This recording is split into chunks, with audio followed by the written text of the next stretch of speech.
Hello, welcome to this episode. Today is episode 4 of building our inventory management system, where we build a Zoho clone and making it much better. In today's episode, we implemented one of the most interesting thing in the whole application. We did a service layer architecture that was really hard to implement.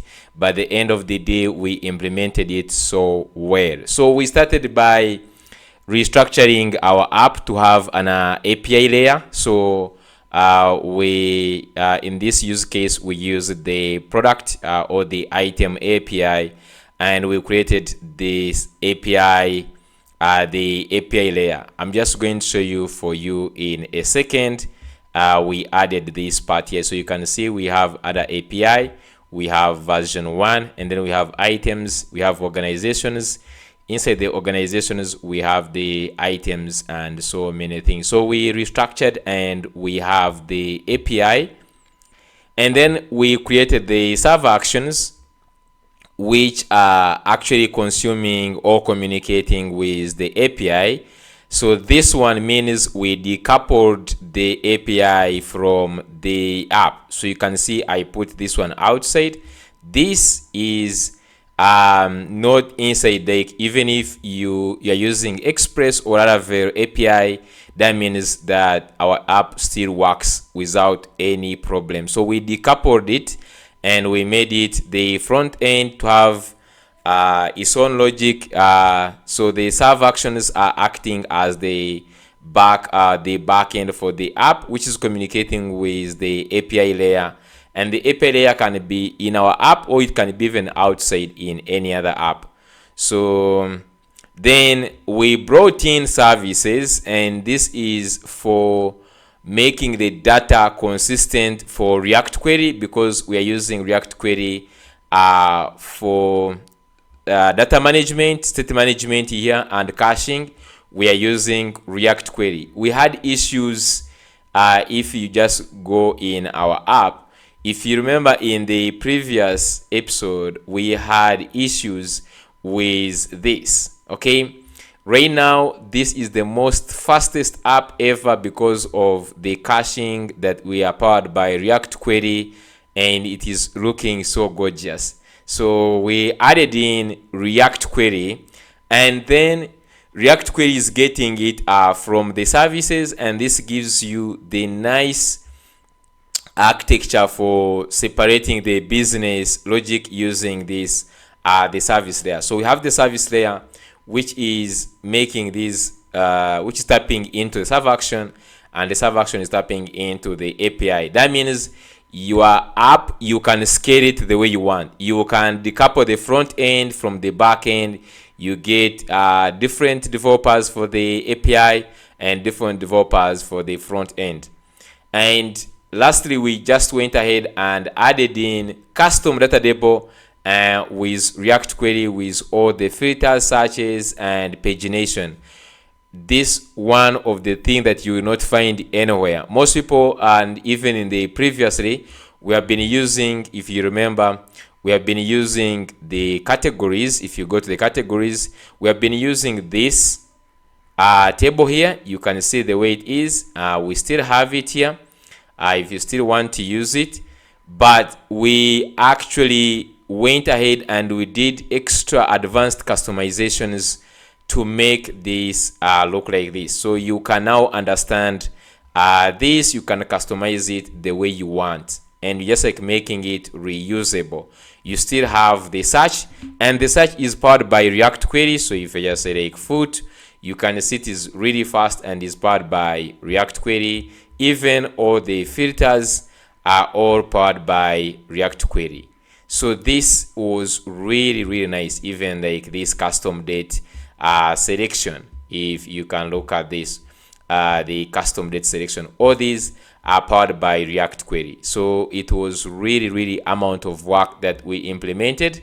So to show you a demo of very fast of what we managed to do. One, you can add a new item now using the new form that is powered by React Query. So this one is powered by React Query.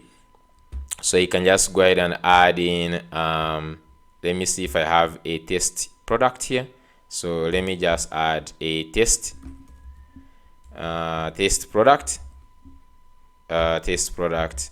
with some amount here, and then with some SKU. And then now we added image upload. So now you can upload the image. Let me just go ahead and add in any image here. So we added the image upload. We also created a component that fits in this. You can see the component is really small.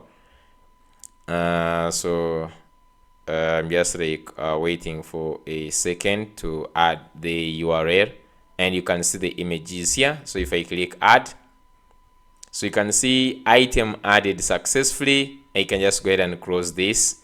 And within, like, this is the super fastest. You may even think that it did not even create. Like, it is so fast. So if we just go now to the API layer, so if I just go here, I can bring the Thunder. So we use the Thunder client. So I can get all organization items. So you can also see the structure of our data. We have, let me first go ahead and query this. Okay, let's start the server locally. We could just actually go and see this in the hosted version. Let me just do this. Go to API. We need the okay, just the API, and then we can say, I'm just going to go back here. I think I would start the server instead. I don't know why I stopped the server. This would be the easy one to showcase this. So I'm just going to go ahead and hit this endpoint. You can see that we have the data, the test product. You can see it here. Okay, and then down here you can see that we have the data, we have the error, then inside the data we have the data, and we also have the pagination. So we have total items 7, we are on page 1, we have limit of 7 and pages of 1. So I can implement pagination by adding some query parameters. For instance, we can say page. So I can just add limit, and I just say I want limit per page to have 3 items. So if I send, so now we have only limited the items to be 3, as you can see here. So you can see total items 7, page 1, limit 3, and the pages are 3. So we have also the pagination also done on our API. Okay, so this was really cool. So the API is robust, and we have followed all the necessary principles of this. So if you just look at the code in a second, so this is the API layer here. So you can just remove this and replace it with any API. And how that one works is that if you go in our server actions in the item here, you will see that in the server action, starting from the create here, the create is using the API. So we are using API.post, and in this post, the nice thing that we customized this, and you can see this is tapping into the API base URL. So we are tapping into this create. So this one can actually type in any API. This can be any API that you build in Laravel or Django or anything. And then this create item, you will see that we built the service around this. So if I just go to the services item, you see that I have a nice service here, item API. It has get brief. It has create item. So you see it is create using the create item. So now this nice thing here that you are seeing here is being used by the React query. So where is the React React query is down here in the hooks. So under hooks here, you can see we have, for instance, the create. Okay, the create is using the item API dot create, and it passes in this item, the data. And then if you look at the use for the fetch, we are using this query which is uses use suspense query. We are not using the normal use query, we are using the suspense query for data fetching. And the advantage with this one is that we can now use, if we go in our components, we can now use something like this. So if I just go to items, I can wrap the component that is using the React query in a suspense like this. So I have this table loading.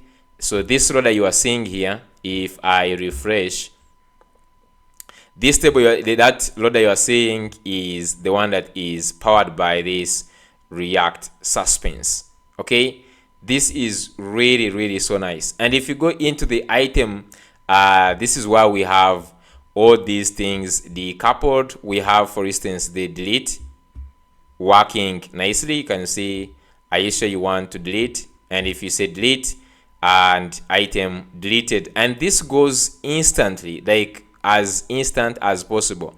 We do not need anything to do with, if you go in this, we are not using anywhere something like revalidate path. That is the purpose of React query. We are not using anywhere in our items. You're not going to see we're having anywhere revalidate path on create or even on delete. We don't need revalidate path anywhere. Okay, if you look at the delete here, we're not using any revalidate path. And the reason why we're not using the revalidate path, we're having the React query handling that. Okay, so I'm so much excited, and if you're excited too, just dive in and let's get started.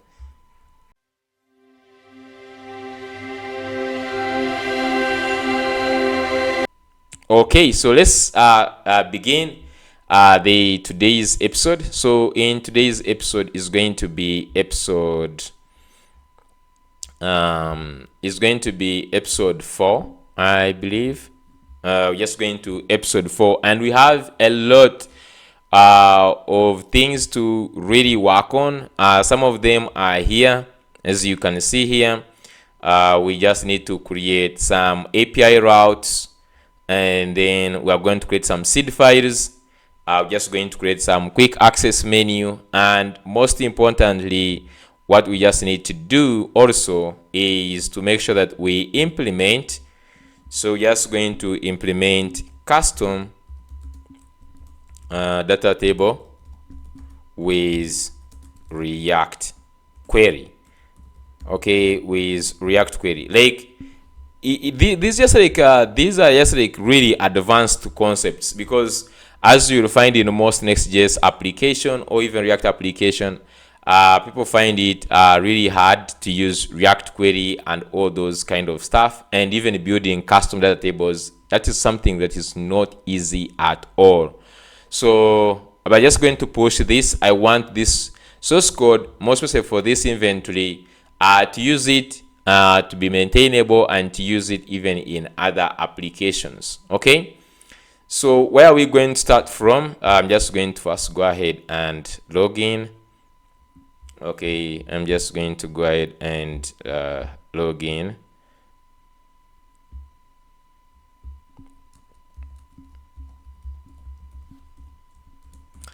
I'm just going to go ahead and first log in. I'm not sure which account I'm supposed to log in, but let me just think. Yeah, so this is so far, this is what we have so far, right?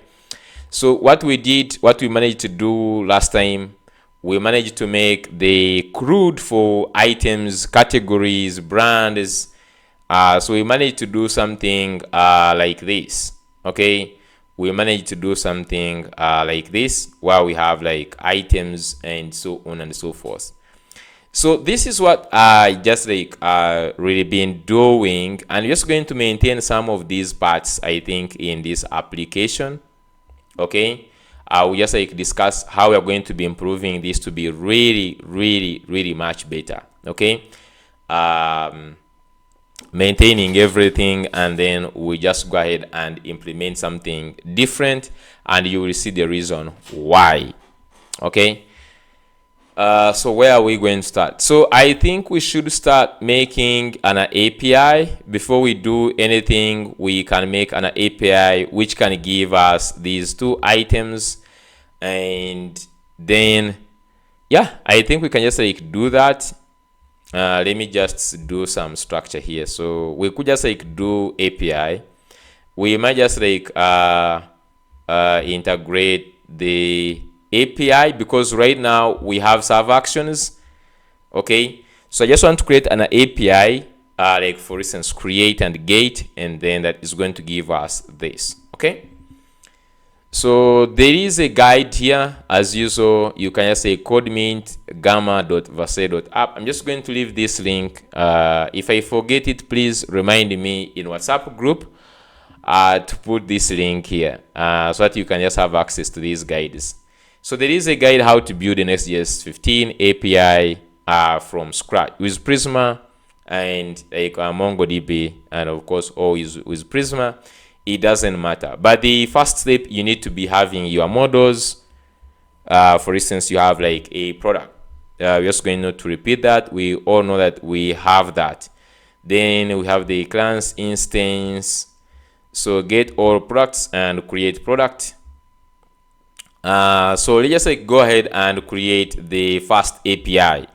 So to create the API route, you need to just place v1 file, which will help us to do version. So I'm just going to go here and let's minimize everything, components, config, lib, like this. I will do one API for purpose of time, then I think others they will be like either a challenge. I'm just going to be doing it as a challenge. I will do some others, but I will also leave you to do some as in form of a challenge, because we have a lot of things to implement already. So the first thing, as you can see here, we have this API here, and we have upload thing and auth. Okay, so this is the API. So what I just want to do is first going to creating a folder of v1. Why I always create v1 is that in the future I can update, or I use even, let's say even in v1 I used Next.js, I can build v2, and that they can just build, I come and I put like another folder for v2. I can put in v2 and I put in another API without breaking v1. So if you had to put API and you put everything down in here, it will be really hard for you to change. So let's just create v1 to put this the API into that, and then inside here we can create in, for instance, items. So just going to start with items, and then inside here we say route.ts. Okay, just like this, route.ts, like so. And then inside here we can now write. So there is a blog. I don't need to read only this one. If you just go to Next.js blog, there is a new blog that was released by Lee. So Lee released this blog building APIs with Next.js. So he released this one. You can just like really go ahead and read some concepts that he talked about this. For instance, there is a new command if you want to build only Next.js API. So you can do create next app at latest -- API, and the API flag will automatically include the example route in your new folder here. So how to create an API endpoint. So they did this, so you can just say go ahead and read through this in your free time. Okay, but if you just, you can look here, they brought in this. So multiple methods in one file. So unlike the page route, okay, they're just talking about the I think this is creating an API with route handlers. So they give you the architecture here. For example, API endpoint for API users would be app API users route.ts, and then they give us the one for gate and the one for this. So I'm just going to go ahead and get these two. So I think I will also include this link. I will include these two links inside. So you can just like do this here, and the gate, this one is going to be the gate, and then another one is this post. So if you look at some of the things that changed into this here, okay, they are just as you see here, they're working with web APIs. You can see directly using request and responses. So you say by default, your route handler methods get post receive a standard request object, and you must return a standard response object. So for instance, as you can see here, return new response. So those ones who are not familiar, we used to use here like return next to response here, but you don't need to. So right now you can do something like this, and you can even set, as you can see here, you can even set headers like so. So I'm just going to use this. So how do I access this? Let's first go and see, for instance, for hours, we just want to change this to items, and items can have ID. So I'm just going to say name, let's say product one, then let's add the price. So for instance, price 100, and then I'm also going to do ID 2, and this is going to be product 2, and then I will just do also price 200, and then return response, and then I'm just going to say items. So I would want to see this. I would want to try to access this gate here. So just try to get this. So there are two ways. I always use Postman. Now most people here use standard client, or you can use Postman here, or you can use, is it called standard? I think it's standard client. This one, yeah, I think it's just standard client. So after installing it, it activates something here. So you can see there is rapid API client, there is standard client here, and then you can do like requests, like fast requests here. So you can see we can just try out, for instance, this one, a gate localhost 3000 API v1, and we call this items, and you can go ahead and send this, and you can see the response is here, status 200, size and the time, and this. So we can also just like also use this one, but normally what I just normally like is, I think, the collections. You can create collections here. I don't know, how do I do that? Like in this, maybe new collection, give a name. So I'm just going to say, for instance, inventory API. I'm just like trying to use this, guys. I'm not used with this. Then in here we can create requests. So I will also create a new folder in here called, for instance, items, and then items is where we're going to add requests for this, for instance, get items. So I'm just going to create another, now a new request. So this one I'm just going to give it a name, for instance, get all items. So you can see it gets you this this one, a get request, and then I can just go ahead and add the I'm just going to copy this v1, copy this, and let's go to get items here, save this. We can also just like maybe keep this in the environmental variables if you wanted like this localhost 3000, so that we just simply put extras API. I don't know if it's just necessary. For now, let's just like move on like that. So I can save this. I don't know, how do you save that? So you see we have this. I don't know if you can. I don't know if just like now it is saved right now. I think maybe it is saved. Okay. So we just need to first work on this, because this is the easy one. This is just the easy one. You see it is returning back an array here.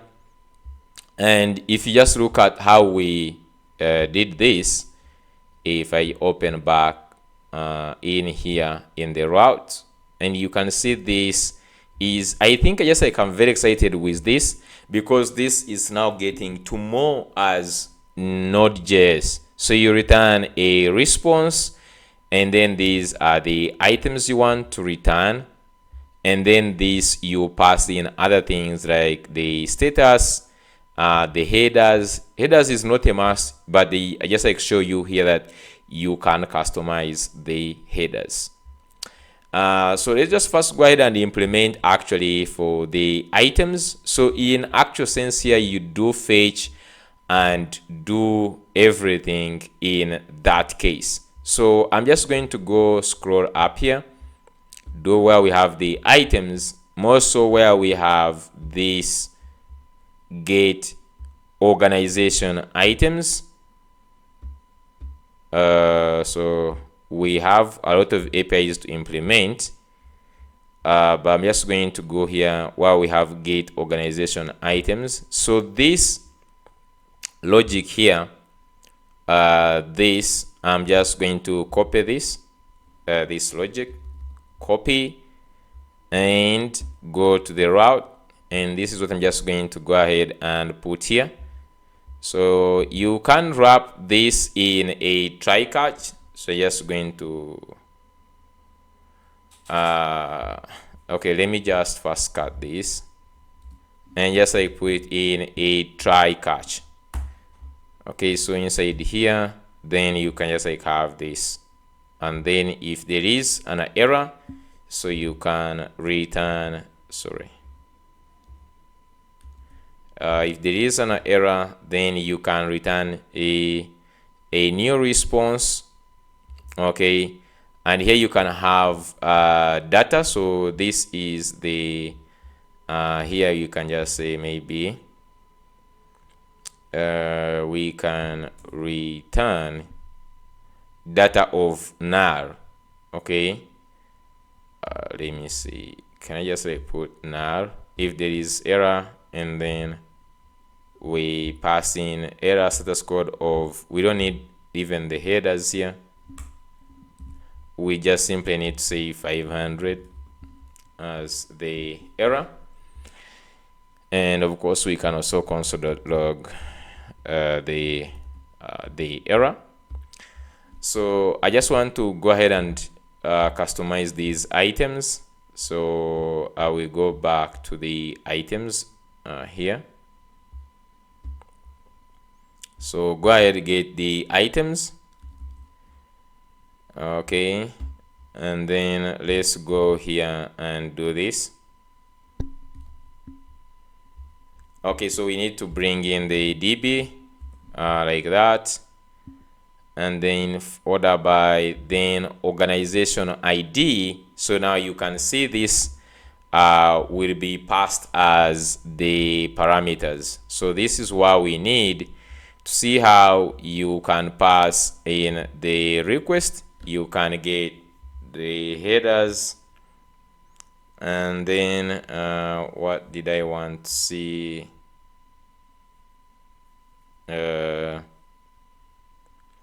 You can also get the params. So this is how you can just go ahead and pass in the params. So if you're just getting this, for instance, the how you would want to get Let me just open also cloud. Okay, so let me just ask it something that for better standard. So if I have let's say products for a particular for a particular what particular for a particular organization, okay, and I want to create an API endpoint that gets products by organization ID. So how would this endpoint URL look like? So just like want to see, like, because this is depends on how you want. So you can see API organization ID, then products. So you can see for query parameters you might want this. So now you can see here, instead of just like doing products, you can see we are going to access them from the organization. So that makes really much more sense. So I would change this a little bit, change this to not this one. So I would change, if you look at this, organizations, then API ID, then products. So it would look something like, I would rename this to organizations, and then inside would have ID. So here you would put an ID like so, and then inside this we do have the products, or the items actually, like this. And so this I would just like drop this inside here. Okay, so this is organization ID, then items. Okay, so this would give us for that particular item. So now the question is, how do we get this? So this is why we use the params. Okay, this organization ID, and this is why we use this. So we pass in the we don't need even the, I don't think we need the request. We might not need the request. We just need to pass in the param. So request, from next request, and then the params. So in here we already have the request. Maybe next request, you can import this next request from next server, and then you have these params. And now we can just get the ID, const organization ID. So make sure that the whatever ID you pass in here, this ID is this organization ID. If I passed here org ID, then it would be org ID here. Okay, so I'm just going to say organization ID is equal to await. Okay, is equal to await params, and then combine them like this, dot ID. So this is how we get the organization ID, and this is how we get this. And then we can just like simply now put our items just like that. So I just need to go and test this if this works out. So how do we get this? You can see v1 organizations, and then So that means like everything just going to be doing, we're just going to be doing inside this organization ID, because everything belongs to a particular organization. And this takes us to actually create the route for organization. So here inside I can put route.ts, and for this particular, I'm also just going to still again copy these here, example, and just like add it here. Okay, so now for this in this case, I'm just going to get organizations. So we have I'm not sure if we have the organizations,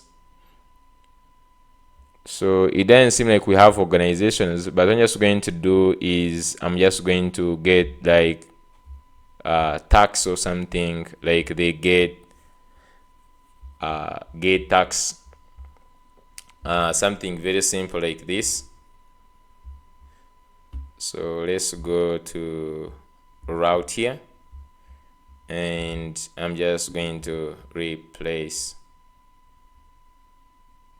Okay, so let me just first cut this again, put it in a try catch, and then in here let's put this, and then for this one I will return null here, and then here status of 500, and headers I don't need them. We can also consider log the error, but most importantly I can just say const organizations. Okay, so you can just like try Z, and this is going to be await db dot organization dot find many. Okay, find many, and you can just say order by, so we can just like pass in order by, and you can just like start with maybe created at, and then you put descending. Okay, so this gives us the organizations, and then I can just come here, and then we have organizations just like this. Okay, so now let me just like change my standard client here. May close this. So this changes something here in our standard client, where we have the items. So the items will be there if you want to get the items like direct alone, but then here we are getting organization items. That is something different. We'll implement it later. So let me just duplicate this, and this one just going to name it so I can rename, I believe, rename this to organizations. And then inside organizations we can start with get or, so I can also rename this get or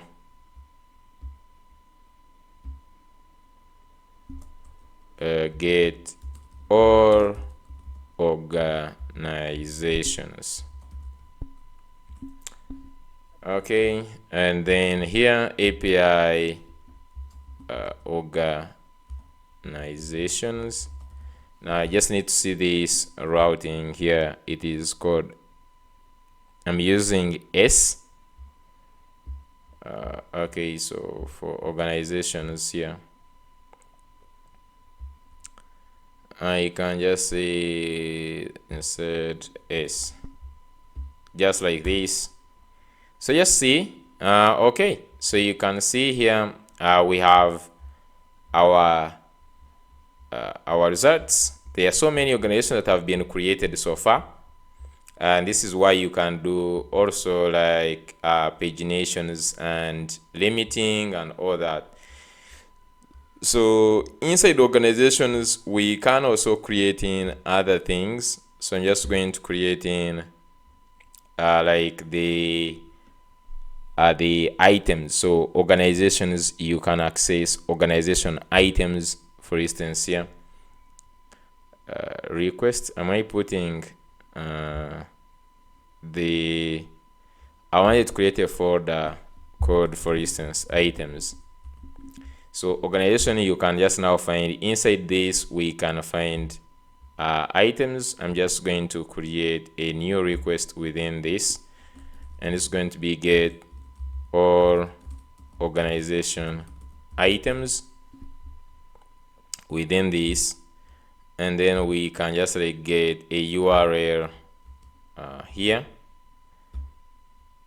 So basically, when you just come here, this is where we pass in the slash, the ID slash products, just like this. So this is the organization ID.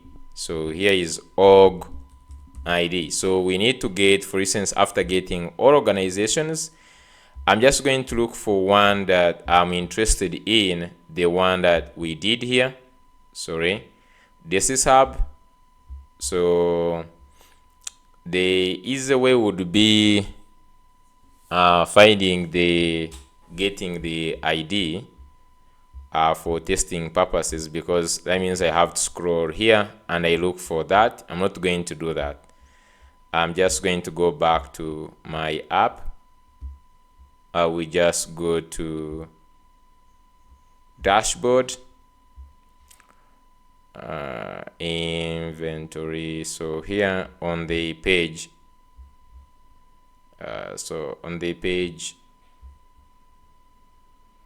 we'll just comment this. If you remember, we had this which has the organization ID. So I'm just going to comment that, and to just like go ahead and add it on the dashboard. Okay, so the organization ID is this. Here, copy this, and we can definitely pass this here. Go back to our standard client on the organization items here. So we just pass in this, the ID, and then items. So here, instead of this, we have them as items, just like this. So this should just like go ahead and fetch all the items within this particular organization. So you can see we have Samsung Galaxy S3. So these are like these items we are talking about, these ones here. So you can see we have Samsung Galaxy S3 and iPhone 16. So if I scroll down here, I have another item which is iPhone 16. So you can see we are getting the items within this organization. Now the only change I just want to make, and this is what I just said, why we are implementing it this way. As I've said, this can be any API now. Okay, this organization and then items. So this can be any API. This can be any API. Can be a Laravel API, a Django API, a Golang API. And so when you come to our server actions, so the front end shouldn't even know that we change it to the API. So you can see if I come to my items to get organization items, for instance here, this shouldn't even has to know anything to do with where I'm getting what. Like it shouldn't even have to know. You get? It doesn't even need to know like where am I getting that or what. So just going to come here and we change where we get these items. Okay, so I just need to also get the the types and everything, because now we're going to be needing types so much. Okay, we'll be needing types so much. That's why we will have one place for types. So next is now to change this to use the API. So this one was accessing the database direct by itself. So right now we can change the server actions to use our API. Now normally people would say you can use directly the API even inside here. So for instance, if I just go inventory, I go to items here on the page. So you could actually call the API directly here, like you call the other API. The problem, as I've said, when you change the API, you will have to go ahead and change the logic within this. If I change any implementation, for instance, I'm just going to use a Laravel API, then I will have to go and change also in the component. So want to make them decoupled. Everything is going to be decoupled. This doesn't need to know where you are getting this. It should have like this a function which says get organization brief items. It should not even bother to know where it is getting this. You get? Yeah. So that's how we just need to do that. So still have the same thing here on the UI displaying. And by the way, I'm seeing as if on the items, we are having the one which is displaying brief items. If you just go to items, new items page, we have this get brief items. And if you just look at this, it has like bringing only these ones. So we can also just implement this. Okay, so I want just to get the routes here. So assuming now I want another API endpoint that gets organization items brief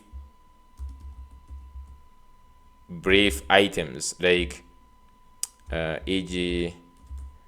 items with few fields.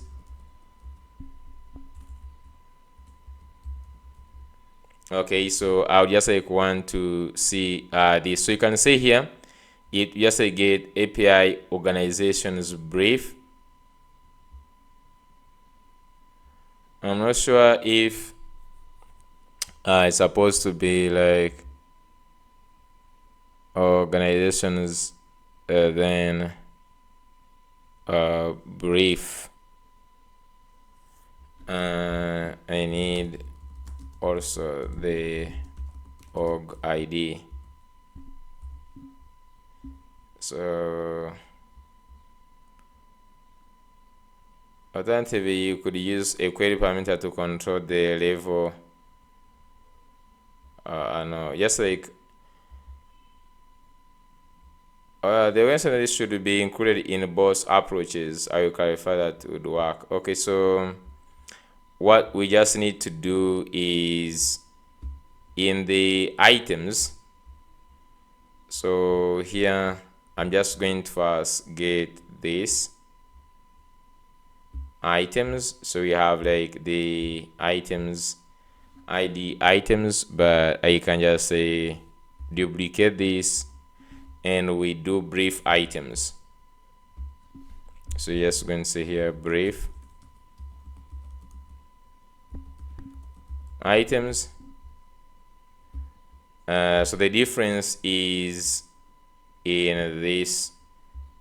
The difference is in this select, where we have the select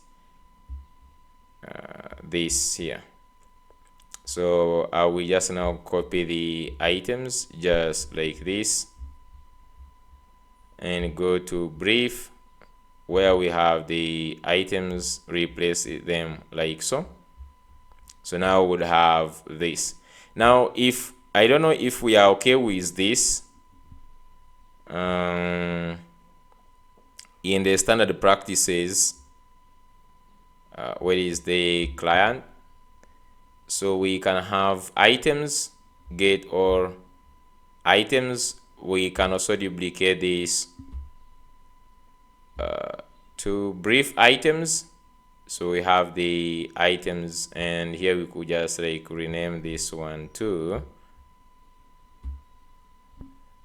get brief organization brief items. Okay, and then this one would be the same thing. We pass in brief items. Okay, so you can see this one gives us the brief version, which has like the name slug, thumbnail, just like this. Okay, so that is it. Now I also want to understand the standard approach. As you can see here, there is this other information that you can pass in. First of all, there is data. So I think in the standard response, it needs to be like this. Like where you have the pagination, it has total of one this, then the page, then the limit, and then the pages. I think this information is also important if you want to create a standard API. Okay, there is a guide I created about the standard API. So I think we can just like say, okay, so if I have my items, so if this is my items, like this, so if this is my get endpoint, I'm just going to say that you want to modify this to have this endpoint to have the same structure of data and pagination. So you just want to say modify it to have a structure of data and pagination details. Like pagination is one thing that you'll find you will need to do. So here you can see the search params. If you want to get then the page, then the limit, and then the skip.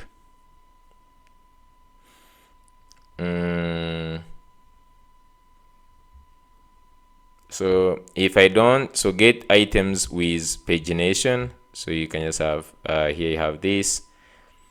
I also want to say that if someone passes, get a count here, get the total pages, then construct the response, which is nice, and then this. So I just want to tell you that if someone doesn't pass in any of these params, I want to give him all the data. So I'm just going to say if someone doesn't pass in any parameters, I need to return all the data without like page nation, like all the data, and just leave it like this, and just like see how it would handle the. So you as you see here, search params, get page limit, check if the pagination is required. So is paginated params, if page param here, so if there is page or there is a limit is paginated, param is not equal to null, or limit is not equal to null. Then if paginated, we do this errors. So I want to see errors. Response here, errors. So you see errors, you return this, whereby say data, items, pagination, total, and the items, everything in just one. So this is good. So I'm just going to get this and let's replace it with this. Okay, so it is really extensive, which is much better.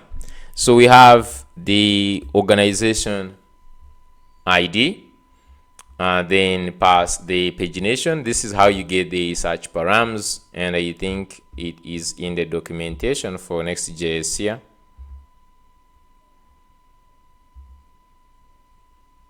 Let me see down here where they have passed the search params. I'm not sure. I think they didn't pass it here, but this is how you use. If I do Control F, next URL, yeah, so you can see if you have the params here, query parameters, you see you get them using this request.next URL.search params, query is equal.get. So this is how you get the parameters. Okay, so that's why we're using this request, the request you passed in here, and as you can see even here, this is a next request, by the way. And then from that you can extract the parameters. You can first get all the search params, and then from this you can get the page, get the limit, and we can check if this pagination is they are passed. Then we can just go ahead and handle paginated request, like page is here, then skip, then like that. Then get items with pagination, so you can just like pass in the skip and limit, get the total count, total pages, and then construct the response, and then we get this response here. And then if you don't pass anything like this, so if we just go ahead and call again this request, okay, if I just go back here again in standard client, get all items, so if I send now, so you can see now it has been formatted nicely, where we have data, and then we have the pagination, total 2, page 1, limit 2, and pages 1. So it has like only these here. So it has also these pagination details. Someone might be interested to see these pagination details. Another place that is really nice, there is these public APIs. Let me see, free public APIs. So this here, let me see,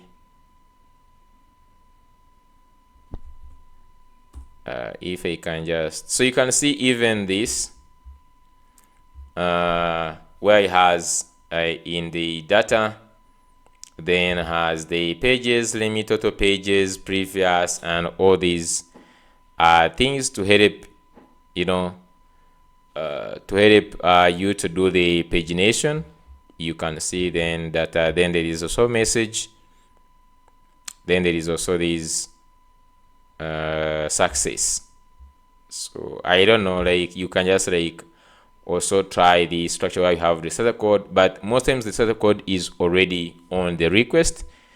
And then the most important thing is this data. So for us, we are choosing this format where we have the data, and then we have also the pagination.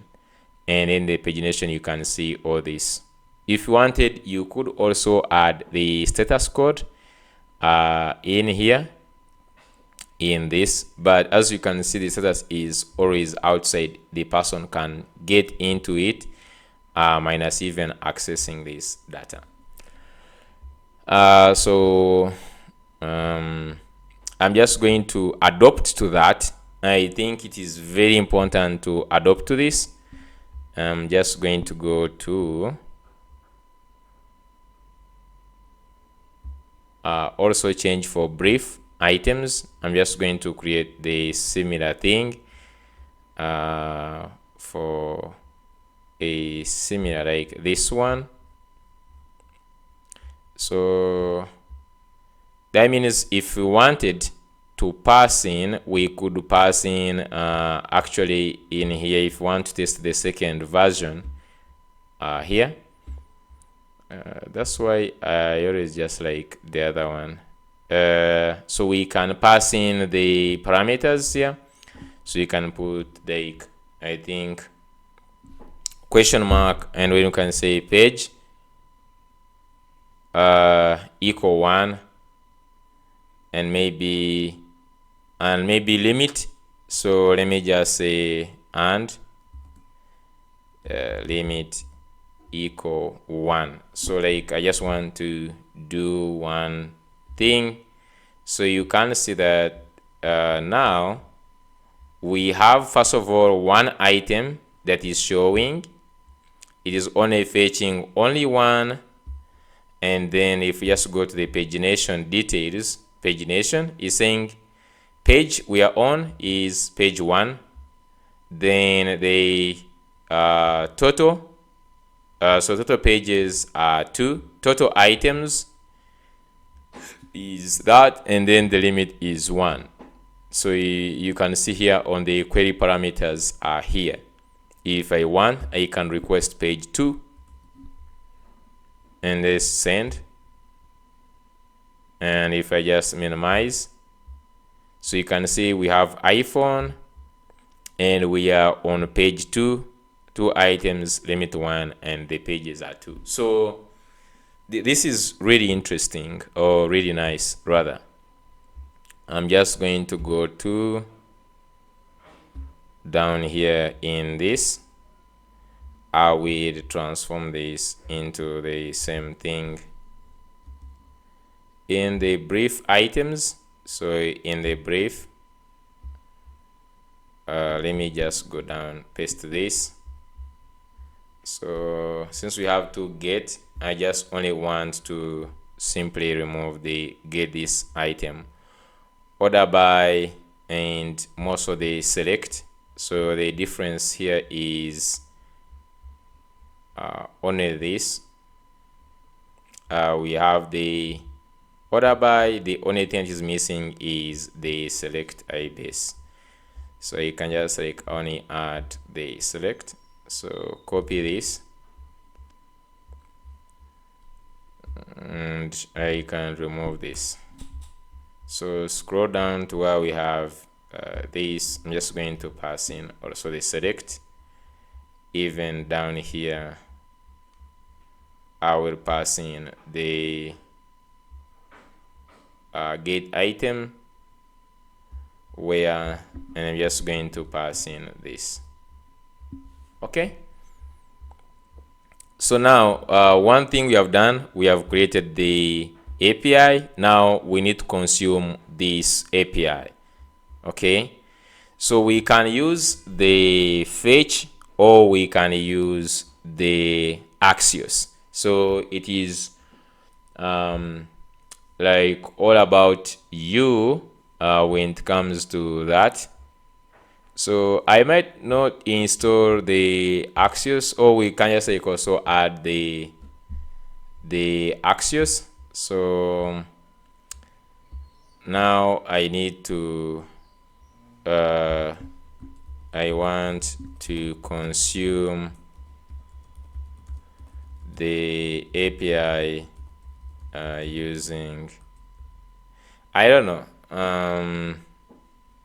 to consume the API using Axios and fetch. So since we are here, compare the two, which one should I use? Like this is always just like a way. The Axios looks much better. So Axios versus Boss are excellent option for consuming APIs in JavaScript, but they have different strings, and here is the comparison. So just like move in the Axios, for instance, you see you have Axios.get and then response.data. So Axios automatically pass the JSON. So that is the, I think, the only advantage. Axios automatically pass the JSON, and if error.response, then we have that. In the fetch, on the other hand, you have to fetch, and then you have to get need to call the JSON explicitly. The differences: Axios requires installation via npm. Fetch is built into this no installation. Features: automatically transform JSON data. Axios has better error handling out of the box. Axios supports request cancellation. Axios supports upload progress. That's nice. Axios works in all the browsers with body fields. Axios has built-in CSRF. Simplicity has simple API, is native. So recommendation: use Axios if you need advanced request cancellation or interceptors. You want better built-in error handling. You're working with large application where consistent API handling is important. So just going to use Axios. So another thing we can also do in Axios, if you just notice, we can also just like pass in the base URL. So if I just always want to have, so I want to use now Axios, since now it is much better, but I also need to set up the base URL. Set up a base URL so that I don't have to write it manually for every request. Okay, so we're just going to use so we can just like set up Axios. So the good thing is Axios has this create Axios instance with a custom configuration. So you can first do this. For instance, you can add other default headers like the APIs and everything. Option: set a timeout for a request, 10 seconds in this case. I don't know if this is required. And then add request interceptor .use config. Do something before the request is sent. Like for instance, add the token. So you see here, token is local storage .get item, or however like you store your host token. And if token headers authorization is bearer token, return. And so you can also add response interceptor. This is request interceptor. So like this is good. Like when I think we'll use this one in when we are just like doing what. So here you can also optional. So response any status code with the range of 2 triggers this function. .use. So for instance, error. Anything outside the range of 2 triggers this function. So for instance, console.log please log in, and then like, so you can just even have cases you can do globally, which is nice. Then API function using the configured Axios. You can build the service. I don't know if we need to do this.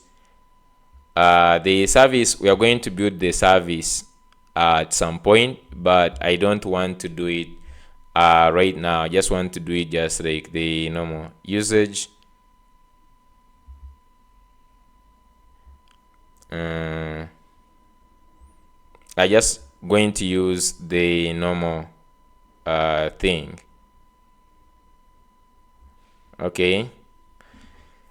Okay, I don't want to complicate it. The only thing I'm just going to do is, for now, is creating this API like this. And I don't know if I need to export it. If you look at how they're using it here, it'll be api.get. So I can add a config file. I don't know if I just should add this in the config. Let me just go in the config and just going to say axios.ts, and then I can add this. Then we need to pm. Is it already installed? We can just like add Axios. So pnpm add Axios, pnpm add Axios. The setout function for request, I don't know if we need any to timeout for this particular case. I'm just going to do that. So let's go import Axios. So I'm just going to say here import Axios from Axios. Now we can, I think, export const this Axios so that we can use it in all other places, the requests. Okay, so you're not going to do all these things he has done here, but this is also to keep in mind. Just going to copy these interceptors, which will be nice, like we might just use them in the future. So for now, I'm just going to first comment them like this. We just simply use this, and then for the headers, you can see application JSON is already there. So after doing this, I just want to come to like the items here where we get the brief. So I need to use the API in this case here. Okay, so like the get item is going to be this. Let me see.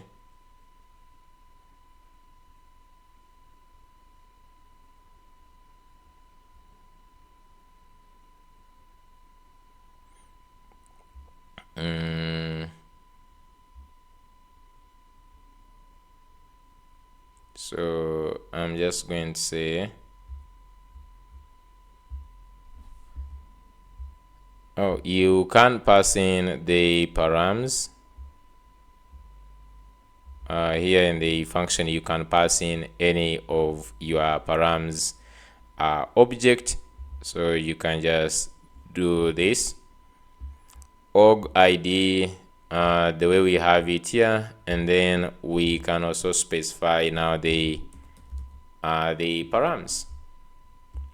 Okay, we can specify the params and we equate it to, we give it right now an empty like that, and then we can now use to make a request like this. So we can just say items, const items is await. So here, just going to remove and do API, so we can import this from config, API from Axios, config Axios. So API.get, and then we pass in the organization. I don't know if I used S here, just to be sure. Let's see. In the app API v1 organizations, so it is S organizations. So I'm just going to go in this API for this. So this one is going to be localhost. So this one is going to be localhost. I'm just going to do this. HTTP localhost slash API. So just going to slash API slash v1, just like this. This is going to be the base endpoint. Then for us, when we are calling it this side, so if you are calling it in the items, it will be organizations. So you can see we put slash organizations, organization ID slash items, and then we pass in also the params which are currently empty, and this should be the response. And I just want to say response dot data. So you can just say, for instance, console const items is equal to response dot data. So there is this response data. Okay, so we return the items. So you can see the items are of any right now. Now, depending on how we consume our items, if you go back to our API, get organization brief items. So if you just do this request,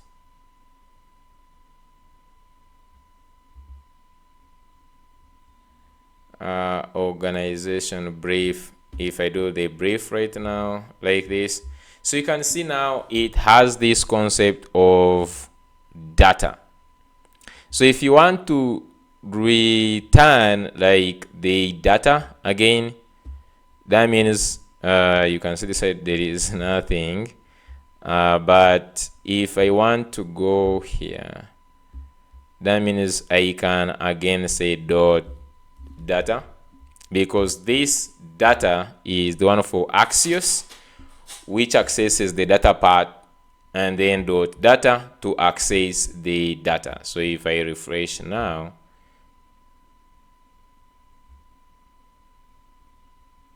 invalid time value, I would want to console.log this. Let's go to the dashboard. Okay.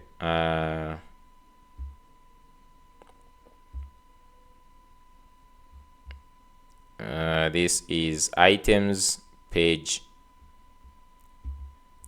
So these are the items. So I would want really to console.log items, and in this case I'm just going to first comment this out.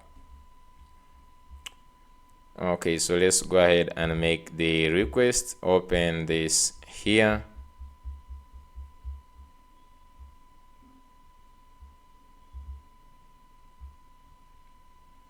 I'm not sure which request is that now. Yeah, I think that is the one. Oh, okay, so we're just not getting, we need to do the brief items. So this here in the items, this should be brief items. So let me one more time do this. So if you scroll down now, we have these the items like this. Okay, so let me just go back and try to add back this. Let's go to items, dashboard, inventory page, items. Sorry, I'm just going to comment this. I want to see if we are still having. Okay, so you say range error, invalid time value. This is coming from the date. So we have this date here, like this. We'll work on that. For now, I'm just going to go in the columns.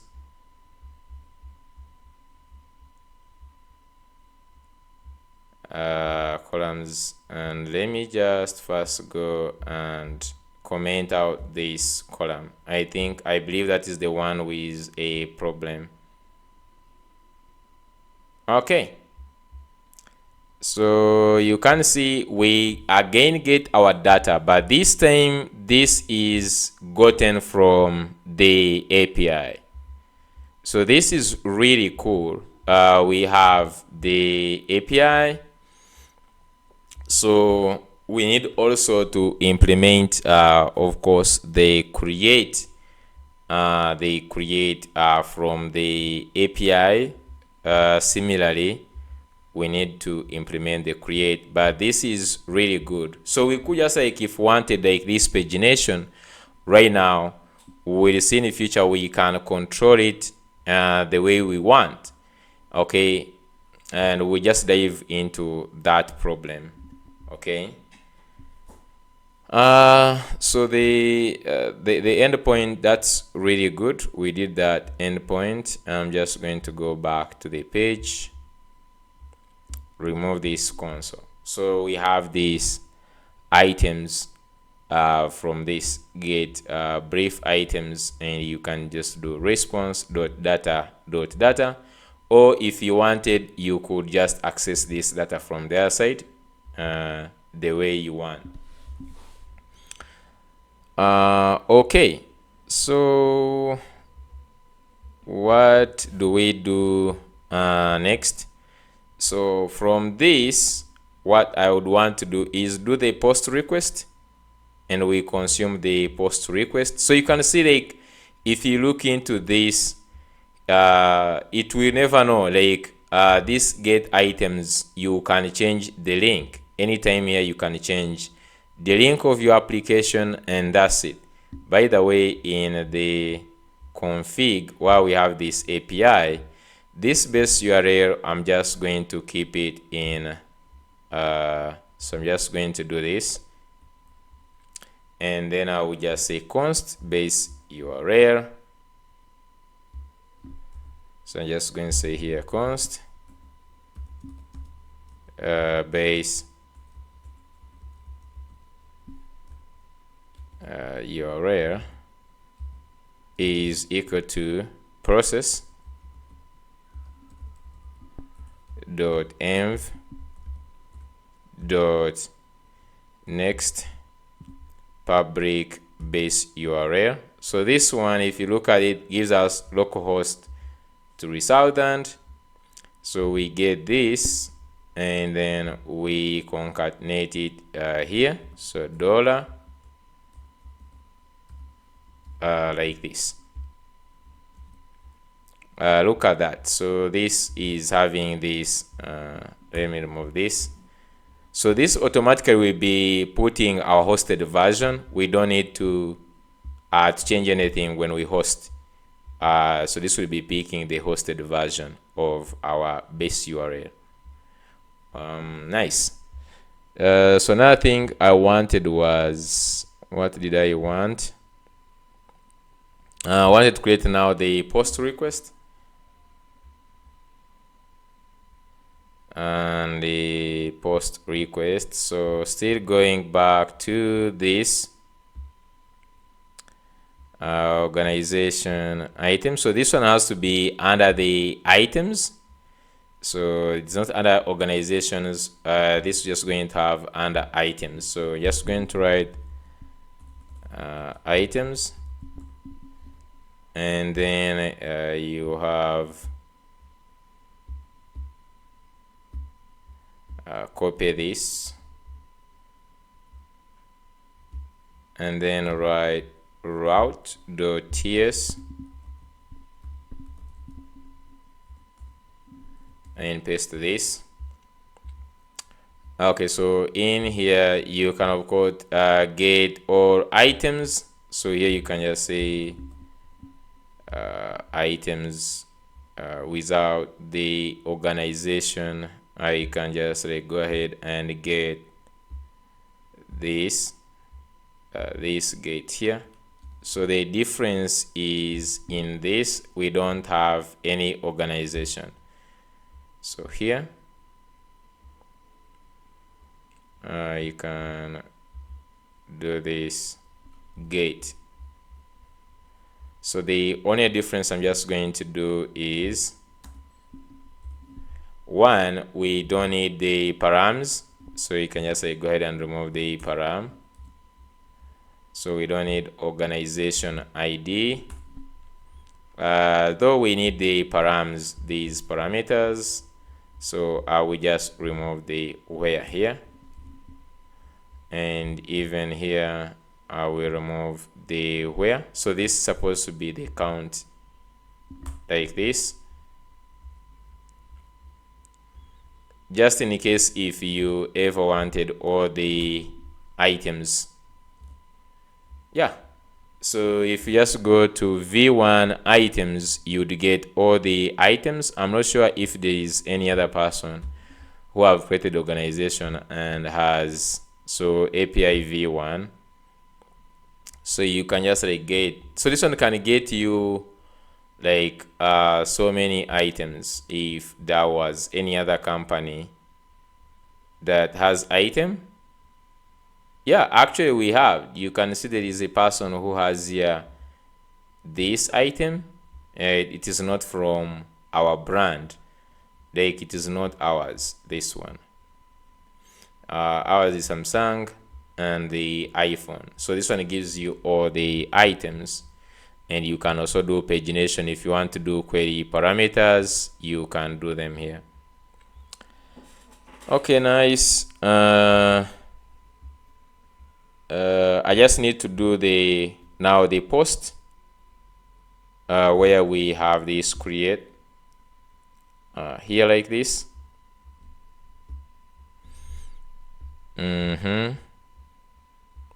Go back here, and now in the items we have this post.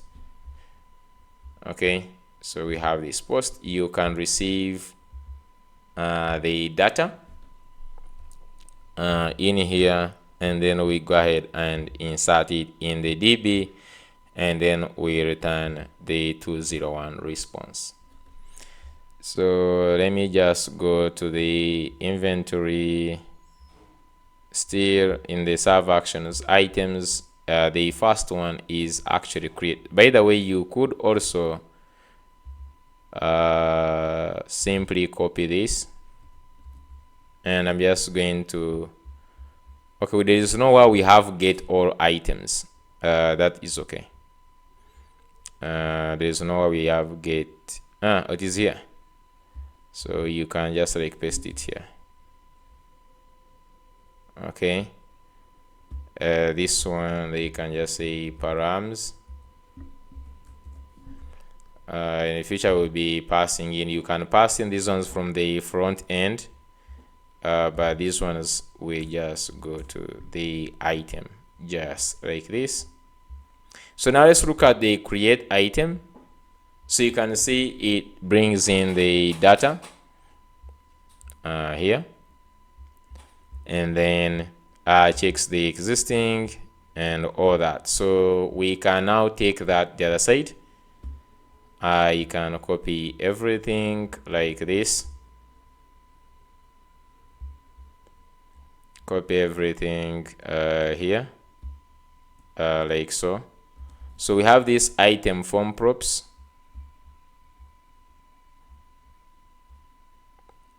I can just go to route here inside the post route. From here, where we have this, I can paste in this. First is getting past the request body, so you get this, and then from it you can extract. So this body you can give it types, because this is why we have like item form props, I believe. So if you do that on the body, now it checks inside here. You see you have the name slug, so you can extract all these things. This is why the types are very important. Now in the future we are going to put all these types in one place. You can see this one comes from inventory item model. We'll put these in one place. Like, I don't know if I should do it right now. So in the types, we're just going to have item.ts.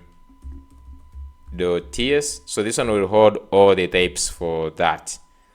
So if you just go back in the post, like where we have this here, I can simply cut it, and then I put it in the items here. So then we can again check, like in the model here where we need it, import like this, and also in the route this, remove it, and now we can import this from the types here. So now we can extract all this information we want. So for instance, slug. So you can see it will give you all these suggestions because they are there.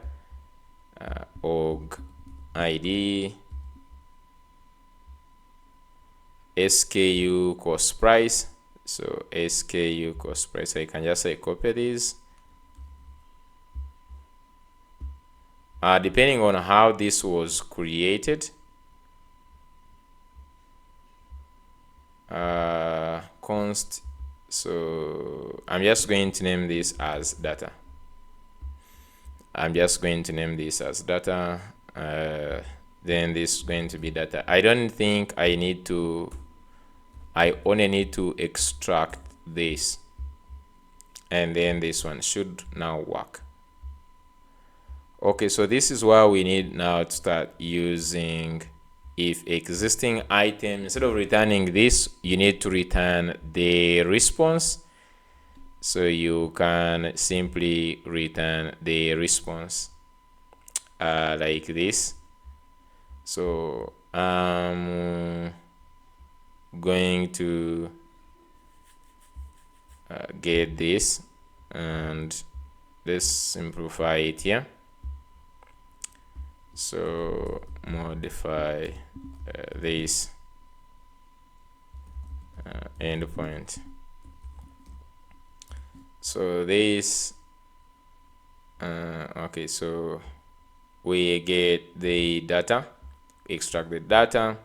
So if existing new response JSON data null error already exists, and you can see it passes in that. So I think this is okay.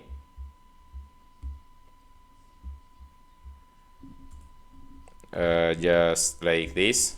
So let's look at our endpoint now. Post pass the request body, so we get the data. Now we are giving it types, what is coming in. You can see here name slug. We get the slug, check if the item already exists, and then we get this item with find unique.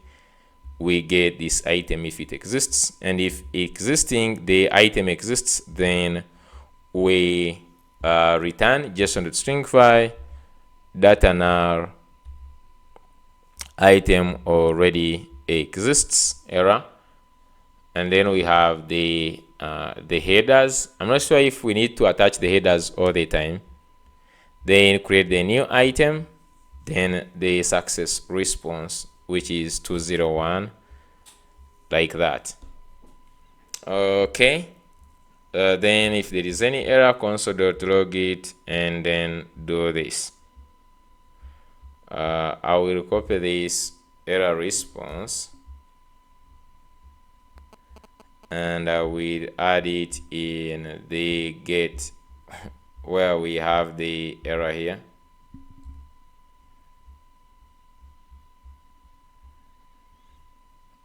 Okay.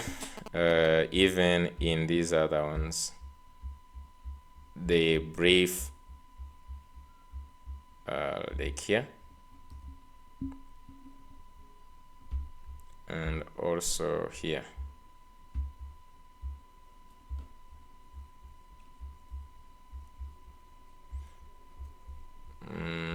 And also here, like so. Nice. So in the route we have these posts. So what I just want is to test out this. So go to standard client, and under the item I will add another request. We can duplicate this.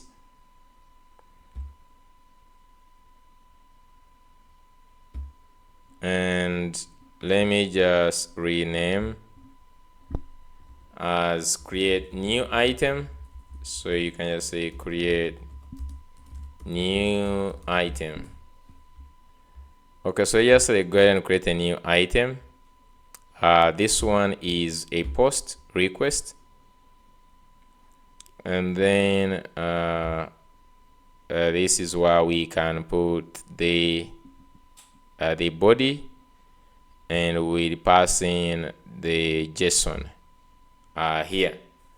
So basically what we need is the JSON which has all these things.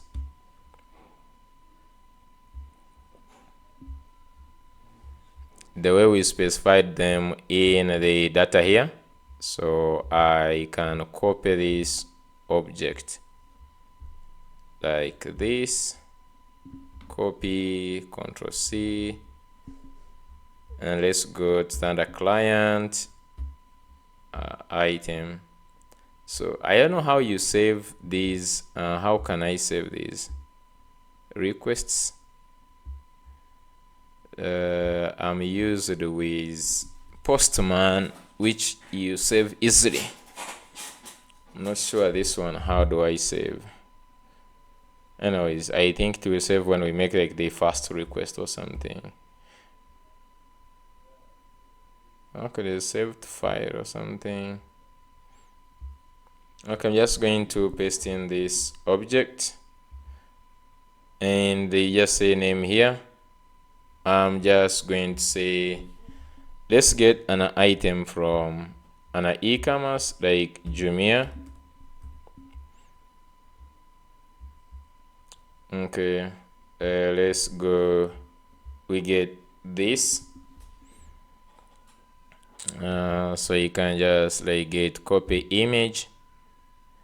What is this? I just need a nice straightforward image, like this item, 100. So the name, then the slug. Now basically slug is supposed to be now generated at the backend, and this is very important. As you can see, instead of handling slug at the front end, you can handle slug at the backend. If you don't want, for instance, this to be like you know originated, you could just like pass it on the backend, but we just like leave it on the front end. You can pass it from the front end. So I'm just going to say here, I will simply copy some few things here, some more bottom for simplicity.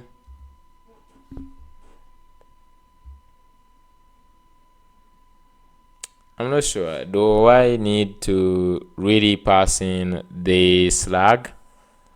I would pass in, like, that is something that we can just like generate at in the API. Let me just see that. So if you just go back here and you go in the in the item form, this one, and you look at the here we have this generate slug. So I'm just going to cut this thing here. I will cut it, go to the item props and remove the slug. So the slug is going to be generated at the backend. Depending if you want people to manipulate the slug or not. So I'm just going to take this because really it doesn't make sense here. And then in our endpoint, so I can just do now route item somewhere here. So if you just go back in this route, is going to see that the slug is not there. So this is where we're supposed to put the slug, just like this, const slug. So you say const slug, just like this, and then you call this generate slug, and this one should take in now data.name, as you can see here, the same thing, data.name. And now we don't need to hustle anything with that. However, so this one, because now this one doesn't have the slug, and that's why it is complaining. But we know okay. So after generating the slug, so if we do the checking that this, okay, so before here we can just say data dot,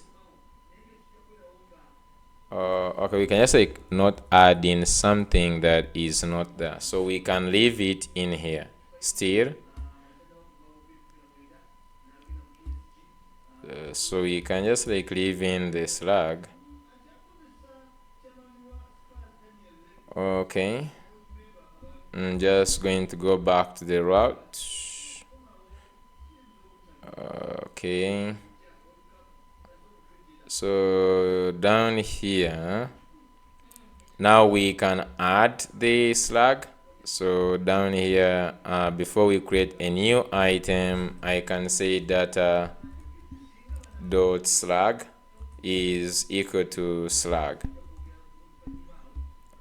Okay, so we have now this new slug here, this one.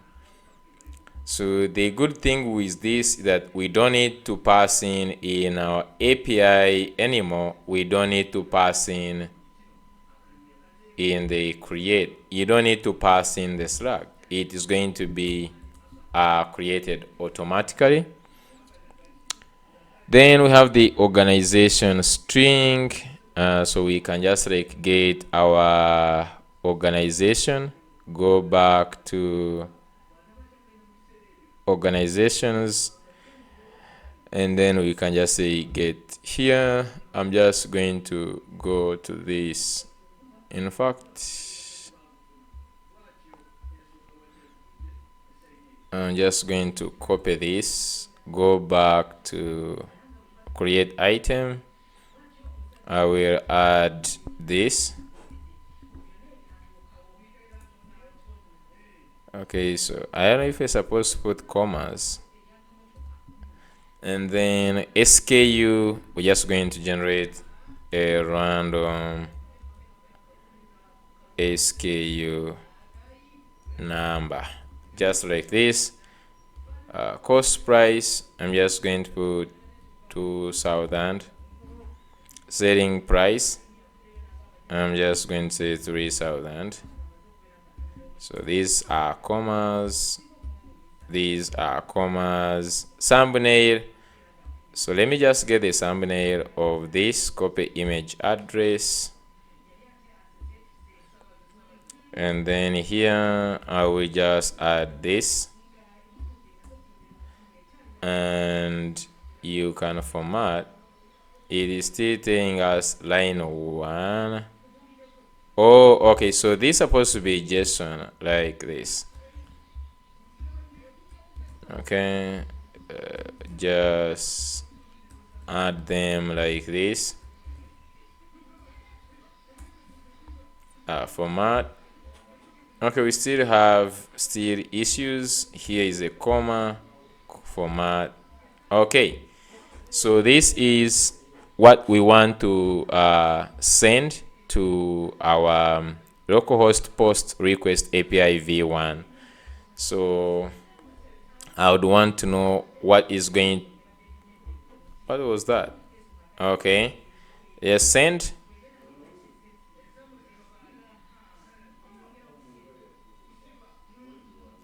Uh, 201, it returned back the ID and the name of the created They just go back here.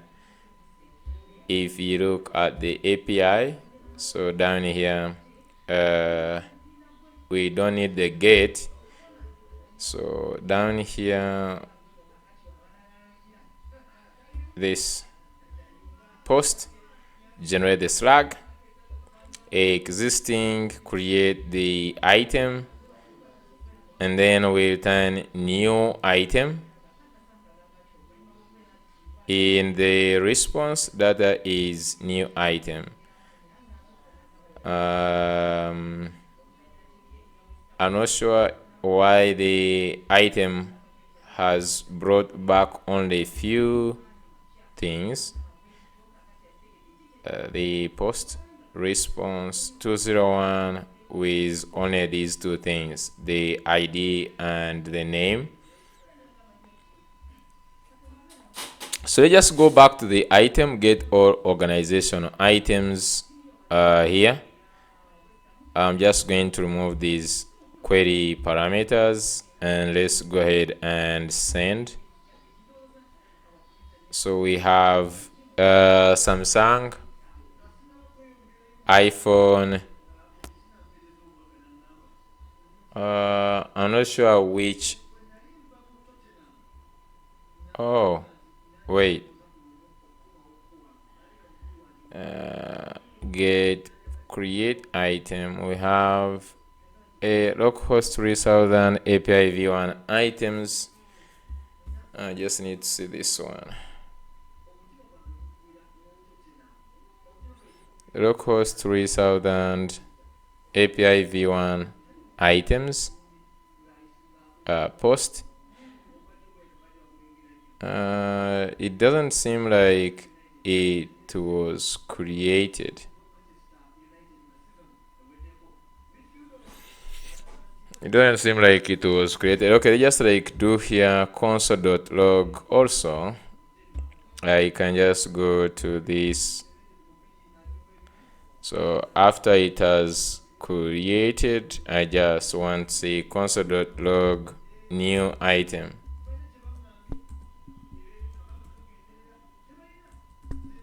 New item like this. Let me just go and create here. So if I send one more time, I'm not sure if we're supposed to set the headers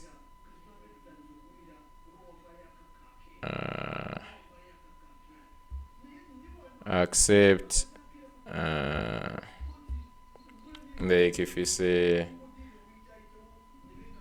content type application JSON, then I don't know what this row means. Okay, the body, then we have JSON content. I'm not sure, but let's first try to create. The response is weird.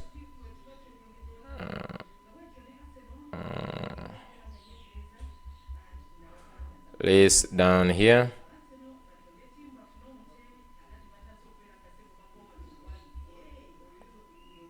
Let me just do this.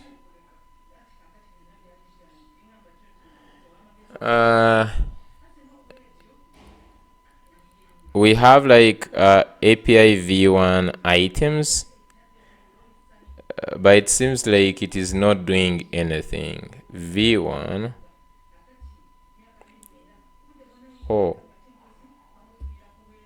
Oh my goodness. So like no. So this is for organizations, and so I put everything in a wrong place. So I'm just going to first get this. So the actual one, they still having this dummy data that is releasing actually this. We are in the wrong place. So I'm just going to cut this. In fact, let me just go back here. Like you could just like add this for dummies. Cut this. And then go here, paste this. Yeah. So this is the actual endpoint. So let's just go ahead and get this item props, and then also they generate slug. Okay, nice. Let me just do one more time. Create and let's send. Nice. So you can see now this creates this and then returns back error and this the data. So this is great. If we just go ahead and now do get organization send. Okay, so if you just go here, you see that we have this item, and this should just also reflect in our application.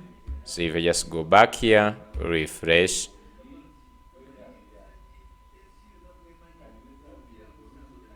okay, so you can see we have this 100 black with the item here. Okay, nice. So we have this. Let's go ahead and use it also. I don't know why we have an error here. Is because of this item props. Here I'm just going to import this from. So now we just want to do the create. Okay, so we want to use that We can just say create the access to consume the post API. So you can just like basically just copy what we did here. Try catch. Do we have a try catch? Yes.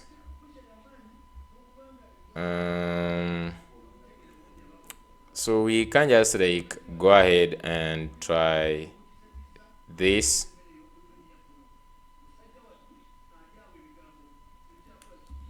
Okay. So here, all this logic we are creating, we just simply go to an endpoint just like this, and we just try the same thing. I don't know why it is doing again these things here.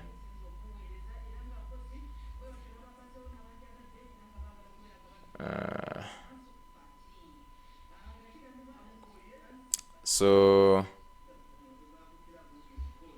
we can just like do API post. So here you're just going to do post, and then we put the endpoint, which is items, like this.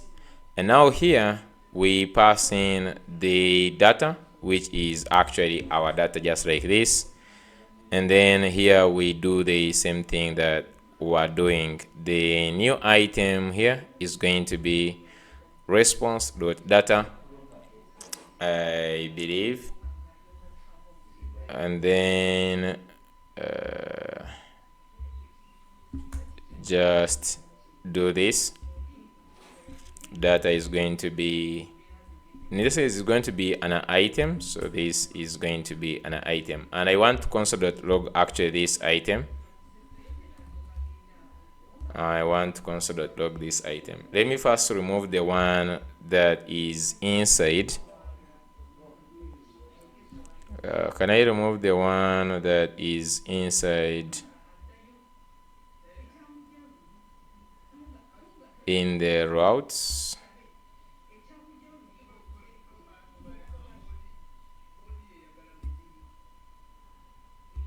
Here. So we have one that we are consoling somewhere. This one. So I will remove it, and then we'll create another one, but this time using this item. So if I just go back to this item, is calling this endpoint API post items, and then we can remove these quotes. Yeah, we don't need to, just like this. So item res.data. Let me just look at the standard client request that was returned. So you can see it also has this key data. So dot data, and then you are tap into this one. So that is the one. So that is okay. So dot data. Then this gives you the actual item that was created. Then we can do this. This is just like for the front end, the way you want to handle this is okay. You can also get from this request, you can get also this thing here. Then for the types, you can also give this, whatever this function is going to return, we can give it. We'll be seeing it. Okay. So let's go ahead and try and see if this still works. Okay. Go back here and let's create a new item. Let's go back to our e-commerce and choose one more item. I'm just going to choose this. Okay, food operated. Okay, just like this. SKU. Okay. selling price, let's just say 4,000 and this is 2,000. Then create. So item created. Let's wait. And nice. So you can see the foot operated twin cylinder high pressure pump was created. If you go to the console here, we should have,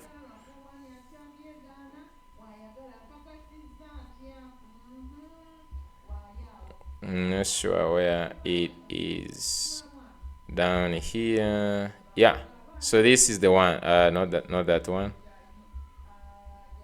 This is the one, the foot operated twin cylinder high pressure, like this.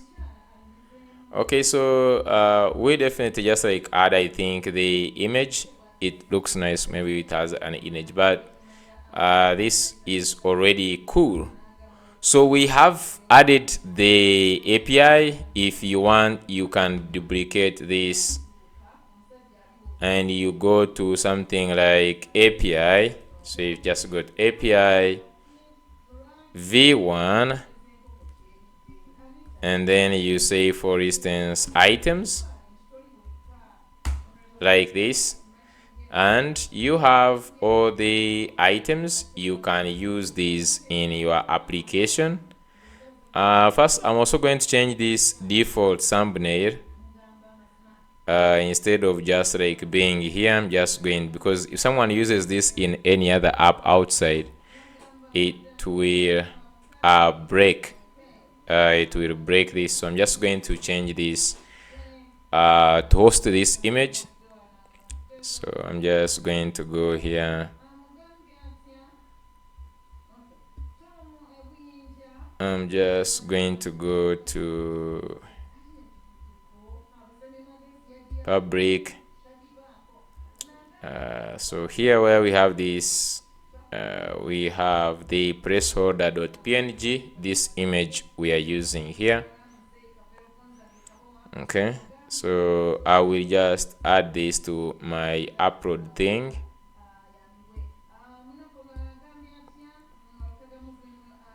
So we can just say Fabric, upload thing. Okay, dashboard, like that.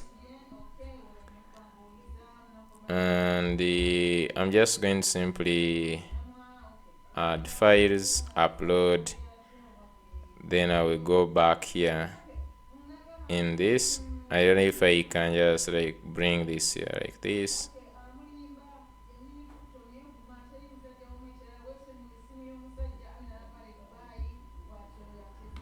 Or you can just say open reveal.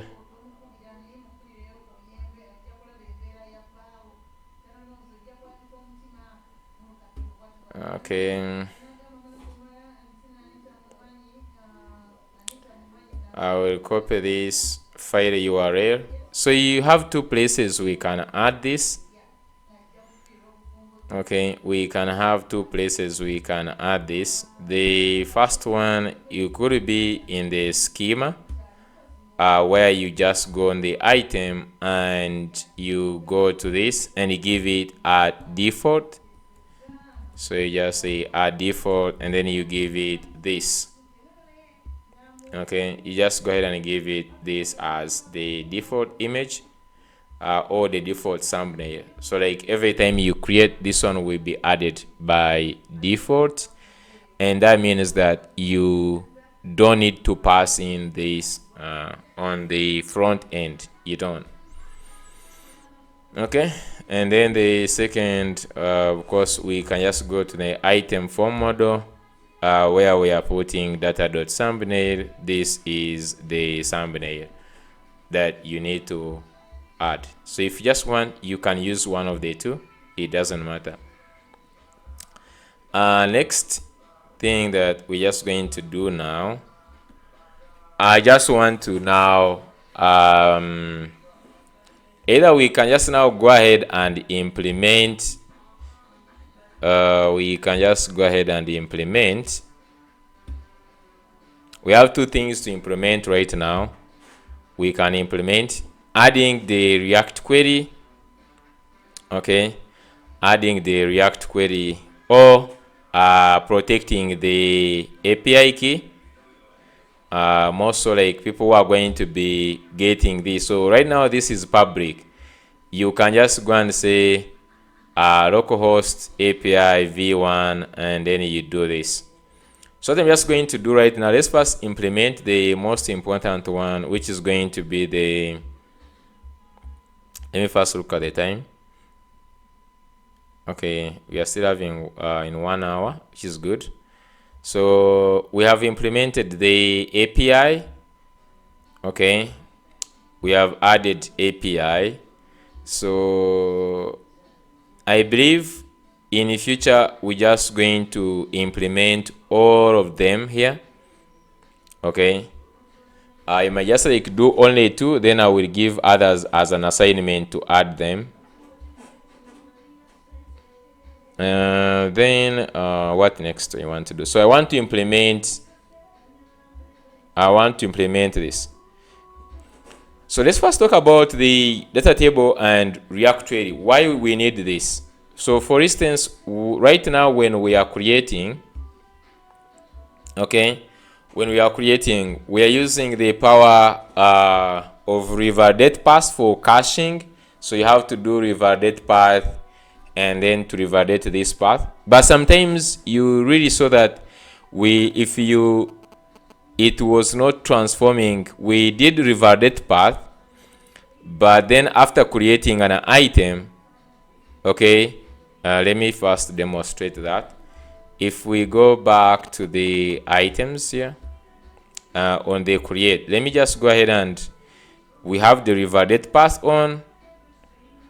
Let me go to the item model, this one, and let me remove this window.reload. So let's create a demo item, then demo here. I can also add demo, setting price, create. So the revalidate path wasn't like really reliable. So like you create, like this item was created, but then as you see 1, 2, 3, 4, these 4 items are here, but then here it shows 5. That means like this page itself was revalidated, but for some reason it was not passed into this table. So right now if I refresh, now that's when you can see the demo item, right? That's when you can see the demo item. So that's what the one thing that we want to remove. We want to make sure that we are not laying ourselves on revalidate or anything, and that React query is going to do that for us very nicely. Another thing is another problem we have is, let's go to the data table. So if you just go to how this is done, we have item, and then we have the columns, which we have here the columns. Okay, we have the columns here, and then we have the of course the layout, and then we have the page. Now the problem I find is the data table inside here. Let's go inside the data table. It starts when you're understanding very well, and then the problem where it comes is this, guys. This get row, get core row model, and then when you go to the mapping, if you go to the actual mapping of the data table, let's see. So you can see like here you first have the table row, and then you have the header group dot headers dot map, and then you have these. Like they are not understandable. Like if you want to customize the data table at really going inside, like it is somehow hard, because For instance, you cannot know table.get row model.rows, okay, then row model.rows, then you get a row, and then from the row you see you have these arbitrary things like get visible cells dot map. Like somehow it is not clear, like the table itself is somehow complicated, like this table here, which becomes like really hard to modify. I had that one from my students. Then let's look at another piece, pagination, guys. So if you just look at the pagination, they made it in such a way that you don't understand what is going on. So even if they told you to do it by yourself, it is not easy to do it by yourself, because you can see here set page index, like you don't know what is going on. Like, to be sincere, you have no idea of what is going on with the pagination. You don't. Okay, you see. you don't know what is going on. Like, they have a lot of methods. I don't say that it is bad. We are going to still use it in some circumstances, but I wanted to put an option. So the one we are going to implement is going to look like this. In this app I showed you, first of all, we are going to have these loaders, nice loaders. So if you just go to products, this is the pagination we're going to implement by ourselves. So this is the table. I want the table to look something like this. Okay, our inventory table, I want us I want it to look like this, to have the search, to have this, and then to have the export and all these things. But I want them to be done like by ourselves, to look at them and we understand them very nicely. Okay, so I want the table to look something similar to this one, with everything customized by ourselves. So this is using also the model. You can see this looks really cool. I love this. We might maintain or not maintain our form, because we're just going to use everything. We're going to use React query for like creating. If I just create something here, just going to be using React query. Okay, so let's dive into something which is not really easy, but let's dive in. And by the way, I also just like add in these two things. If you look at this, I will add in the sales count and the total sales. This one, I will add in these ones, these two. They are nice. Also giving us the total inventory value here. Okay, so let's dive in and try to implement this one. So the documentation is here, the React query. So I'm just going to assume that we already have the project. So we already have an SGS project, or you can just like, of course, get a starter kit. So the setup here, database setup, schema, the only two things I want to add in are these two. For the sales count and the sales total, I just want to add these two. We might not be already having the one for the sale. If I go to the schema, okay, if you go in the item, it has a lot of things. Okay, we don't have the relationship with the sales yet. We'll have that sales orders and everything, but right now I'm just going to add in only just two things. Okay, I'm just going to go ahead and add these two things here, just like this, the sales count and the sales total. So this one tells us how many sales this item have and how many total sales this item has sold. Very nice. Okay, then go down. So you can also create the sales model. For now, we're not going to implement read this, the relationship. We're just going to create this in the future that has a relationship with the item, how much was sold, and all that. Because the sale, this is going to be under the what is it called? If you just go under sales, it's going to be under the sales purchase, then point of sales, create sale order. Yeah, so it's going to be under here, create sale order. So under create sale order is what we are going to be using, and also in the point of sale. It's going to be handled later on, so we don't need to worry about it right now. Okay. What else do I want to do? So let's continue with the documentation here. So let's have the server actions. So let's create server actions for our product. We already have these server actions. The most important thing is the types of what we are returning back.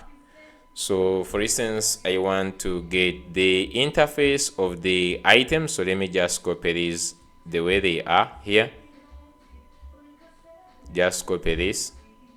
And let's go take them in the item. So we have types.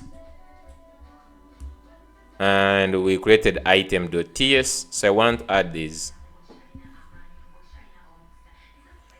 So there is item form props. So these are the for create when we are creating. In fact, I think I should change them to item create. This looks old version, like item form props. This would be item create. Item create DTO. So you can just go use this. There are many places where we need that. Okay, and then into this. Okay, then I'm just going to add it here. The same thing with here. You can first remove it here, and then another here, and finally there is one place in the item form model, just like this, and then you can use it here. Okay, so this changes to item create model, item create DTO. So if you want to add anything, we'll add it here. So this is now the returned product. Now right now we cannot stand, or we cannot depend on Prisma for the types. We have to create all the types by ourselves, because Prisma, the server actions don't know Prisma. So everything we have to create our own types of what is coming back. So we have export a interface. So item. So here I'm just going to say brief item DTO. So DTO is for data transfer object. So the brief item, we can put what we have in the brief item. So if you go back to our API here, get items, more so like get all brief organization of brief items, send. So this is the data that comes back from the API. So if this is the data, let me copy this. I'm just going to say create for me the types. So I'm just going to say cloud. Okay, create for me the types for the brief item. Okay, Okay, so you can see here interface brief item. So we can copy this object like this, brief. So just go back to the item. So here just paste this object, so it is same as this. So now we'll add actually those two also. We'll add the sales, these I will just add in these two from the schema, these two, sales count and the sales total. I will just go back here and I'm just going to add them here. So this is a number, this is a number. Okay, so these are enough. In the future we'll have like the category. After creating a relationship with a category, you might just need like to add the category here, but for now let's first leave it like this. Other things, let's first keep them. Did I just modify in a wrong place?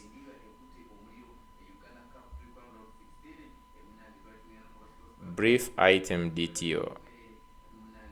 Let me copy this.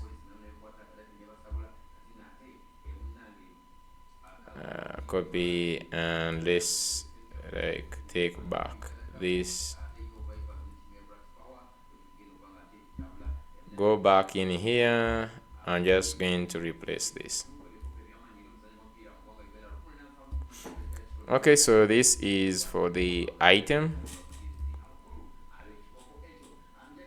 We need the name, slag, sales count, created at, and the thumbnail. Okay, then we have this item payload.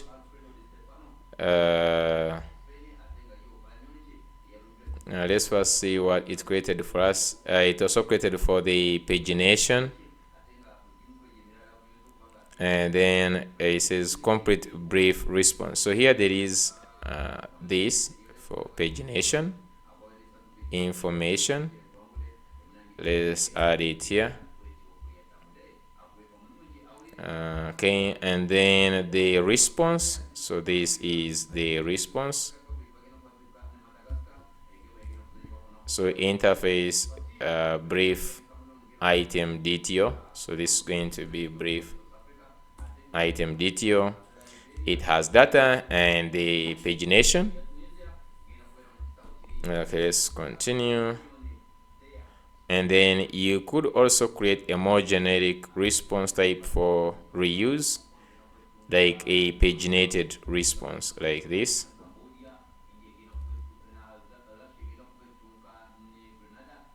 Then use it like brief item response is, oh, okay, that is nice. So you can also create this paginated response, and then you can also create this. Like you can just say type brief response. Like this one is paginated response, and then you pass in this. I think we can just like be using this. Okay, we have all these ones. Now what we want is what?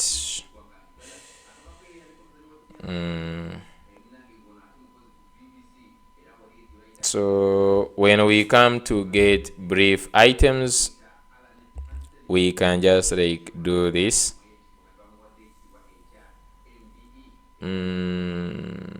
Brief items response. Do we have that brief items response like this?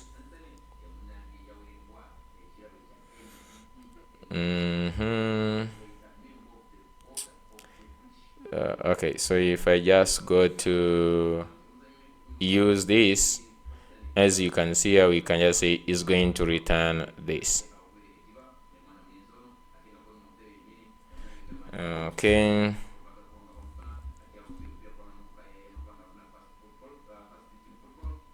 I'm just going to go back here.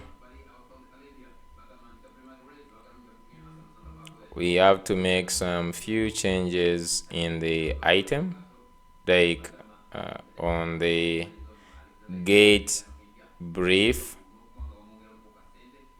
items.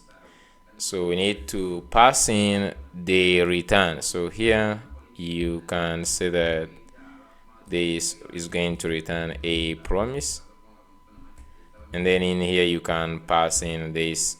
Okay, so it was already with a promise, so you can pass in a promise like this, and then you can call the brief item. Okay, just go to the types. So let's go export. Make sure that all these things are exported inside this. Export export. Okay,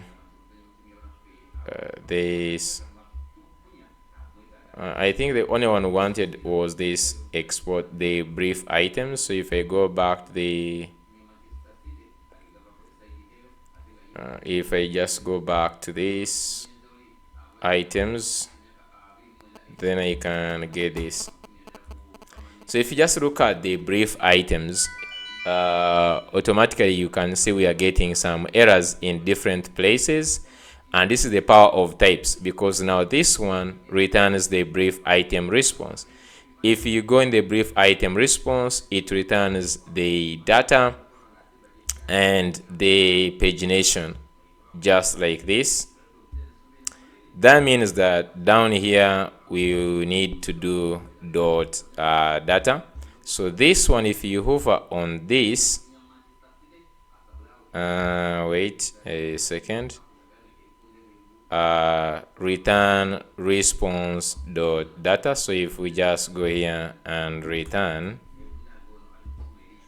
raise dot data, just like this. Okay, let me first comment out this one.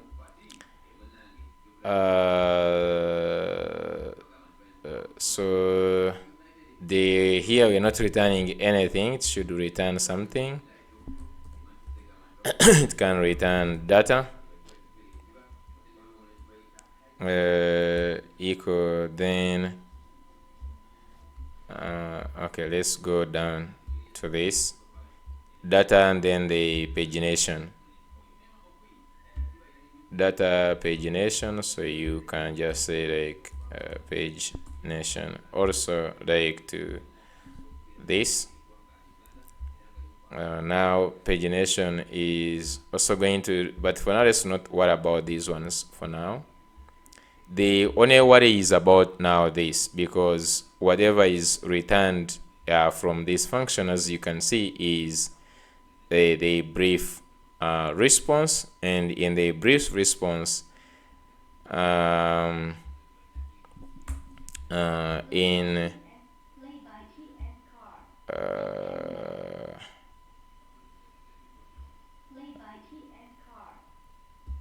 brief response, it has data which is brief DTO this.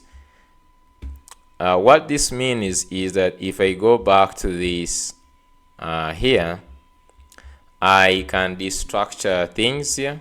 I can just like get, if I do this, you can see that I have data and pagination. So I can just get this data, and then you can just rename this to whatever, like items, like this. So if just I go back, I want to know if this is still working. Refresh.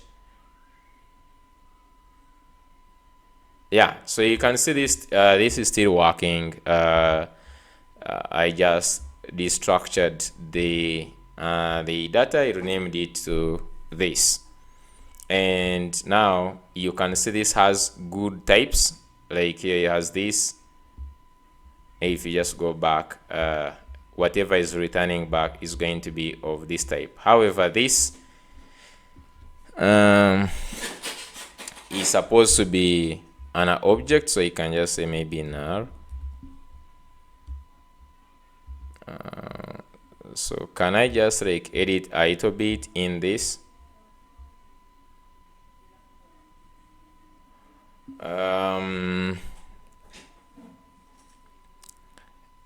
I just like want like in the error case, because when there is an error, let's first see this down here. So it is just like if there is error, it is not actually returning anything, it is simply throwing an error, of which I think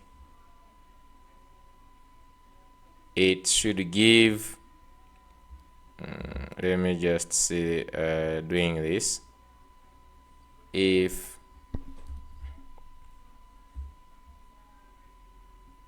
so I can do this,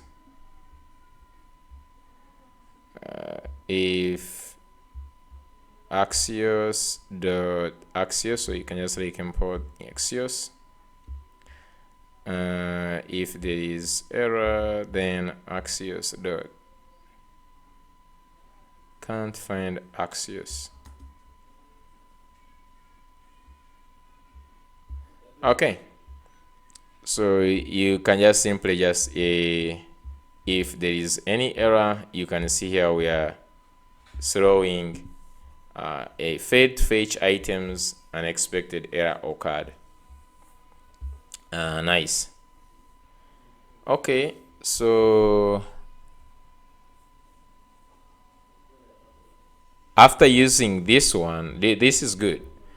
Make sure that our server action is having the nice types with what we want, is very important, like to know like it has data and then the pagination details.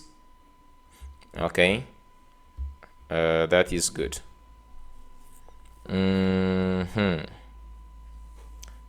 What did I want to do else? Okay, let's continue with the documentation.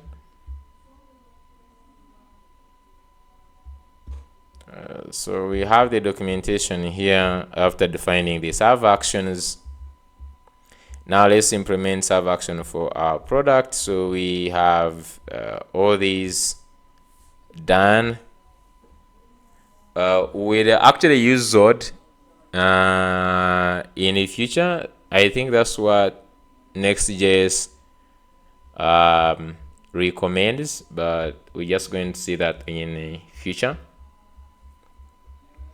Let me scroll down.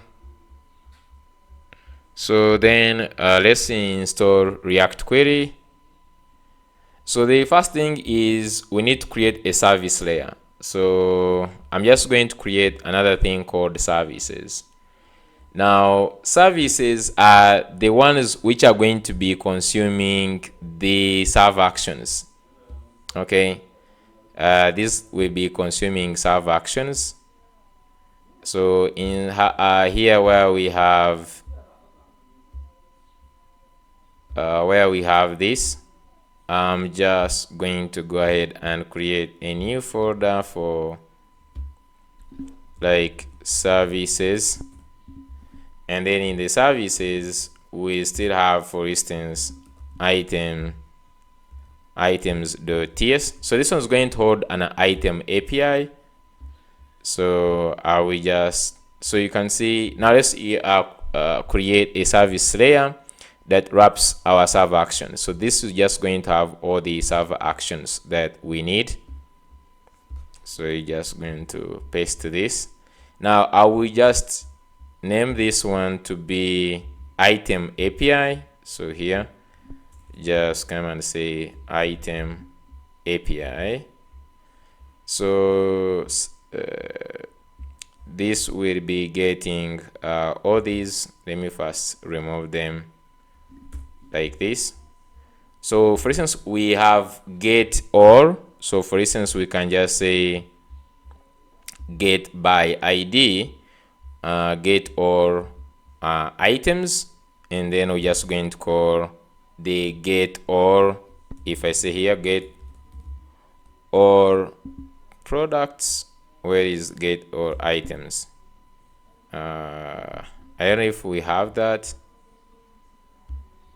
Actions, items, we have get org items. So we don't have for all items. If you wanted that, you can also create that one, but we're not using it anywhere. Maybe if we had like an e-commerce, so we just simply want these org items, and then we have also get org brief items. So I would just go in our service, and then we are going to call get org items. Now this one we take in an organization ID in a second. Get organization items. Okay, import this. So here I would take in ID. So this is going to be org ID, and then here pass in the org ID like this. Now from whatever we just get back, if you look at what this gives back, we need also to give types to this.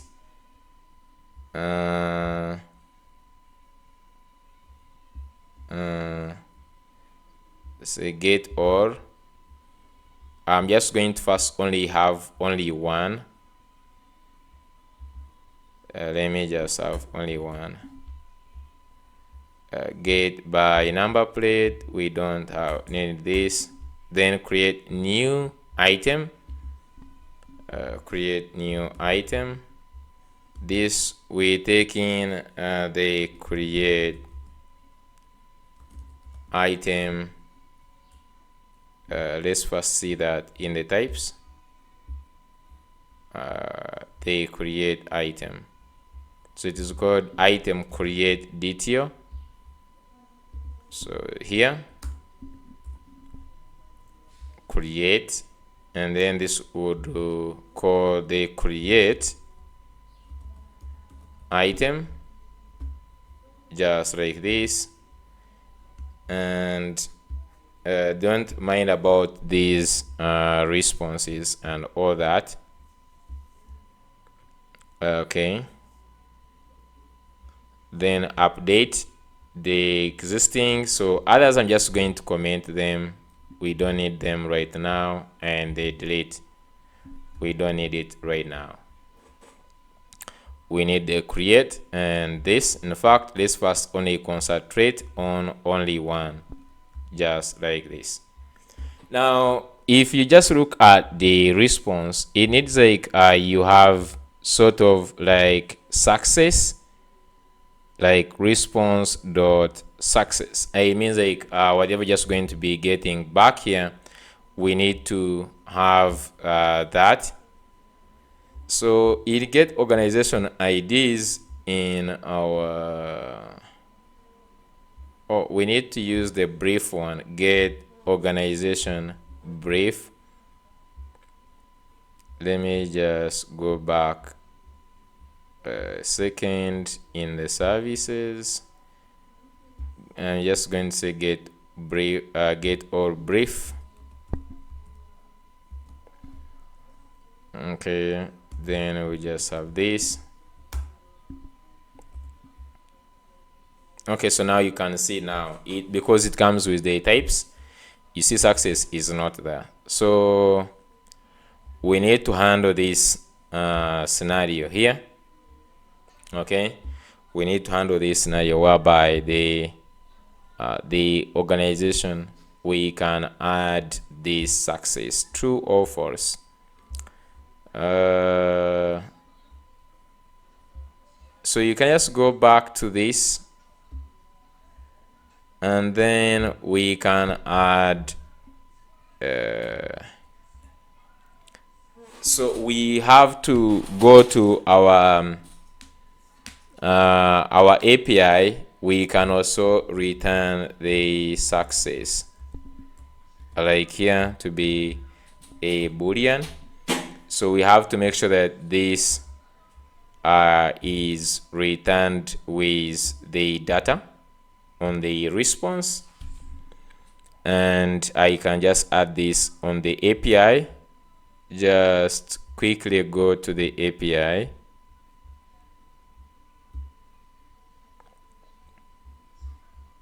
If you go up API v1, let's start with the items. So in the post, you can also just say data. It has, now let me start with this. So you can see whatever we return back here, we are stringifying this.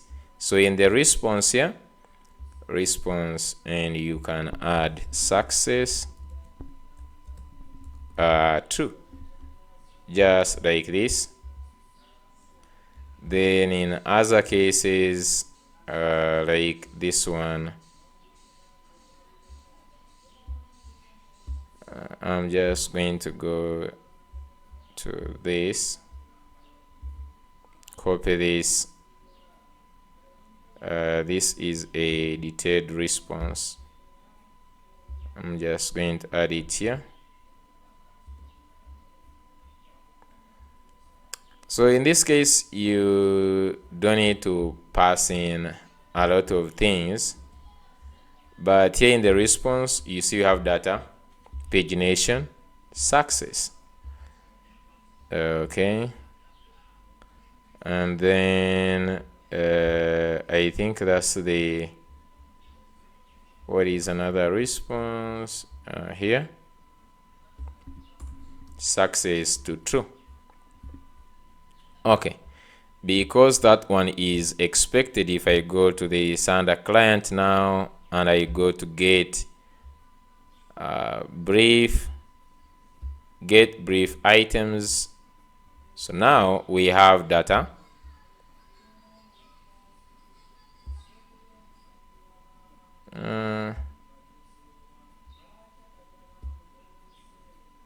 Where is the success? Let's first see. Oh, we actually didn't do for, we did it for items, supposed to be ID items here. So we need to add for get,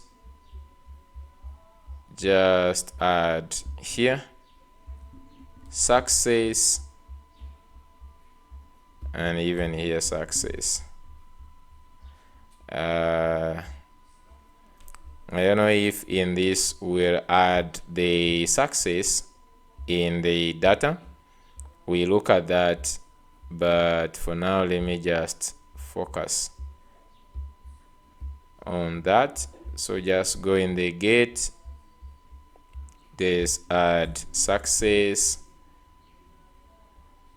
Okay,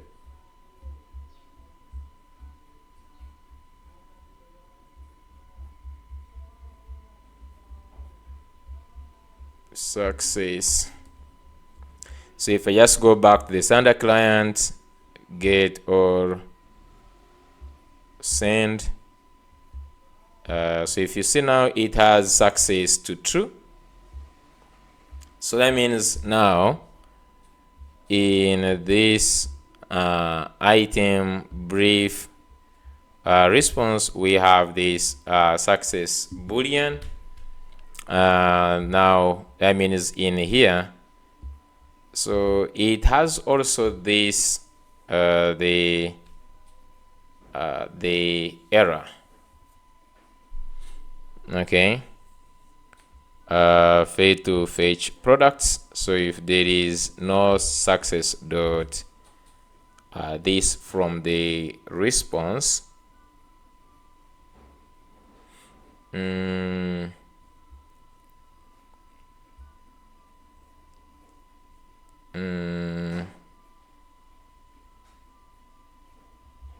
I can just like copy this. If I want to have, if I want to consume the API like this, how should the response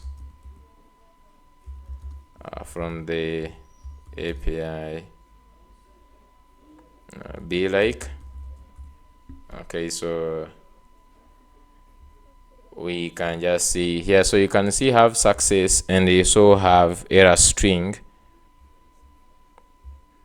Okay, so the brief item, then pagination,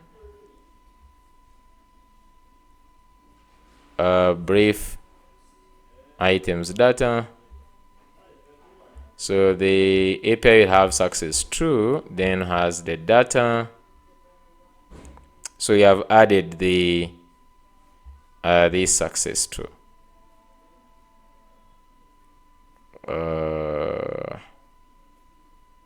Yeah, we have added the success true. That's the only thing. So for the error, it would be success false, data null, error. So you then modify your API implementation to return this structure. So that means here you return success true, and this is above.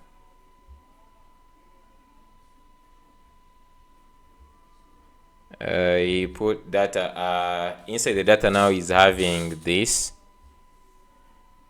I don't want to do that. Oh, so it would have like success and then the data. Then here would have success false and then data null and then the error.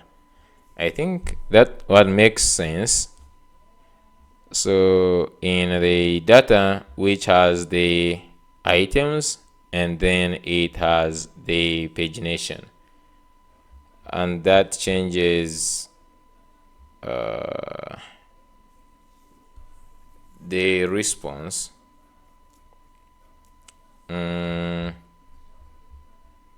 That means like we have to change here this remains. So now the brief items has the data and this here, and the response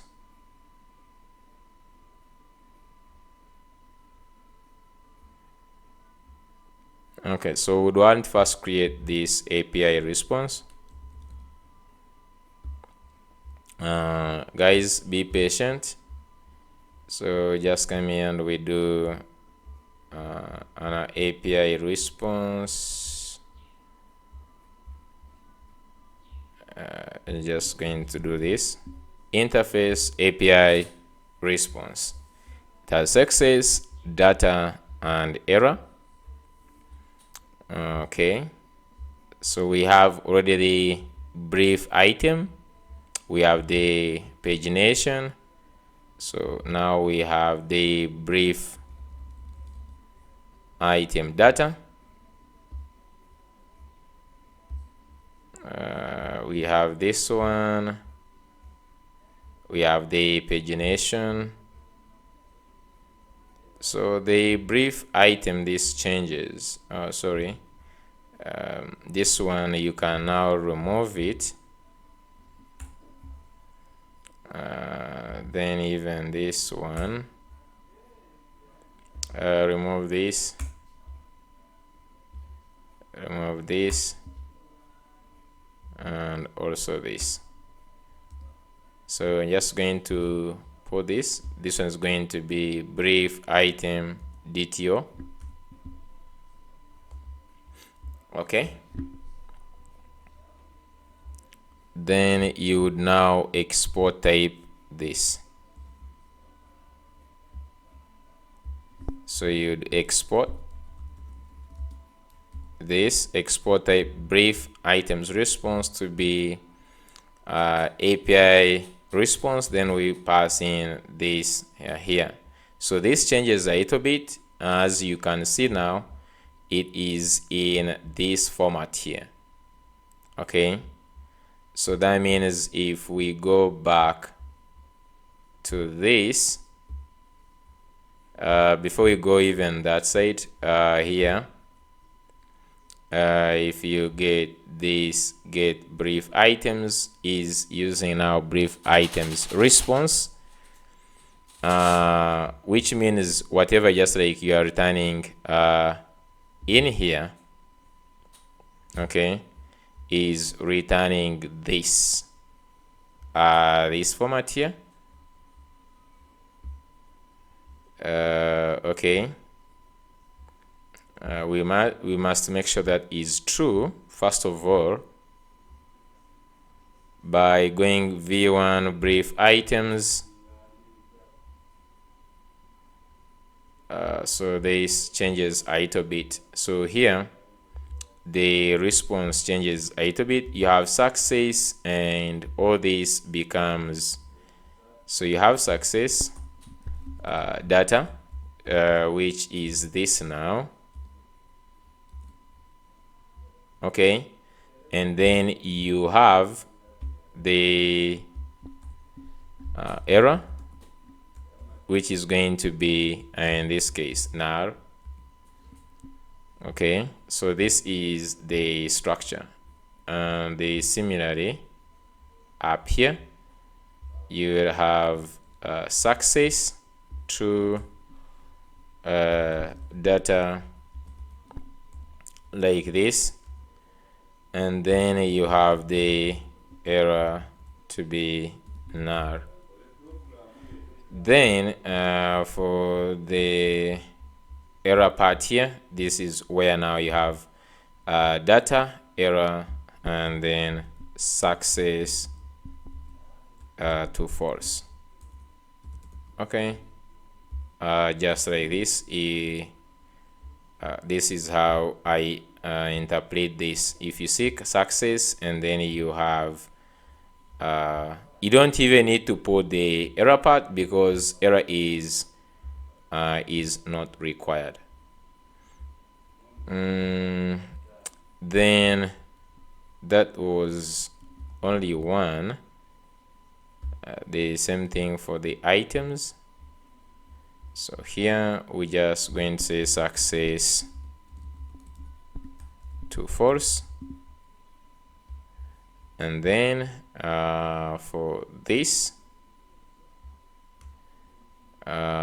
we have success and then the data like this, and then you can just say error nar.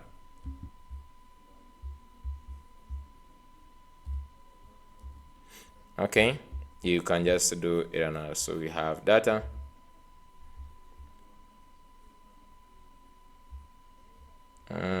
what is the problem? Okay, so similarly up here we'll have this as success data, and then here we have error to be null. So you can just like have it like this. So this means that it changes when it comes to here. So that means in here we have three things. Okay, we have three things. So how do I get that? So if you just go back to the front here, inventory items, so if you just go here, you will notice if I do this, so you have three things right now in the response. You have the data, you have the success, and then you have the error, right? So I can just say data dot, so the data itself also, I'm not sure, like this is supposed to be data dot data at this point. If you go back here and you go to this, so this should just have API response of data of whatever you pass here. So data is of this type, okay, so which has the data and the pagination. So we are supposed also to do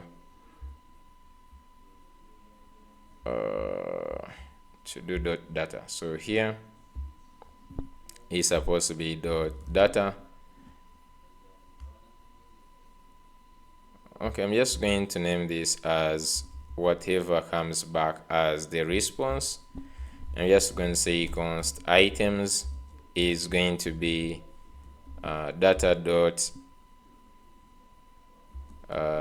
data,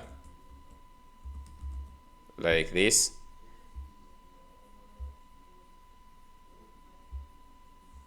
Oh, this is response, sorry. So it's going to be items is response dot data, just like this. So because of the types, brief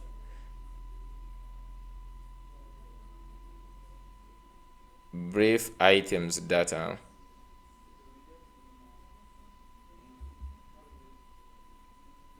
this is the response. So if you do items, raise is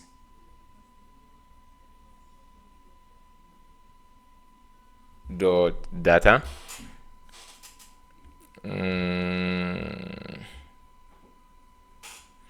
That means, first of all, in the columns here, let's make sure we have this brief item. I'm just going to do this, get this from the item now. Okay, so I'm not sure if there is anything. Oh, okay. So now this one is brief item. Okay, so you can just like do this here. And now we should just have the same exact same thing. Refresh.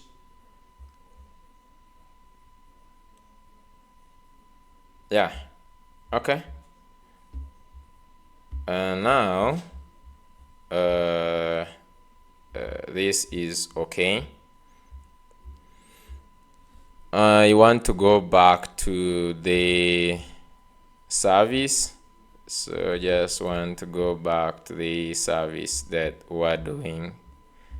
So inside the service here we have the items. So now you can see the success is accepting. So you see response dot success and also response dot error is working now properly because days are there.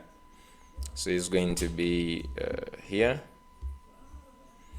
now. So we have nice get all items. We can also do the create items. So create item here,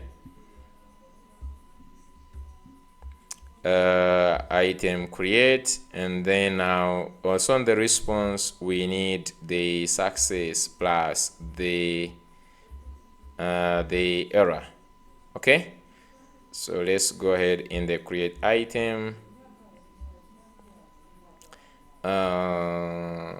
So create item is also doing this. So we need also to have the create response. Okay. So I'm just going to say that you also create. So I'm just going to say this. I'm just going to say I want to also modify the response for the post requests to have success and error.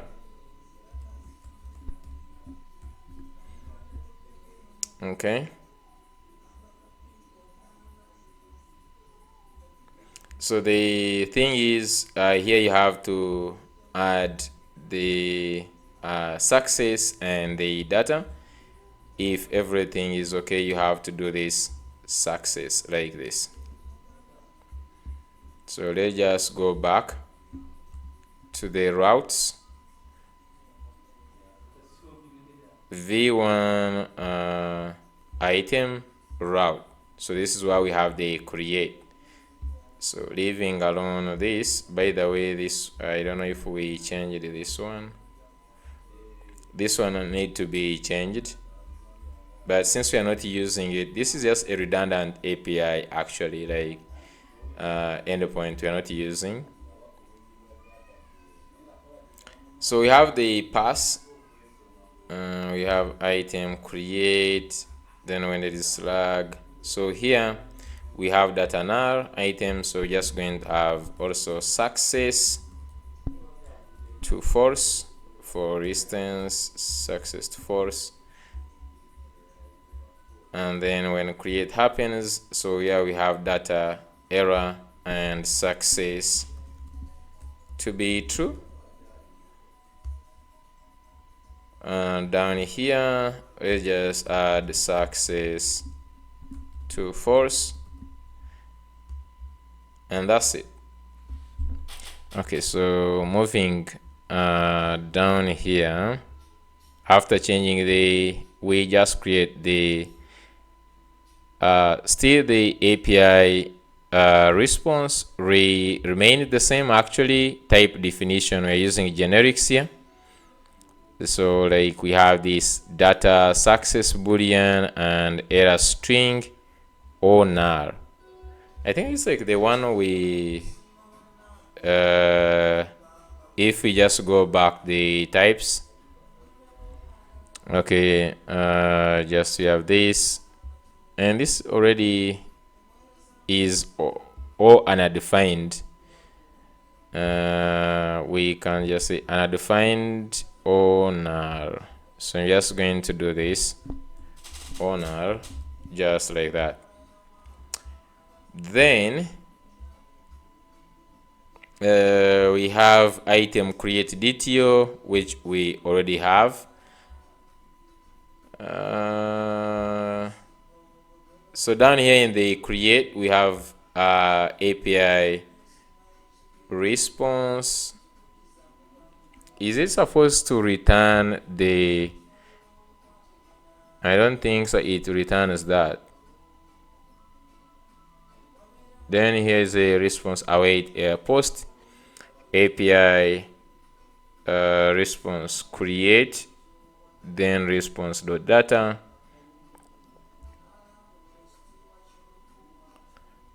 Okay, so I think this is on what we return. I don't think it does return this promise of item create in the create. This one is very easy actually. I think we can simply go to the items here in the create. So even if we don't do whatever this was doing, the most important thing is what we are going to return back here. So I'm just going to return. So let's go ahead and say return success. So we just need to return this. And instead, I'm just going to return success, true, then data, and then error. Similarly here, instead of status, I'm just going to say success, true, and then error, failed to create an item, and then data null. Now for the gate, you see the gate is somehow different because we return the we are returning like the actual data.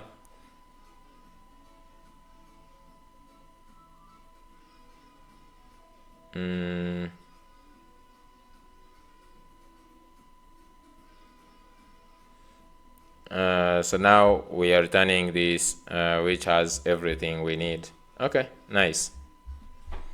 So if I just go back here in the services, I think this is the create is having some issues with the state. So just going to say if raise dot success. So now we just do this. I'm just going to go back to the let's go back to the service. Yeah, data create. So this is now okay. Okay.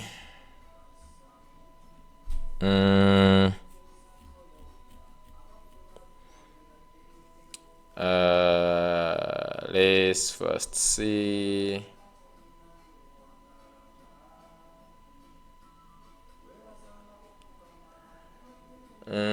So for simplicity,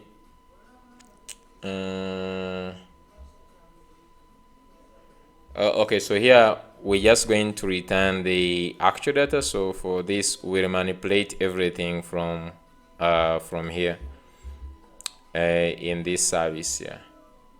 Okay, actually we can also even use this service in the other side, but let's just like we do the manipulation from here, whatever you're going to return.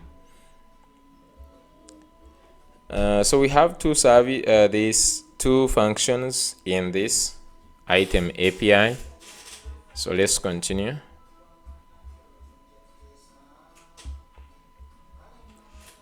So let's set up the React query. The first thing, I'm just going to go ahead and install React query here using pnpm. I didn't put the installation.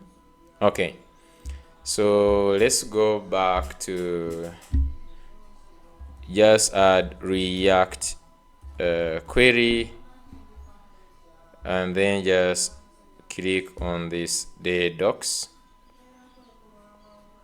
So we just need here this docs. Okay, then you can click on installation. Okay, not in turn stack router. We don't want turn stack router. We want turn stack query. So there are lots table form. There are so many things here. But just going to go turn stack query. Just going installation, and then just going to use pnpm. So we need to add the React query, and also we'll add the dev tools. So in a second I will add the dev tools, so you can pnpm can copy this, and then when you go to the dev tools, we can also add the dev tools. I will add the dev tools. So let me first add this.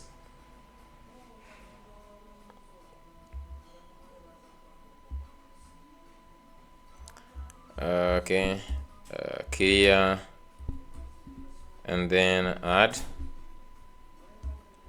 and let's go ahead and add the dev tools. Okay, let's add it here. Okay, so after installing those two packages, we are done. Okay, next is, what is next? Just go down here. So it is setting up this the setup. So I'm just going to go to this setup. So we can just create this query provider. So I'm just going to go ahead and create the query provider. You can just create it anywhere you want. I'm just going to create it in the lib, like query provider .tsx, and then this is going to have the React query, and you can set up your things, the ones you want here. And then next is adding it, update the provider. So we're just going to update our providers component, and we add this. Just going to copy this, and we can look for where we have the providers. So here we have these providers. So I'm just going to also replace it with this. Okay, so we have the query provider from lib query provider, and you can see it. I've just like put it inside here where we have session, then query provider. And then in turn, this one, we're using the providers in the layout. So if you just go back to the layout, you will see that in the home, not the home layout, this layout here, you will see that in this layout I have the providers. Nice. Now we have to create the hooks. So let me create the hooks folder if we don't already have it. I'm just going to go ahead and create the hooks, minimize the app, lib, all these. So you can click on any of these files, create a new folder, call it hooks. Oh, so hooks, a file for the hooks is already existing. So we already have the hooks here,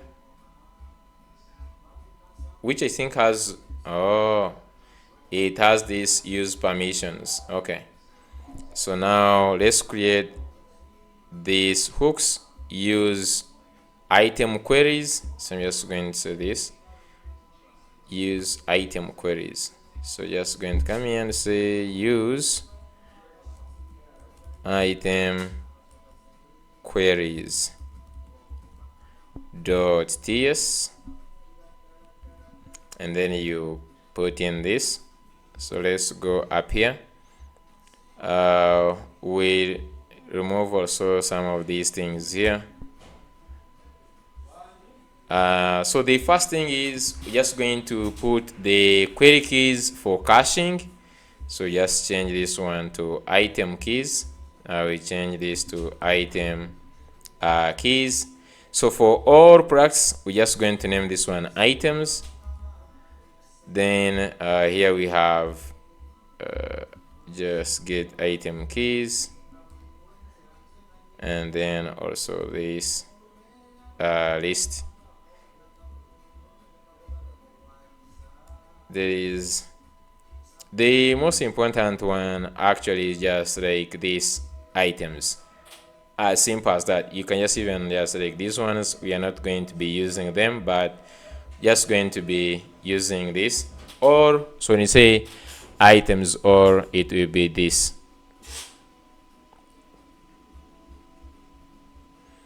So down here, just going to have use items, and inside we'll have data as items. Then we can have loading. Now I'm just going to use suspense even if I don't use this one. I'm just going to use for this case I'm just going to use suspense, but I just put this one. So this one will be item keys, and this is going to be the item API dot get or brief. So we're just going to look at this get or brief. Let me first do this.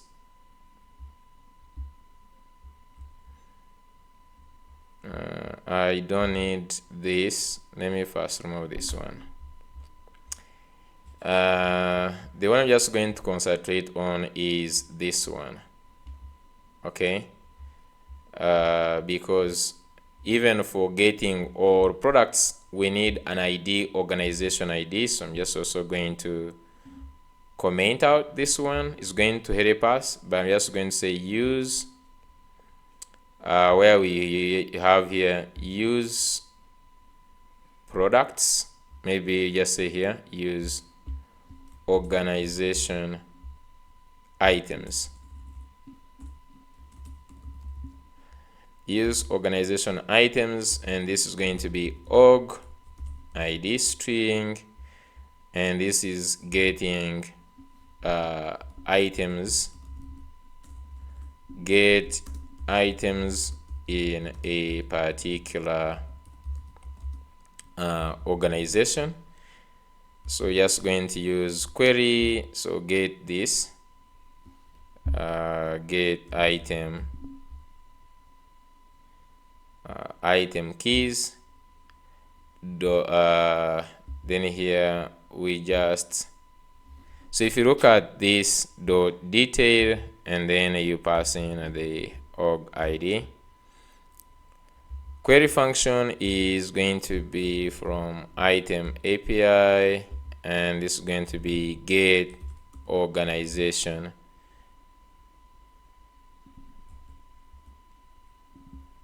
get all brief, and then we pass in the organization. A Navbar only run if the ID is given. So this is the org ID. So this use organization should now in the documentation for, if you check in the documentation for React query, there is what they call suspense. So if you just go here and search for suspense, so they brought in a new hook for in React in version 5. They brought in you can use suspense query instead of using query. You can use suspense query. You can read more about that, but what it means is that you don't even need to use it.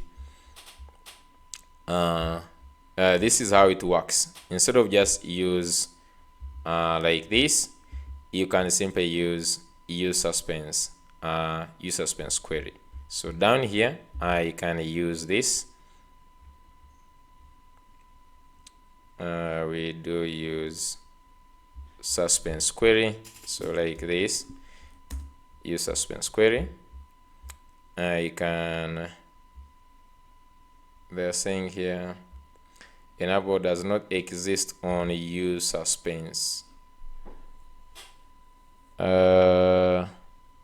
Since it doesn't exist on, you cannot use it on for a single item. I'm not sure. Options, it doesn't exist on it.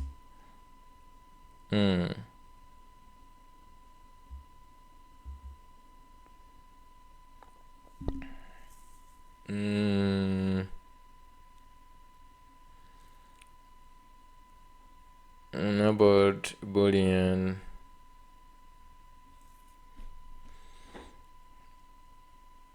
I might just like leave, but I just need to use the suspense. So instead of return, I'm just going to do this, just like this.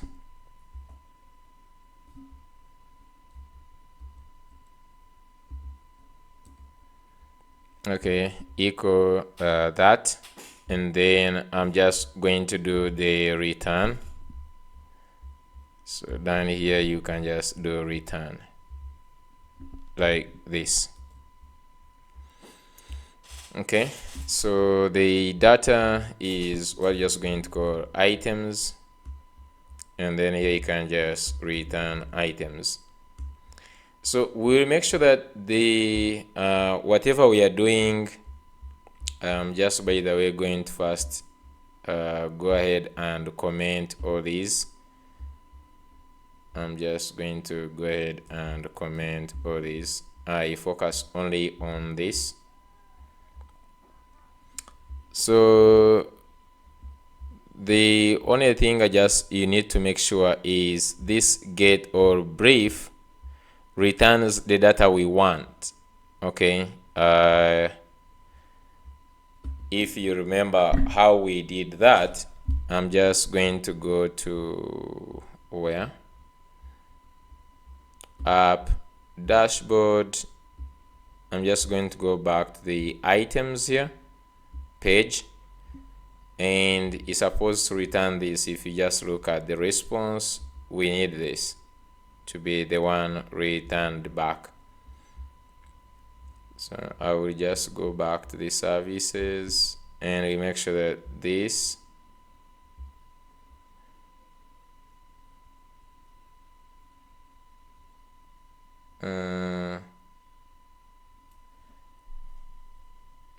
get a brief organization items. So I'm just going to go ahead and do this. So it will be response.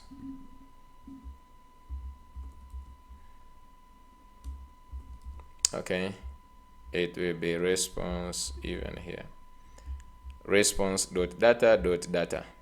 And this is what whatever you return here, this is what is going to be gotten in this use item queries. So here, this is going to get the items, and you can see the item is actually getting the brief item really nicely. So we have kept all the types moving really nicely. You have to make sure that when you hover like on your items, you should get the right TypeScript stuff here. Nice. So what next? We could also work on the create. This I'm just going to comment and a comment create, since we also created on create. Let me comment all others, and then a comment create. So for create, we use mutation here. This we already have the data here, which is item create DTO, and then we call the item API dot create. We pass in data item. So this one is very easy. Item added, and now the keys, the invalidate keys. So you can see here we were saying detail item dot detail, so we have to be very careful with the query key that you access. So you see we have these filtered and others, and we have the one for the list. So I'm just going to use the one for the list because that was the one that was used. Let me see. So we have all products here, and then list is using this. So here in this, we are just going to use lists. So I'm just going to access the lists here. Just say lists, and lists doesn't take in the, let's go ahead and see item keys. Lists doesn't take in anything. It was only a detail that was taking in this.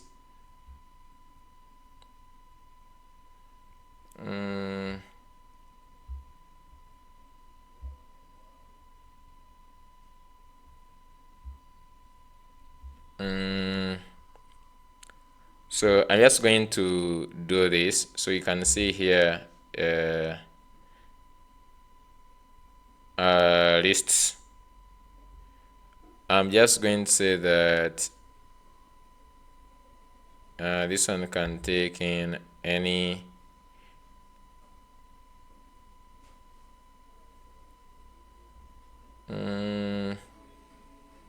I'm not sure. I'm just going to here on the query keys, I could just say items, type string is not sendable, type read only and unknown. Okay. I would want to go to lists.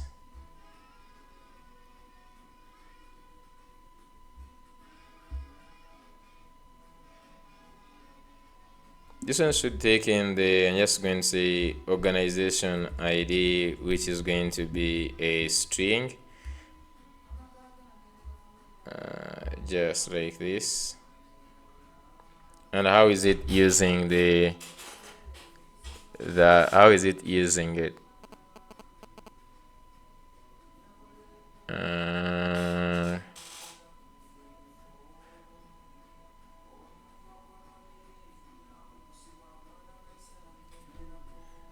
Okay, I'm just going to do this.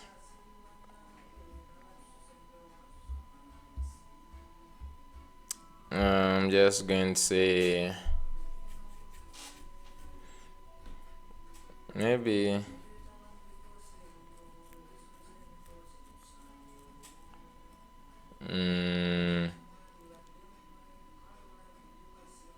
because I'm just like trying to see the one which has like the ID, takes in the ID and then gets this and then with the ID.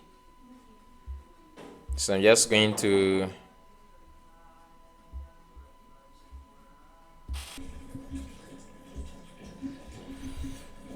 okay, so we are having the lists.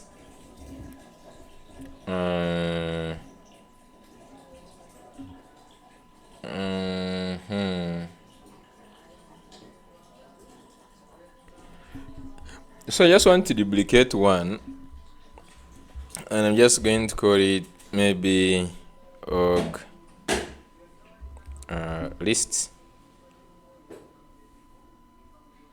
Okay, maybe call it underscore like org list or lists. Okay, just like this.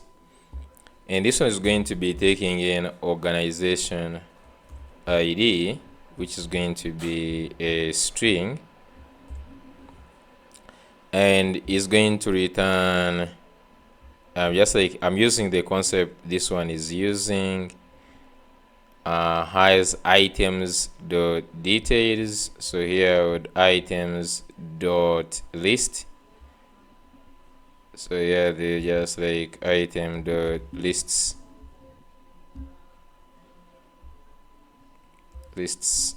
just like this. Okay, and then if you look at this, has the ID. So this one has the filters, whatever we're passing. I'm just going to pass in the organization ID, just like that. So this one is what I'm just going to use, because if you look at this, it was using detail. So I'm just going to use this query key organization list ID, and then it gets this. Okay, we have one error. I think it is in the create. So here when it comes item create DTO item created, invalidate query keys is going to be item API dot. So here is where we need to pass in dot org, because this was just getting the lists.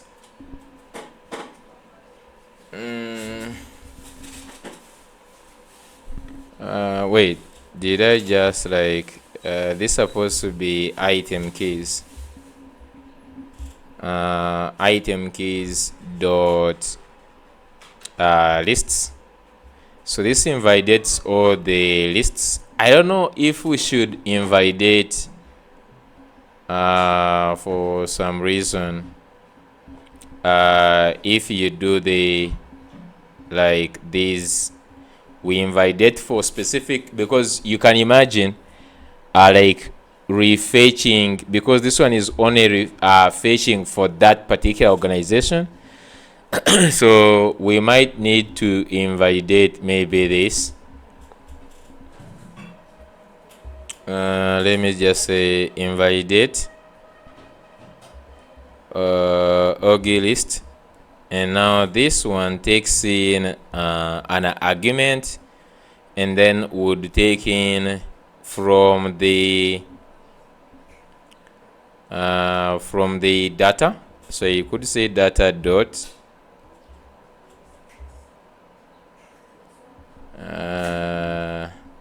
I'm not sure, like that becomes really tricky. If I want to invalidate the org list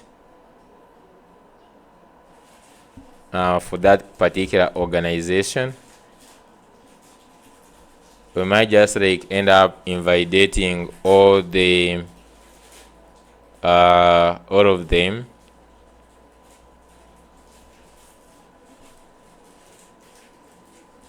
Okay, I'm just going to first leave the other one, the lists, then on error failed to create. So here item added, then here failed to add item, just like that. So for the update, product and others, we're just going to work on that functionality later on. But for now, let's just like work with these two. So this one is use create item. So this one is going to be use create item, create new item.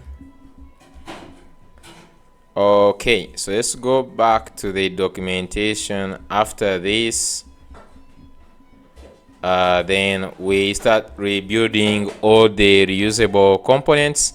So if you look at this, you have like the header, data table, you have the search, you have the filters, you have the pagination. So all these ones are the different parts that make up this.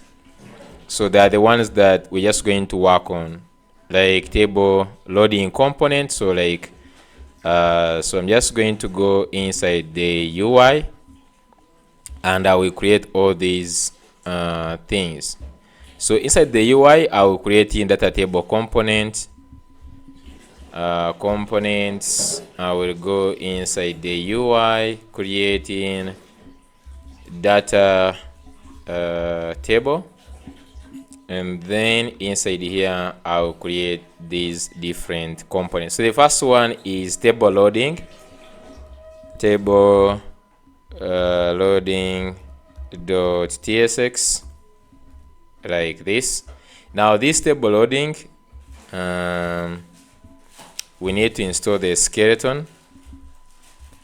So depending on what you are using, we are using Tailwind. We are using Tailwind 3. Let me just go here, CRUD, and then we just go to skeleton. Okay, so we just go to installation. So this is using NPX CRUD, CN latest. The skeleton, I'm not sure if this is going to work in this. I don't know if it automatically checks the version you have and then it adds. I'm not sure. Okay, so it created this. This component, if I'm showing you what this component is the one when you reload the page. So this that is showing this table, that is the one. So we have created that inside the UI table, data table here. The second one, scroll. The second one is rows per page. So this one is going to work on the rows per page. Are these ones, the one you are seeing here, rows per page, like this. So let's go ahead and copy this, add it here, rows. Okay, want to see the actual name, rows per page. So here, rows per page .tsx. Okay, just move this so there is no error here. Next, and this documentation, just like I created it following the same for the data table here. So this one, they also have data table. If you look at the documentation, they have a full documentation for this. Sorry, not that one. They have a full documentation here. You will see that they tell you what to do, like that. So it is also a long thing. It's just not like a short thing. So I also created in a similar to have all those components. So we have the date filters. So date filters are these ones, the ones you're seeing here. Last 7 days, this month, this year. So those are the filters. So let's create this date filter.tsx. So I will just go data table.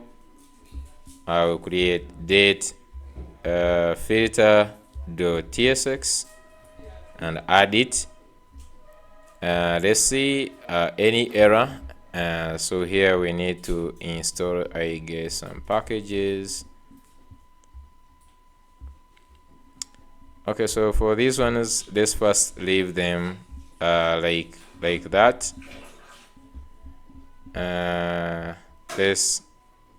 We can just say, for instance, range.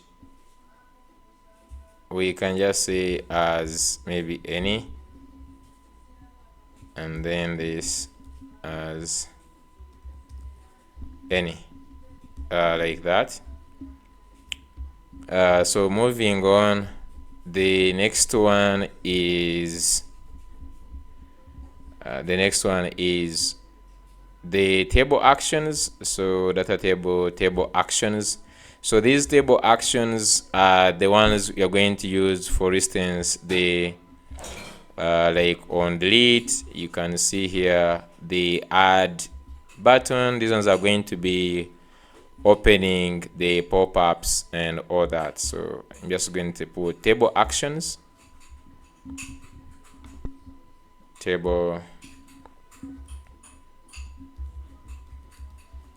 table actions.tsx,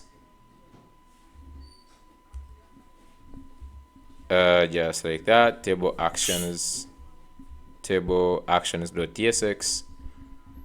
Okay, there is no any error here. We'll just dive into them while implementing. Then the next one is the filter bar component. So the filter bar, you will show it, which is having the date filters and the search. So this the top one, which has the search, and this one and the export button. So let's see, that one is called filter bar. So I will just have the filter bar.tsx, and these ones are going to be using them across different things. So let's add it is having date range and date filter from that, so you can make sure that this is imported. So the date filter actually is not inside the data table, but since we have added it inside the data table, so I'm just going to say that this is in the data table.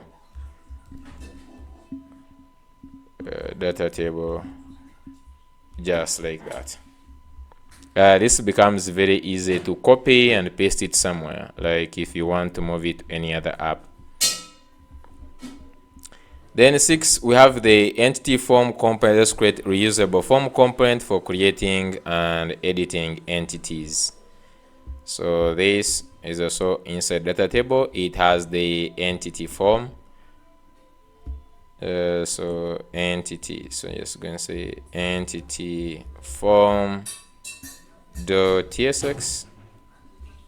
So if you want to know what entity form is, if you look inside the entity form, here is this form. It's just like a wrapper of a form that takes in these and any inputs you want. Okay, so it is using the form. So let's install the form. We're using SADCN form in this case.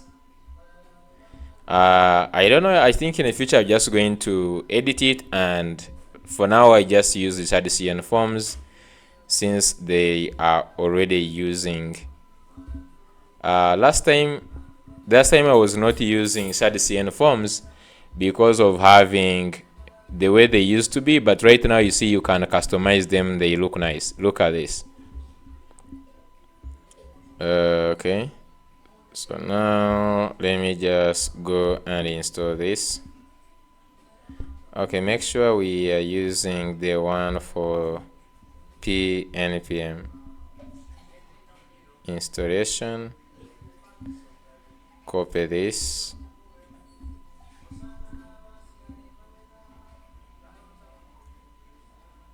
Okay, just paste this.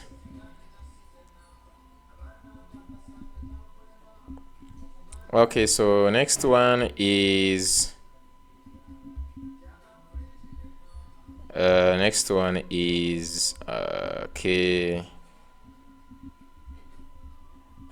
Next one is 7, the confirmation dialog. This one is for the delete. So I'm just going to say confirmation dialog. You see this one is also going to be reusable. So confirmation. Okay, here is saying, do we want? No. So let me just say here confirmation dialog .tsx. Paste this. This one doesn't need to install anything, so everything is using SADCN just for purposes of reusing them everywhere. Data table component, finally, let's create the main data table component. It integrates all these components that we have created. So I'm just going to copy the data table finally. I have not seen the pagination. I'm not sure. Data table.tsx. Okay, so data table is calling of all these different pieces. First, it is having pagination, so let's install pagination.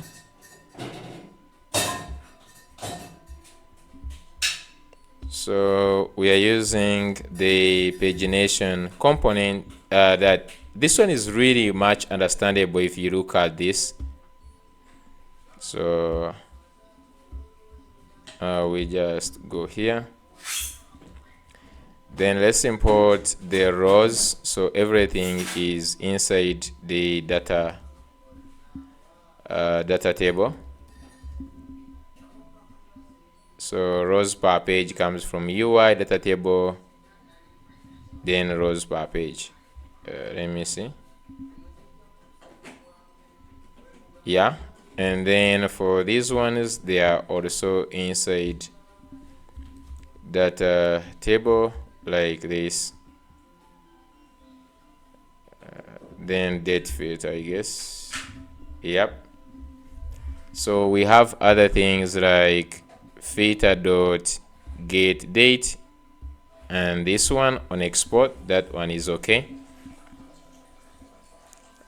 We have a question here. I'm just going to say no.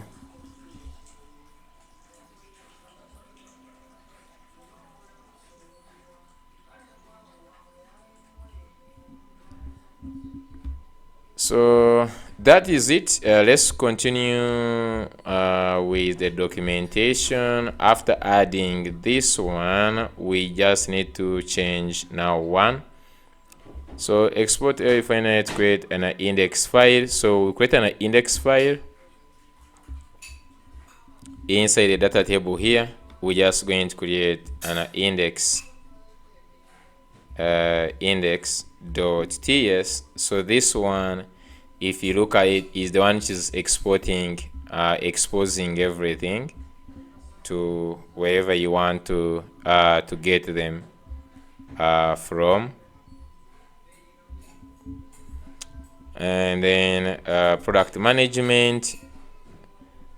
So we need to create the listing component. Now this is which is for the item. So I'm just going to minimize this. So in the components, I'm very sure we have divided these components here. We have dashboard, then inside dashboard, I remember we had somewhere like inventory. They were in the forms. Okay. So are we just like inside the dashboard? Maybe I will just create items. So I'm just going to say items, and then inside item we can have item listing.tsx, and this is where I'm just going to add this one. Okay, I'm just going to add this one. We're just going to change this one to product item listing, just like this. Okay, item listing. Now you see we have two errors so far. First, we just need to get all these things here. The React query hooks are mostly the ones for getting these things here. We don't have all these hooks. Let me first remove them. So I will remove all these ones here. Okay, so let's add the things. We are working with the create, update and delete, not right now. I will first comment them. We work with this one. So if you just go, we have use, we have the use item, use organization, use organization items. So you will notice that this one needs organization ID. So organization ID we can just like pass along with the title here. So I'm just going to say get the organization ID like this, and let me add this in these product details. I'm just going to say here item listing props, item, just call this item listing props. You just need the title plus the organization ID, which is going to be a string. So now we can use this item listing down here like so, and now we can just call this. We have to pass in the organization ID, and now this one is items. If you remember in this one, if you hover here, what we are getting back, we get the items and then the refetch. So I'm just going to use here items. So wherever we have the products, we're just going to look into that. So down here for this, that is not a big deal. So for the create, we'll just modify this. I just want to first concentrate only on then the export, then handle. I will minimize these. We first work on a few of them. Okay, because this has all the things, get the total value, columns, and then this. Okay, so now the first thing you have to work on is define the columns for data table. So here we're just going to say that this one returns back the brief item. So from the types here, so this one brings brief item. So now we can look at this and then look at what you have. So if you look at the brief item, what it has the name, then the thumbnail, the date, and then this sales count. So let's just go back. I think name is okay. I always forget. Name is there. So name is okay. Then we don't have the number plate. So this here I will just put it with a thumbnail. So I will just do this, and we just have image, and this one is the thumbnail. I will just return back an image, this normal HTML image. Let me just first do this. I will just return back this image like this, and then in this you can go ahead and we say that raw dot thumbnail, and then for this is going to be raw dot name, and then for this one I will give it a default of placeholder dot png. We'll work on this, but let me just for now give it a class name of width of like 24 and also height of 24, just like that. Then we have the name, Now we have the prices. I'm not sure in the brief item if we have the price. We need to add in the price. Sales count. So instead of slug, we need it. We just have to add in the price, which is going to be so this is where we add, I think, the selling price, and then we have also the buying price. Buying price. You can just like look at the item. We have the cost price and selling price. So I'm just going to call this selling price, cost price. So just okay. So we'll have to make sure that in whatever we are fetching here, we'll add in these two. We can just like simply add them in the API. That is not really so hard. Just go in the API v1 organization ID brief. Remember, just like dealing with the brief. So where we have the select here, we simply need to add in more things.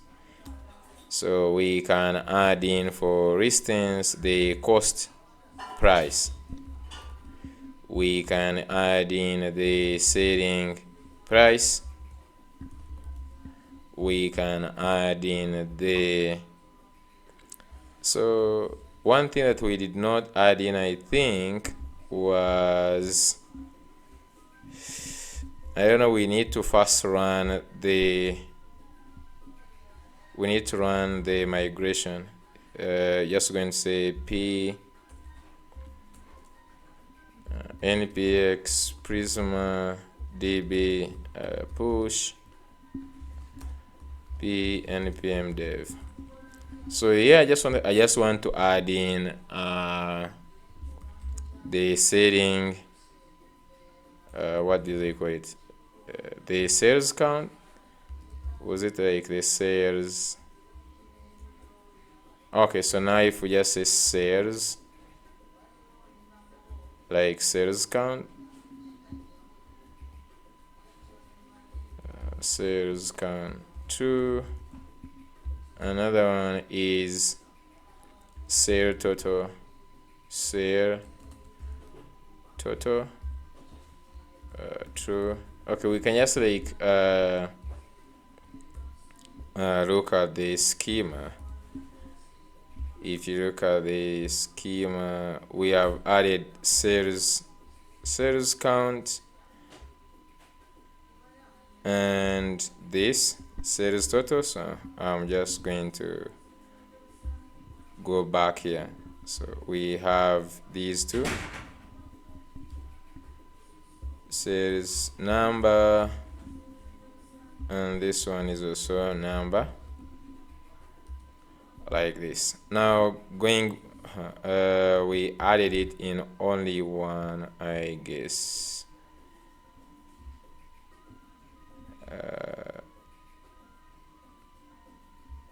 It's saying that does not exist on the item select.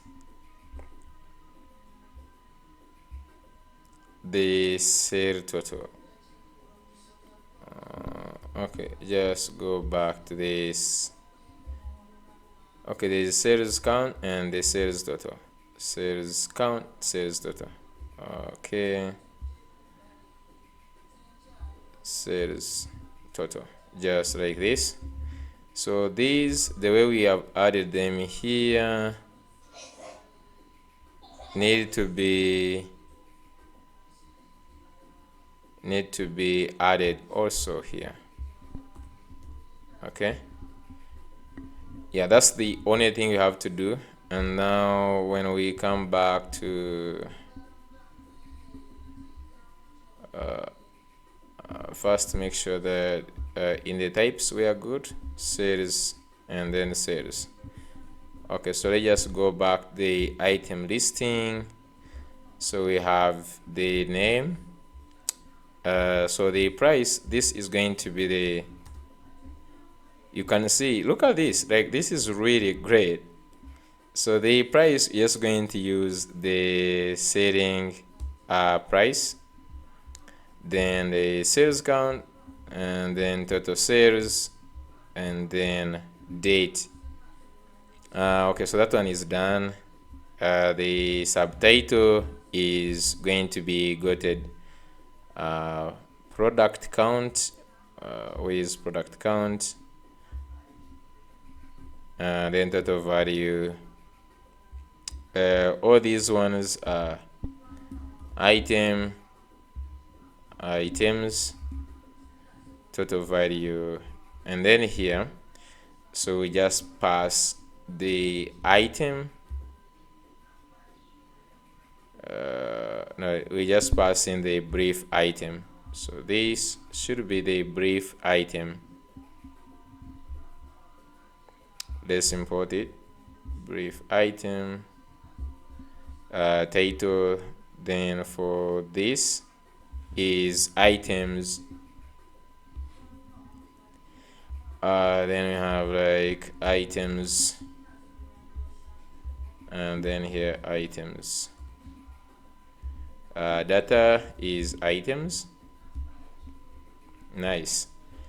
Then for the search fields, we're just going to put only the name.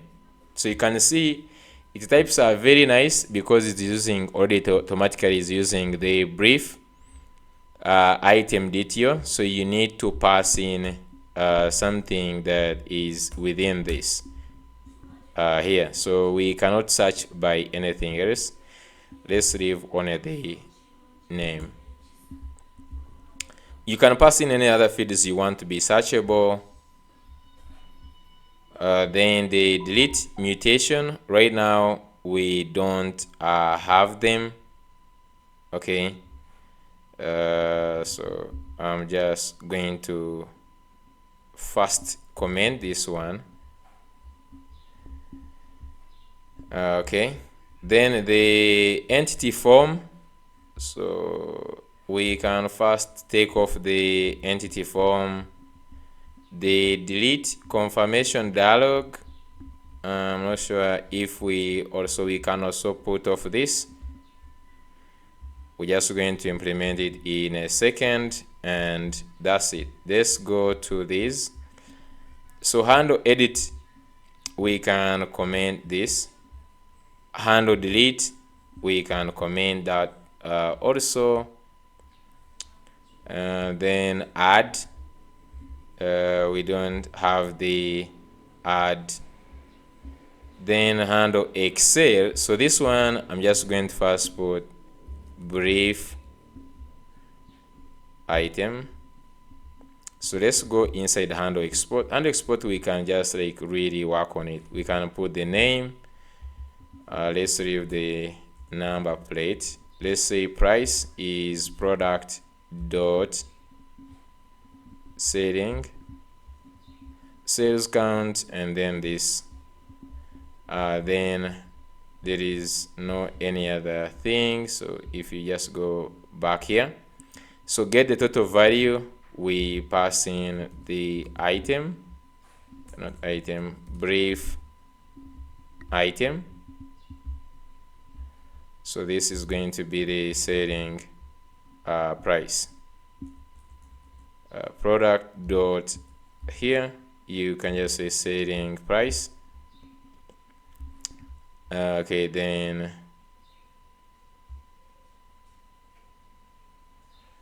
I'm not sure this replace does not exist on a number, so this we just need to simply say price is equal to product dot selling here,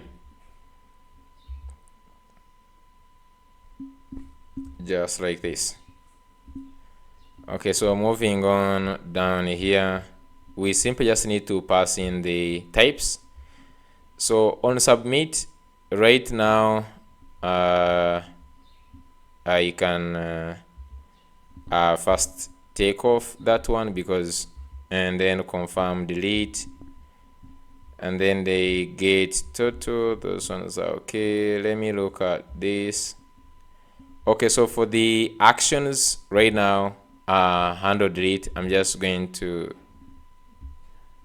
for this, I'm just going to comment this one. And then we have table row, we have edit, and also on delete. So I can also first comment these ones. We are remaining with only 3. So then we have this use state. I'm just going to say this one is item, not item, which is like brief item, and even this one is brief item. We still have 3 in the use effect. We're just going to work on this one in a second. But if I wanted, you can just work on product dot setting price, and then the number plate, I can just remove it. This price type number inside type string, so you can just like do number.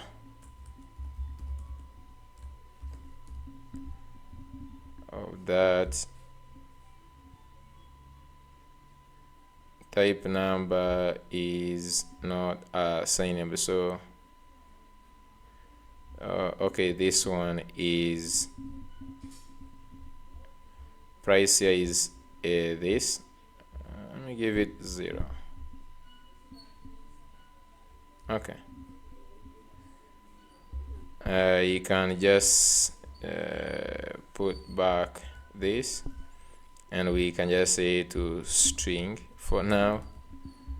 We just look at that before we have one error,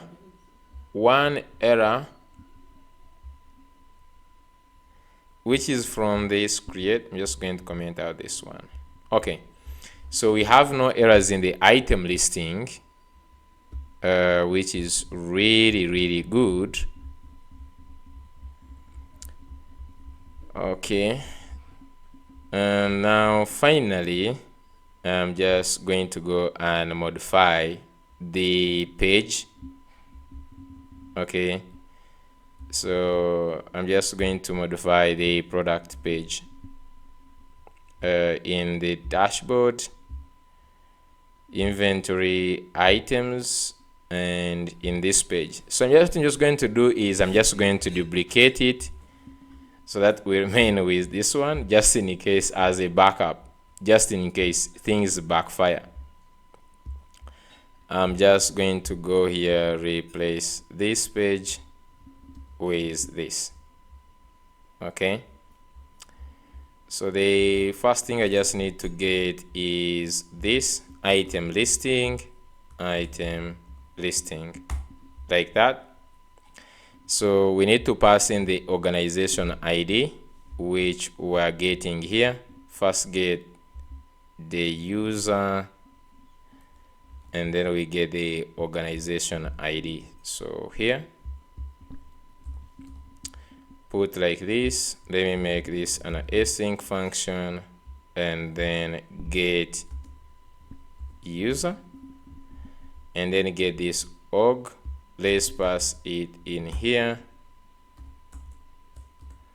as org ID.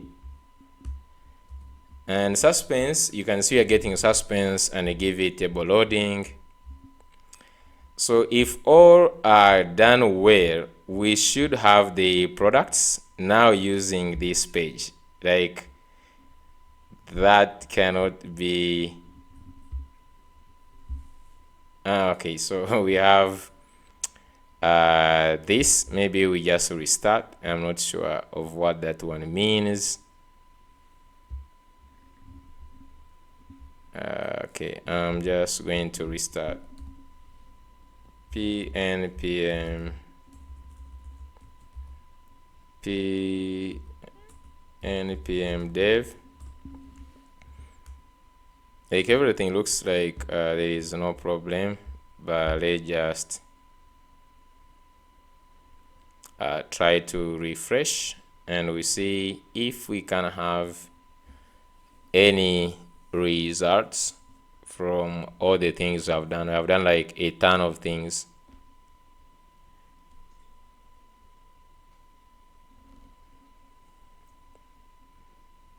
React down. Wow, wow, wow, wow, wow. Look at that. Look at that, how it is loading, and boom. Oh my god, this is good. This is good. It is really huge, but so far this looks good. Okay, I'm just going to first go ahead and work on the images specifically. So where we have the images, let me go back to the item listing. I just need the columns. So we're just going to start like exporting and putting these things in different places the way we did like in the other side. Like we're just going to put them in different places, but let me just get the columns. And for the image, I just want to make it 10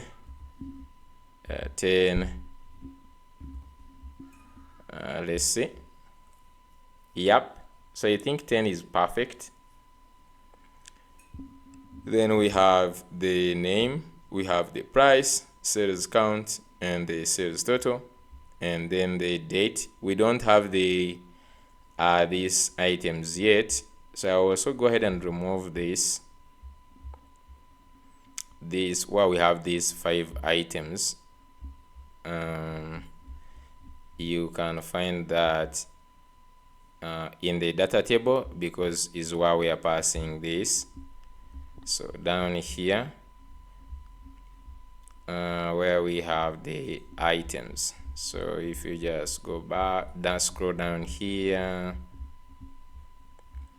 that is where we have the title, and then also we have the subtitle. So the subtitle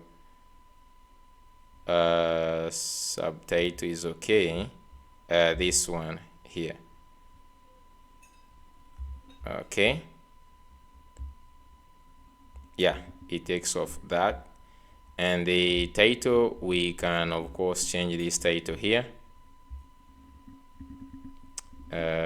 We can change this here.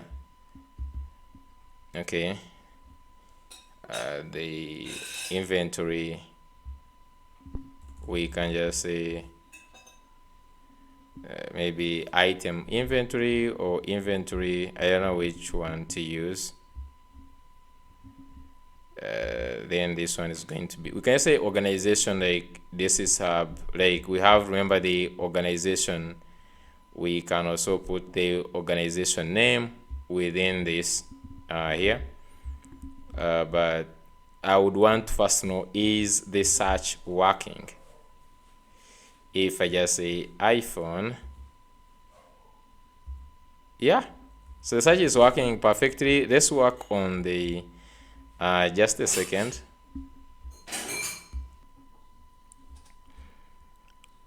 Okay, so I want to add if you look at the form inputs, they have this dark color. I just want to know where it is coming from. So let me just go to the item listing, and I'm just going to go to the search. So the search is inside the, if you go to the data table, so the search, I'm just going to look for the input. I'm going to look for the input. Okay.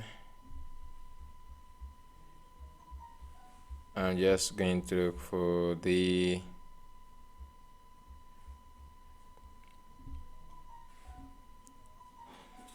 and now you can just like look at these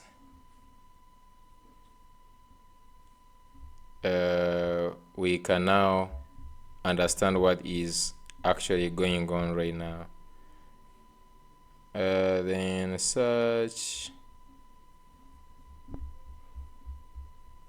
Okay, rows per page. And then the pagination, you can see right now, this is understandable. If we want to make it to use the backend, we'll see if it is necessary to make it to use the backend. Right now is fetching all the items. So if we want, we can just like also make it server side. I'm just going to go for the filter bar. I think it is the one which is having the search input. So in the input there is no anything that is extra added. So I'm just going to check for the tailwind. I'm sure the tailwind forms are there. You can look in this.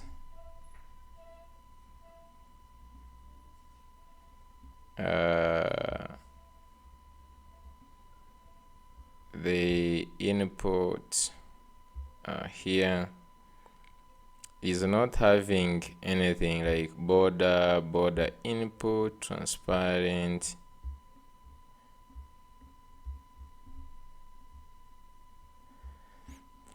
I'm not sure why is having this. Okay, so right now we can do today, and you can see today works, last 7 days, last this month, all the items. Then we can also have items on the page. Minimum is 5. Then if we want, we can show like these items showing they are here. I'm not seeing the pagination. I think just because we don't have more items. Let's add some items. So let's just implement the add, because that one we have it. So I'm just going to go back in the let's go to the listing page, the item listing page here. So just going to start with things to do with on submit, for instance, here, and then there is handle add. Okay, handle add, then there is handle, then we have create product. So this one is create item mutation, create item, I believe. Let me see. Okay, let's first go back to use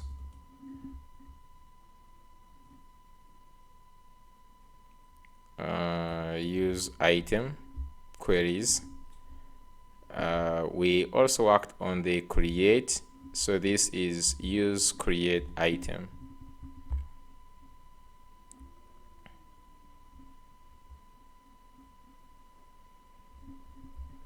So up here where we have this,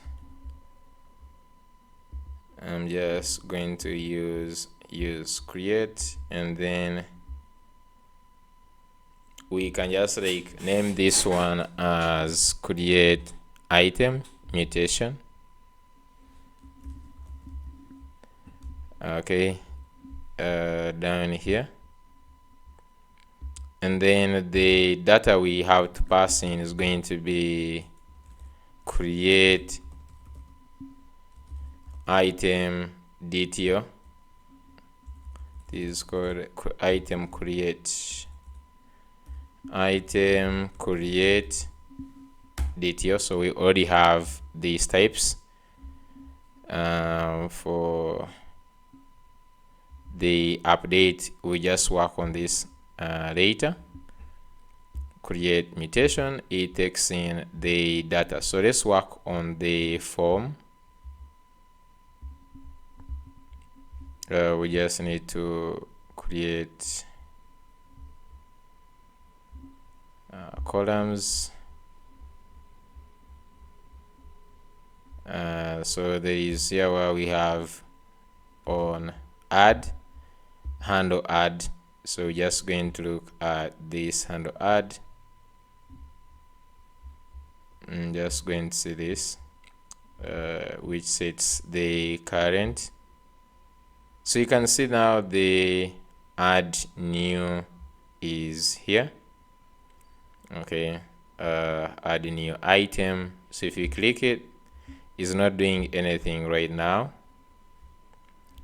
So let me just go and see.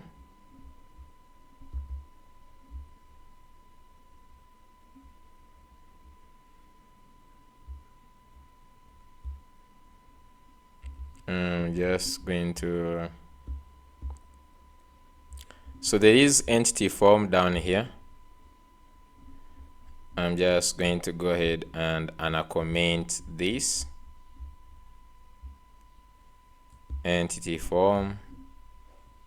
Okay, it is up here. Let me just uncomment the entity form.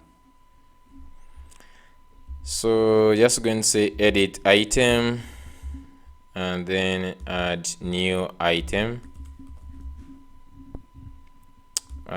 form on submit, and then this is going to be create item mutation dot is pending or this. So you can just like comment out one of the two. I will first duplicate one, comment, and then me remove this. I haven't worked on the edit functionality. So is submitting is that, save, then is going to be add item. So we have the name, which is item name, input, enter item name. Then the second one is the price, which is going to be the setting price, setting price like this.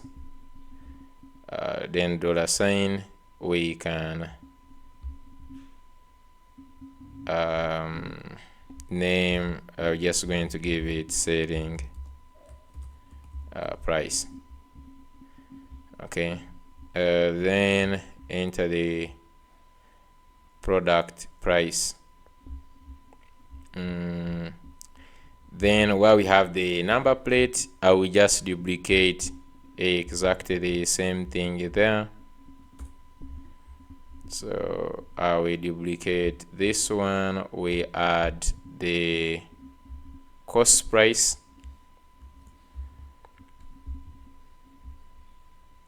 So here I'm just going to add the cost,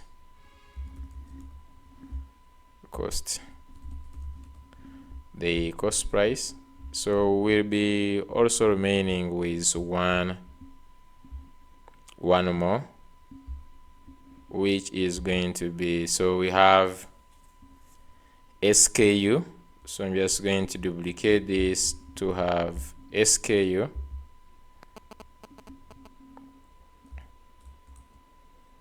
I don't know, in this, let me look at the data that we need. the create item. So create item as name. Yeah, so it is SKU that is remaining. Okay, so let me just do SKU. So the last one is going to be SKU.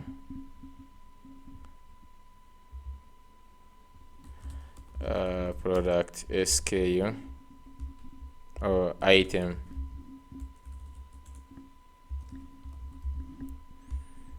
Okay, so here you can just like use any other icon.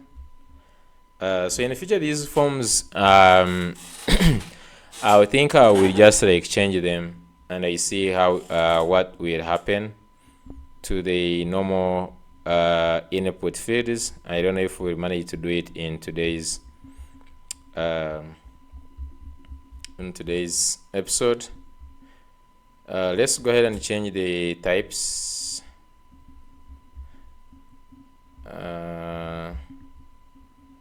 Some of these functions we have to simply export and import them. Just want to handle here. So this is going to be setting price, cost price,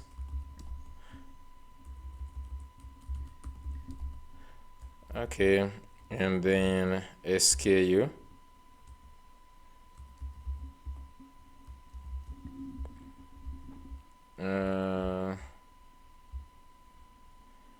If editing, then this is going to be setting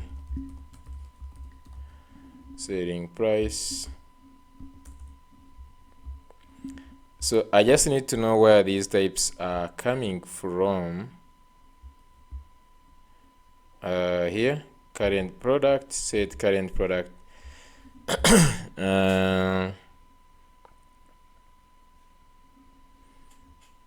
I'm just going to say item create. This creates also different level of problems.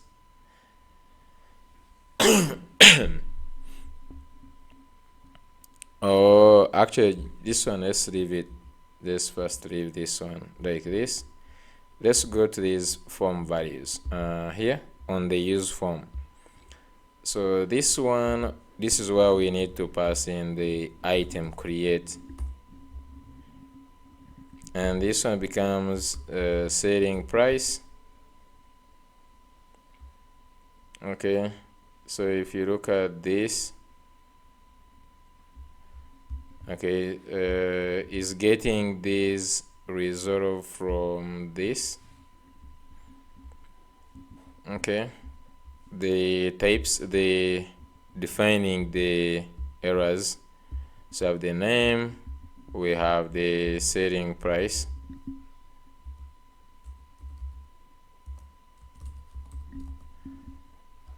Okay, price is required. Then we have cost price. Then here just say cost price is required. Then SKU, I'm just going to first look at SKU is required.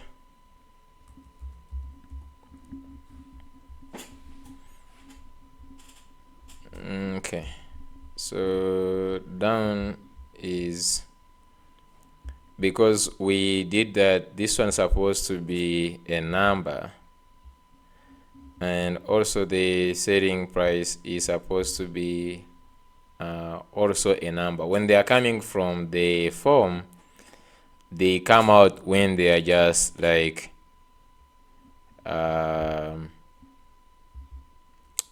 when they are coming out here, they come out when they are just like these strings. So I don't know what we are going to do to them.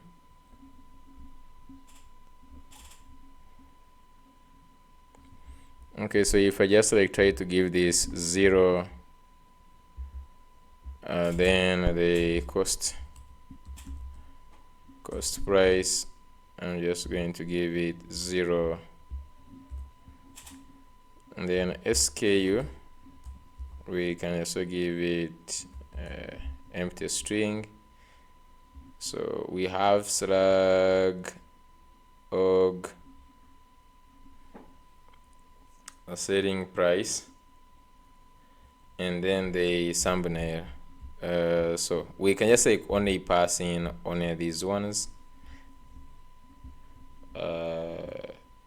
Then here on the reset also is going to be 0 and 0, and then this one doesn't necessarily need to convert it, just like this.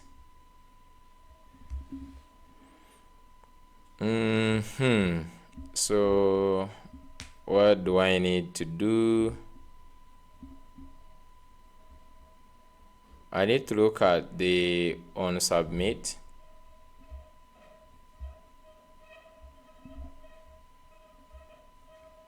Most of this data here, before we pass it in here, I just want to console.log this data. Okay, I just want to console.log the data. Okay, so the form is here with all these inputs like this, product SKU and all that. Okay, I'm just going to do this here, console. So let me do fake fill, and then clear. Just do add. So here we have the cost price, selling price, and SKU. Okay. If you try to submit, SKU is required, and if you do this, cost price is required. So this is working nicely. So I would want like to do a grid of these two.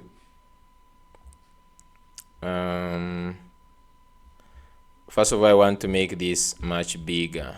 So if you just go to back to the entity form, you notice this is sizes. So there is SM. So the default one is SM. Just going to try LG. So you pass this on the entity form itself. So let's just go and say size. So we can try size, and let's try LG. Yeah, so if we try maybe, I don't know, MD.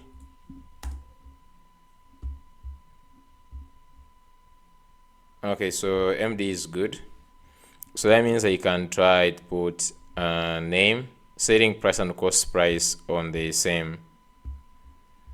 Okay, so I'm just going to go to name. So these two here. Okay, I can just cut them, put them in the grid dot maybe gap of 3 dot md grid cores 2.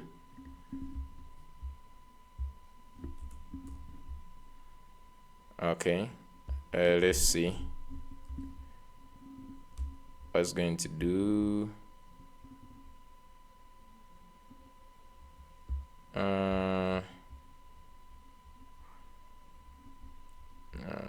just go here. So we have this and this one.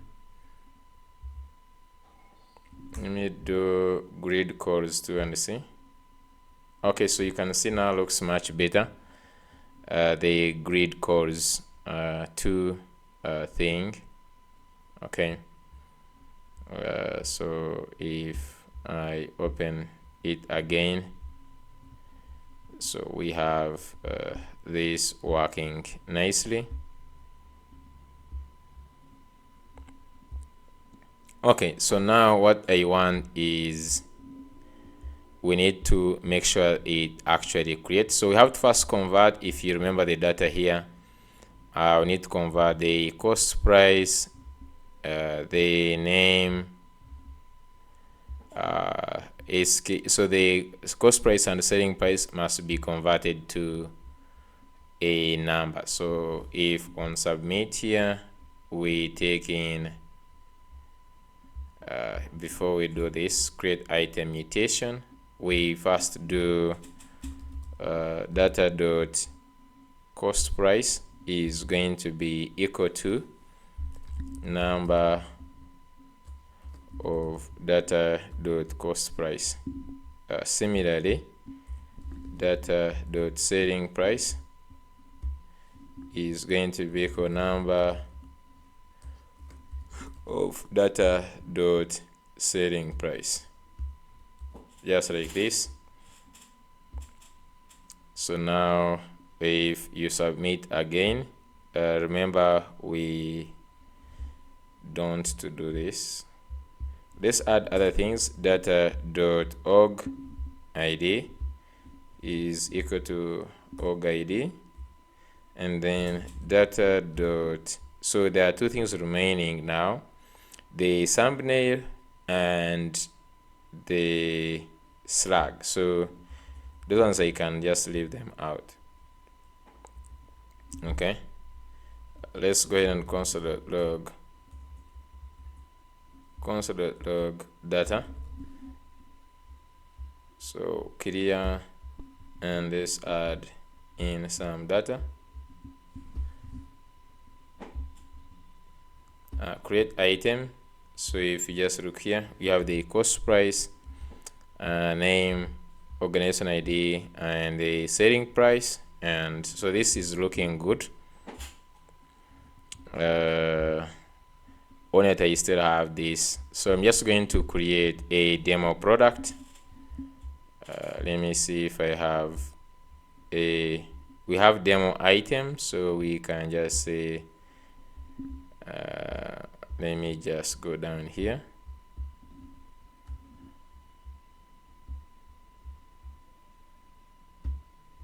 and let's go ahead and say demo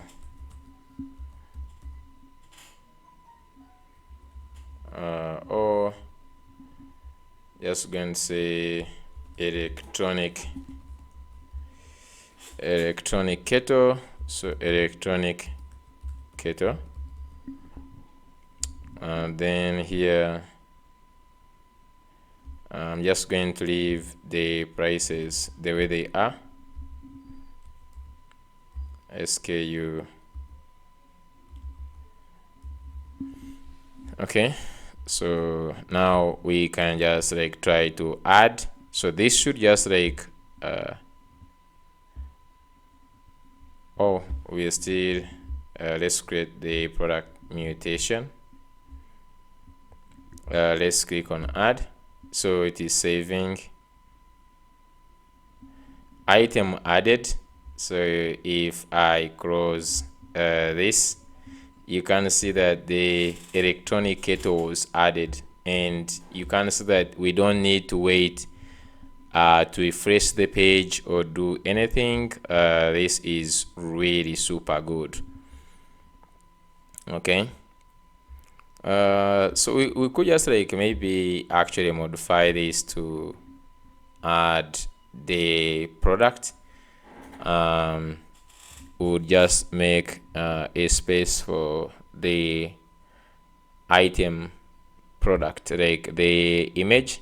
Wish you could just like make the image. So I'm just going to create the image, I think also a pop-up, because if you think about it, the space we have here, really we don't have a space for the big image. We really don't have it.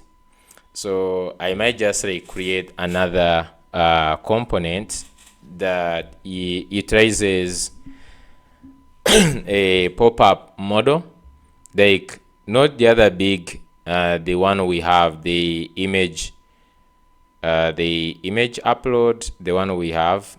Really, that one doesn't make sense. We just need like a small one. So let me say, if I do the same thing with this, let me say, if I want to fit in the thumbnail, I could just reduce this SKU and then decide I add that. So let me just do that.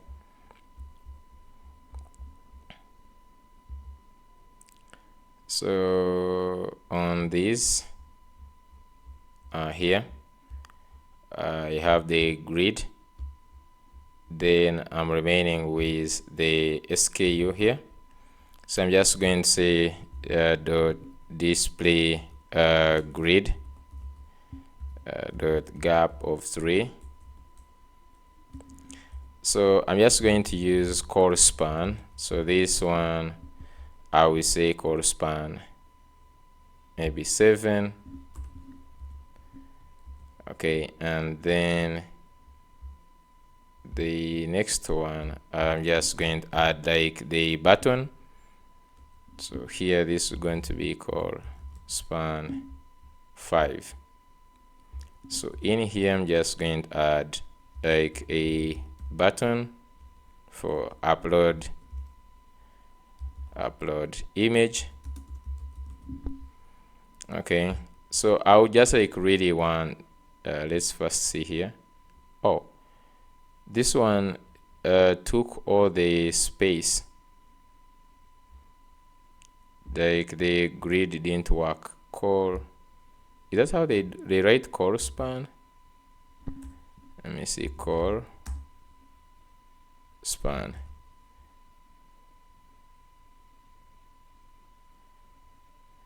Call span. Oh, so this one you have to first say grid, and you give this one like grid cores 12. So you have grid cores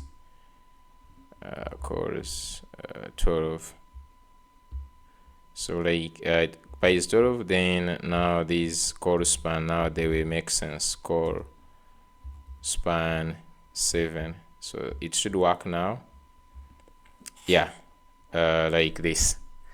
Now for the image upload, I need to design a small component, design like image upload button.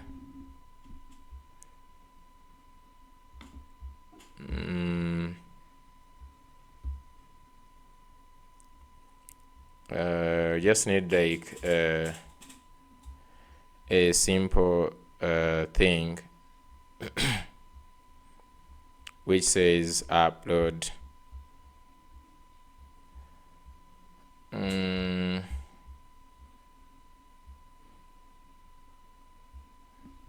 just want to see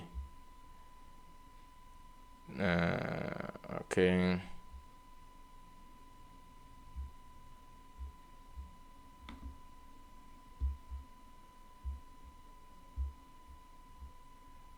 yeah, something like this, like this.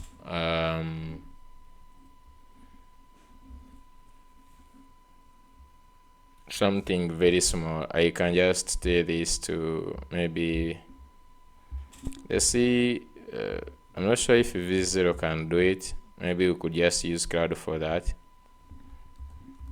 create for me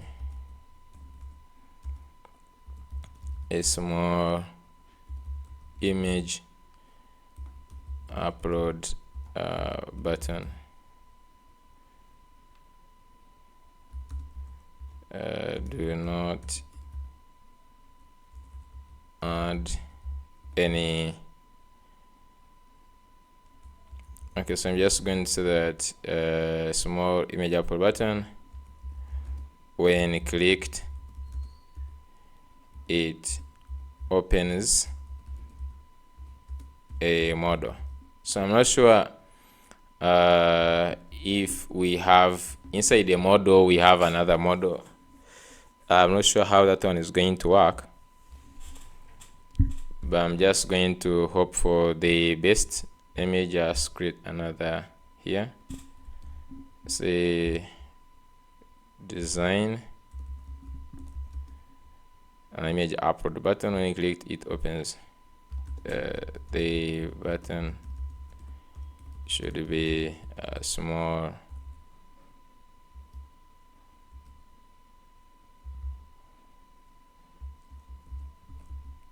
Okay, like I think with a thumbnail.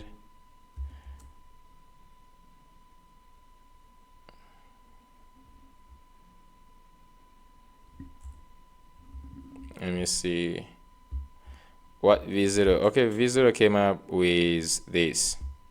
Okay, so I'm just going to say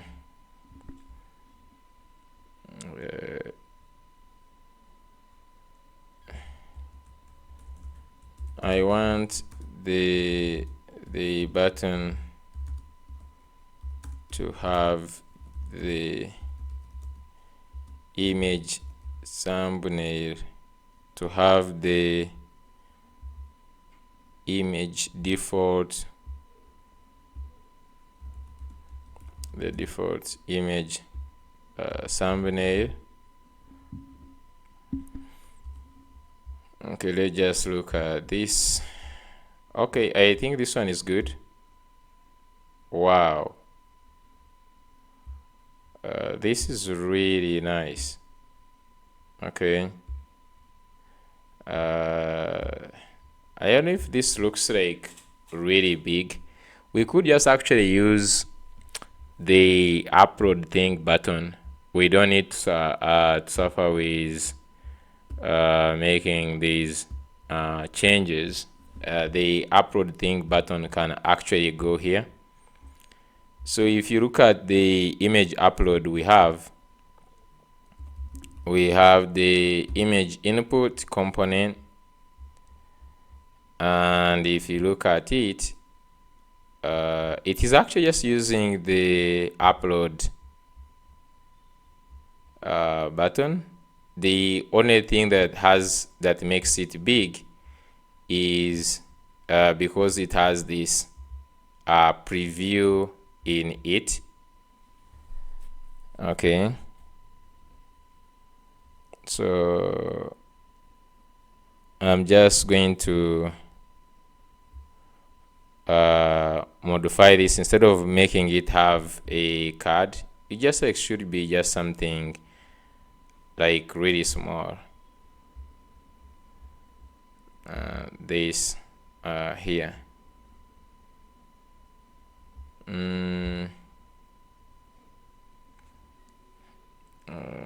I'm just going to duplicate this. Okay, and rename it to image upload button. Image upload button. So instead of having all these things, I'm just going to make it to remove the card and everything. Let me first remove the card.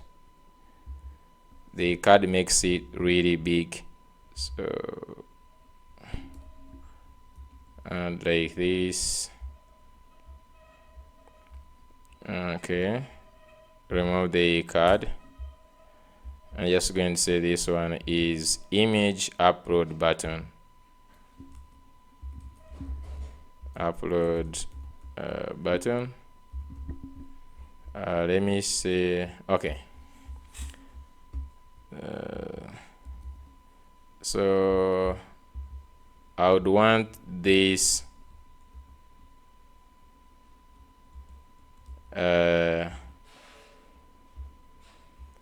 to update this one instead.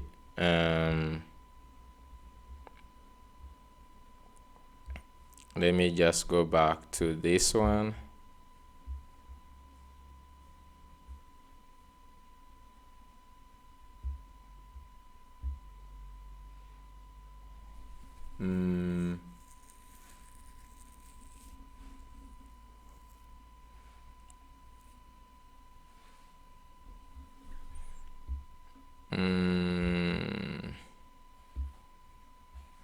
Okay, I want you to modify this so that the image is small to fit in a model form. Okay. Do not change the implementation. So I don't want to change the implementation, I just simply want to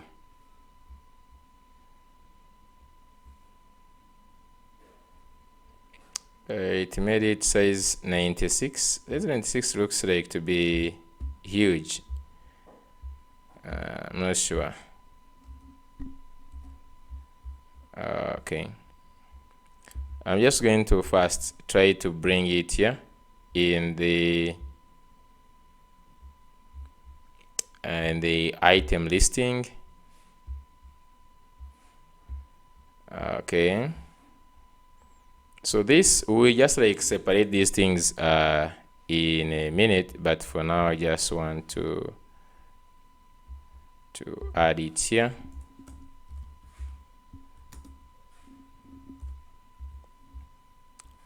So if you look at the missing props, we need for this one, it shouldn't need a title. I don't think a title is being used.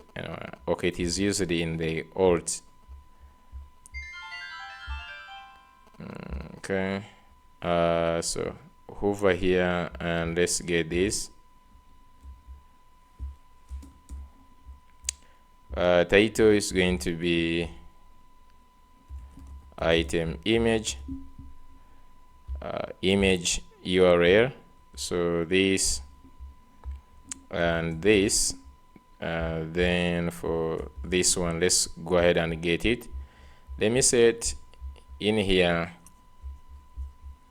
I'm just going to set in some states here. Const image URL set image URL is equal to use state, just like this. And then we can do one thing, which is upload thing core, where we have the category image here. We can just add the item image. So we also leave it to 500 at 1 MB. Going back to item listing, so we can specify now image URL, then set image URL, and then this is item image upload. Let me just get it right here. Item image. We can just go back here like this, So we can just look into the form how bad it has become. Okay, it doesn't look bad. Let's give the default image. So the default image is in the schema here. I'm just going to copy this, then go back the item listing. So the where we have the image URL here, I'm just going to add this as the default image.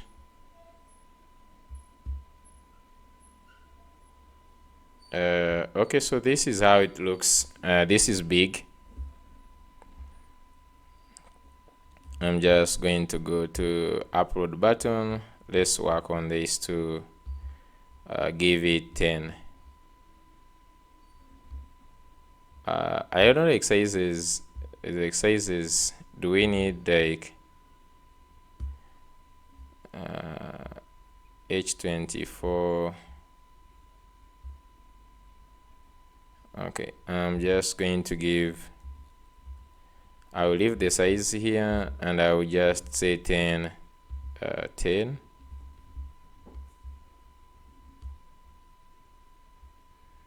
Okay, so this is okay.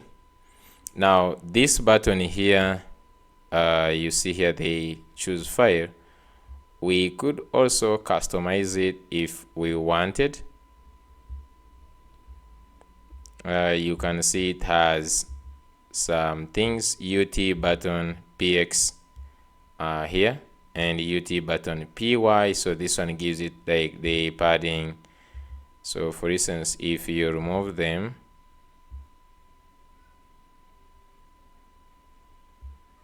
okay, like these, they seem like not even add anything.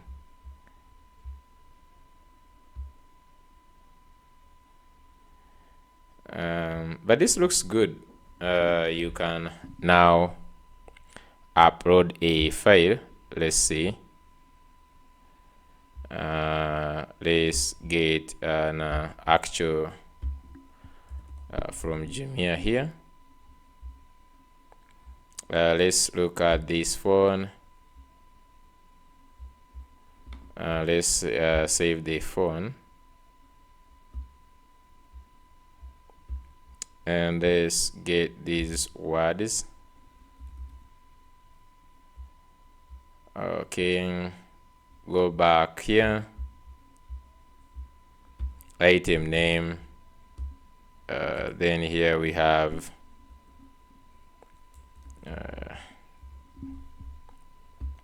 cost price is going to be 180. Then the SKU, we need to change SKU, item listing. We need something here in the SKU.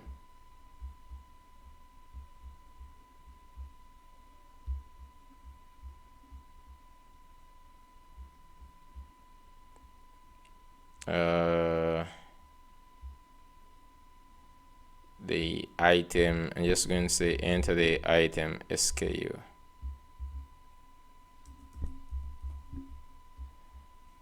Then the input, press holder here, SKU something. Then the icons, we just choose the icons. For now, let me just get this.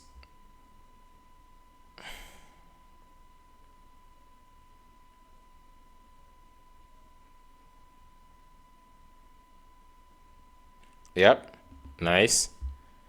So what we need to do is making sure to make sure that we add this we in the handle submit, this one here, we can just say data.image, no, the data.thumbnail is equal to image URL, just like that.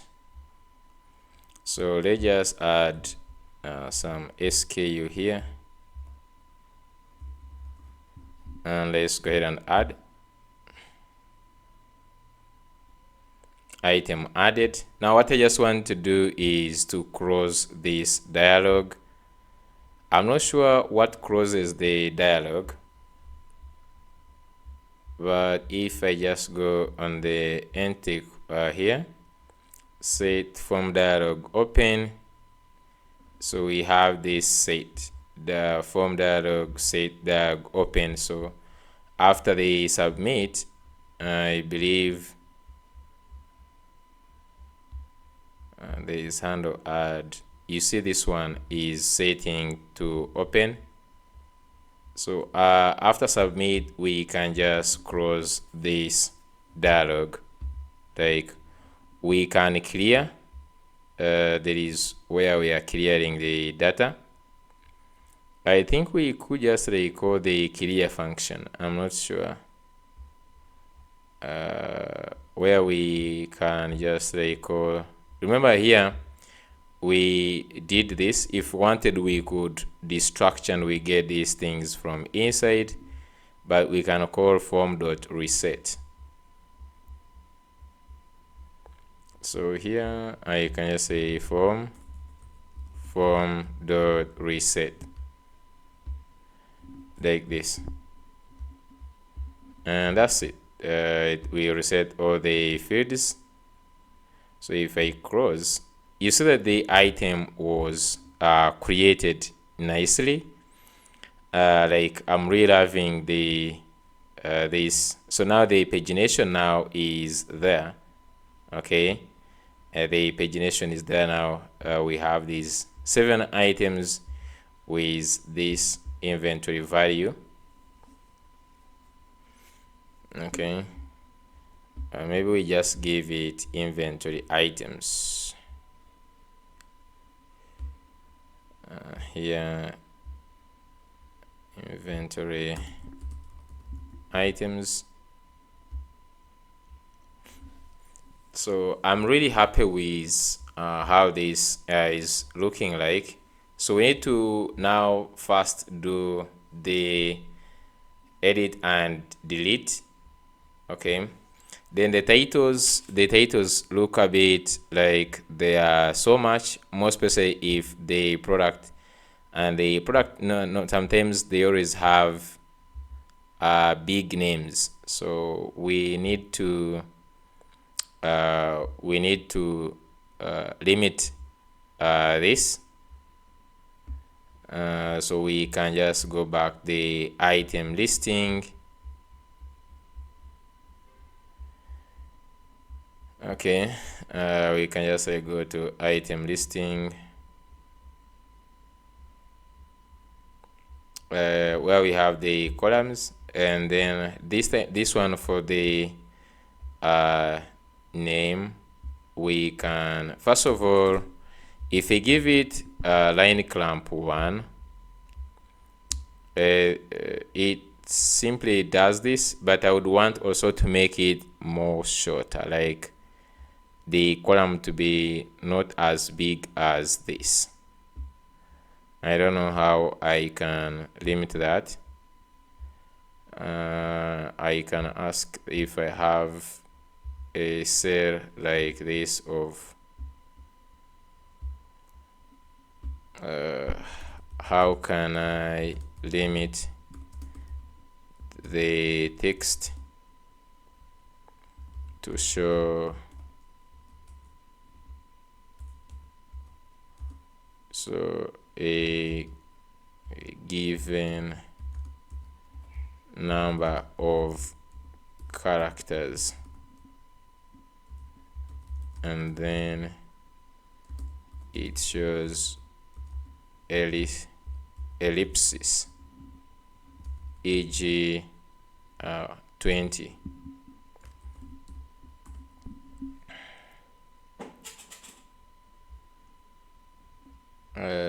So there is max width.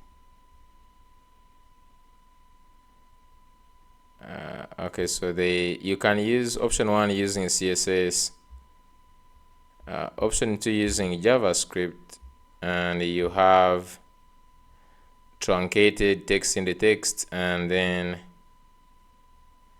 it returns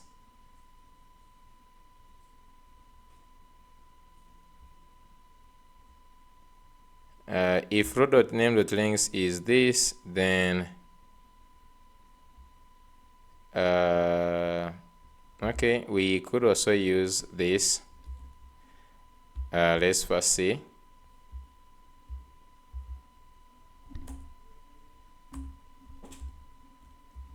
Like here we are showing only 20 characters. Yeah, I think this it provides us the solution. It doesn't need to be this big. This is enough. You can now do whatever you want. This is just doing the substring, and it gets the 20 words. Okay. What else did I? So just like work on the export, I'm very sure works. So if worked on export, we go here. So we have our export all working well. If we want, we can also add the images. So you can see right now we have the titles, we have the price, the sales count, and total sales, and the date. So this is working really well. So what I want to add in is the we could first add the delete. Delete is more easier than edit. So what I'm just going to do is, what do I want to do? What I want to do is to add the delete. So handle delete confirmation. We need the delete mutation, which we're just going to create in a second. And if you look on this, there is on delete here, which is handle delete. So let's look for handle delete, which is here, handle delete. Set product to delete this one. Let's start with the also let's put this the delete confirmation dialog. Okay, so we just have the delete confirmation dialog. We need this. Are you sure you want to delete product to delete dot name, product to delete dot you could just even say SKU. Oh, on the returned on the returned data, I don't think it has the SKU or something.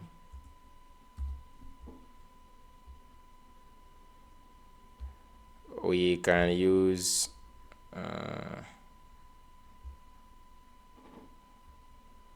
we design this, and maybe we could just like use the thumbnail or something, but for now let me just use the maybe the sales total or something. Then we need to create this. Okay, I need to create this.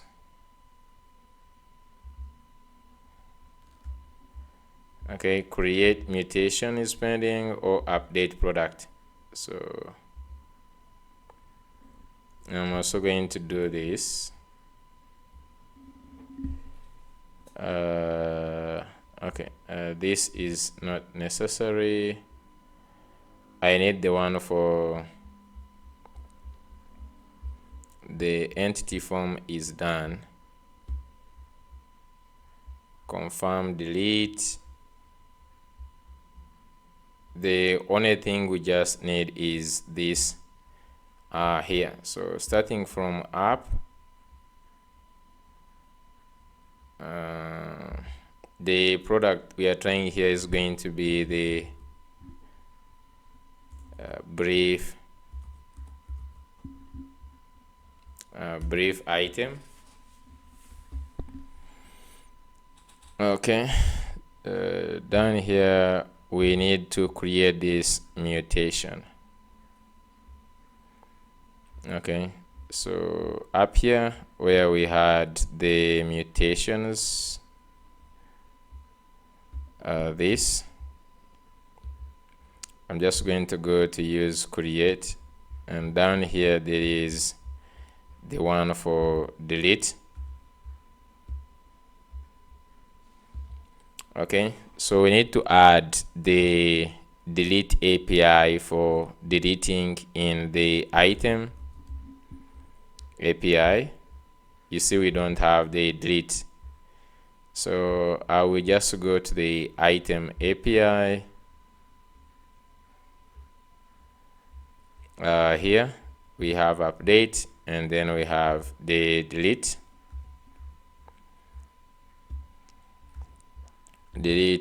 item.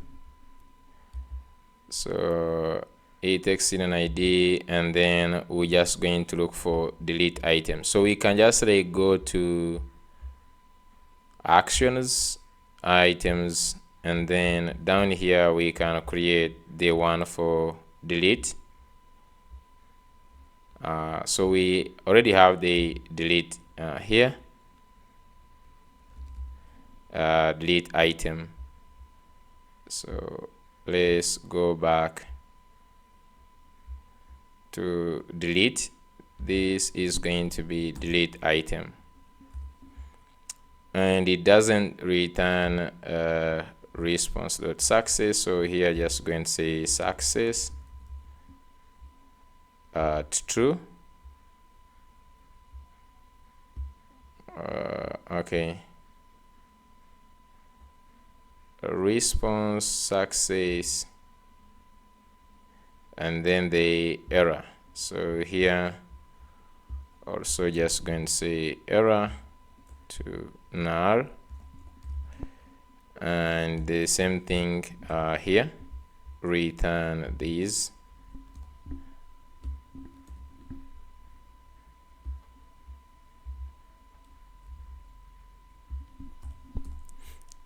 Return success to false, data to null, and error is failed to delete the item.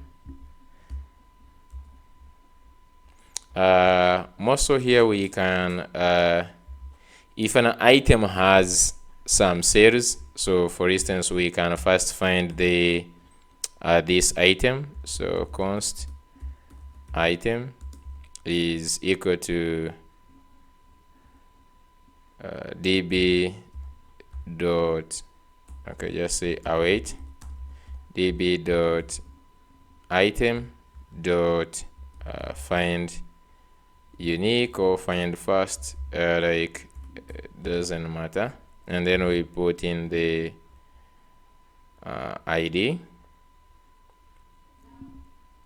find where, so just going to say where, okay, where ID. So we can't just do an if statement if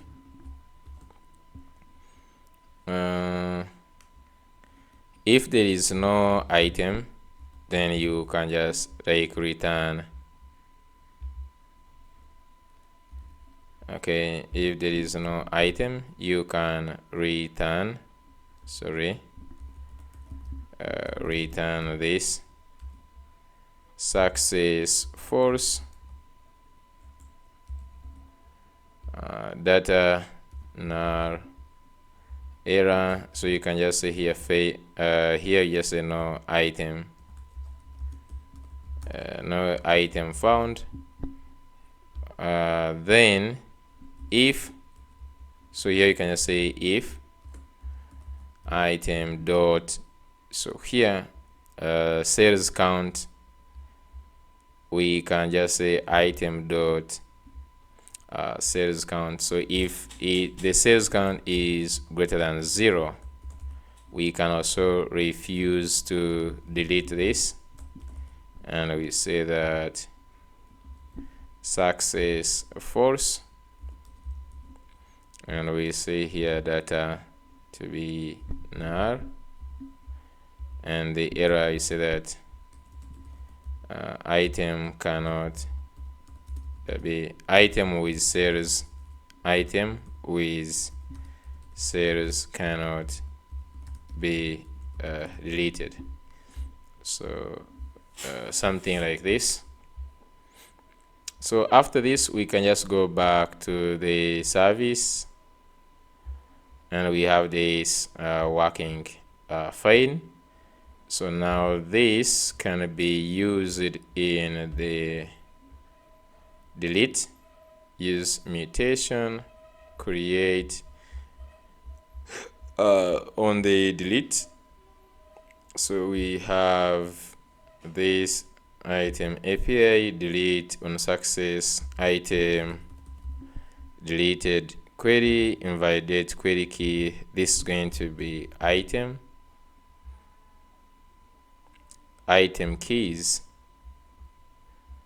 fail to delete the product. So this is going to be fail to delete the item.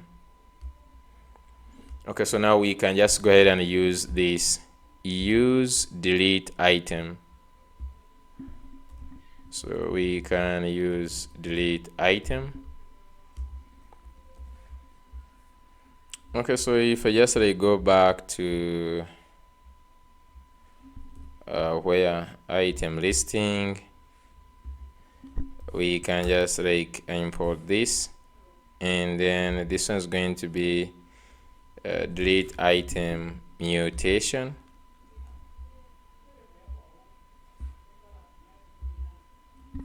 Okay, then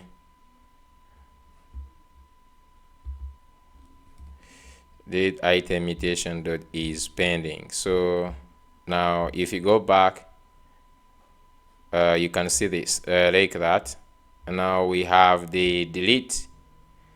So we can just say demo item. Let's go ahead and try to delete this, and now you can say, are you sure you want to delete the demo item?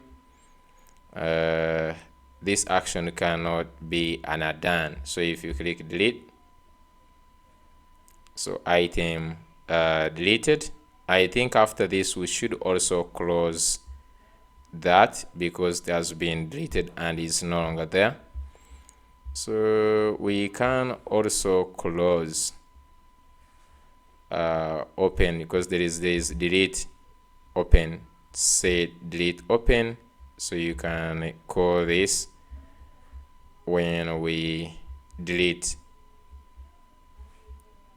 handle delete, click, and then handle confirm delete. So where we do this, afterwards you can say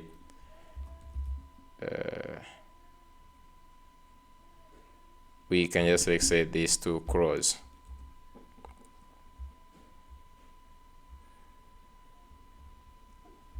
Okay, so I like the way this is coming. This is really nice. So we can add another test product,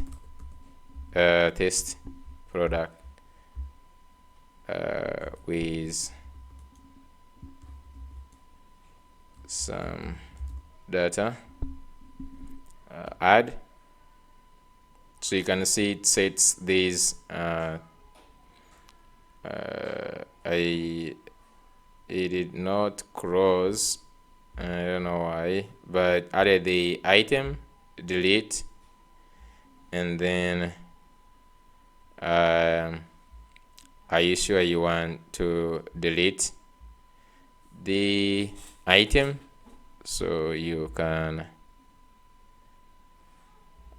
we can just like make this delete component look more nice. So here you can pass in the message you want. Okay, you can pass in any message you want.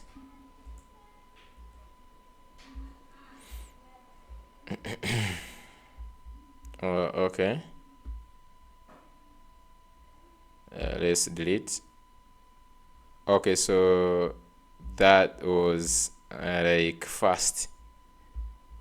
This open handle confirm is confirming here. We don't need to do this. I believe inside there, after it has finished deleting, it should close.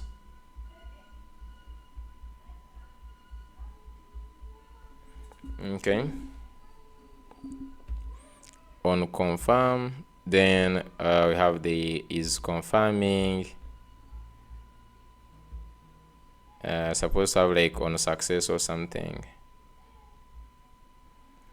Okay, so this has been implemented so nicely. We can have this. We have an API. We are remaining with only one thing. If I look at the time, it is now 5 hours. I just need to implement the edit functionality. Then we'll just like, okay, so we're not going to add the edit because the edit is going to be taking us to the detailed page where you can add in more data. So I think that will be done in the next episode. Basically, so I just need to fix the errors and deploy. That's the thing I just want to do right now. We have some errors, 2 errors in this component, actions and delete. Cannot invoke an object which is possibly. So here we can just do, because it's doing actions here, we can say that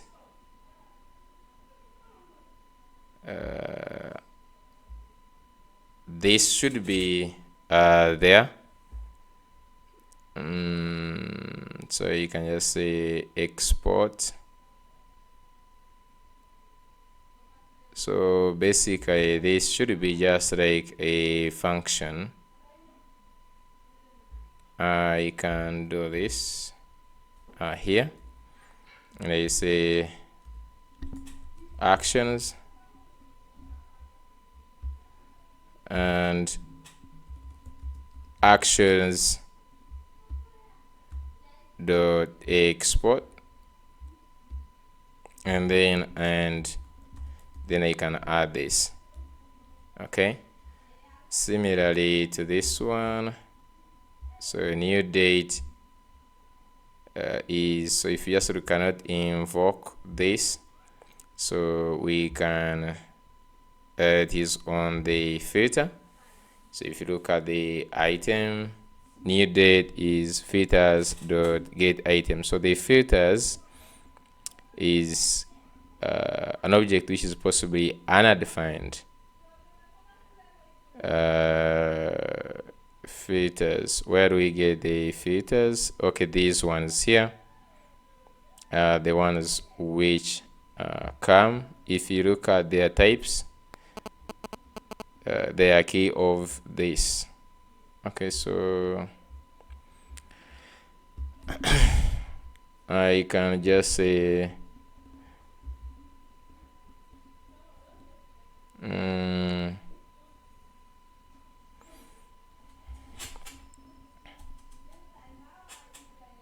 we can first make sure that item date should be new date item dot filter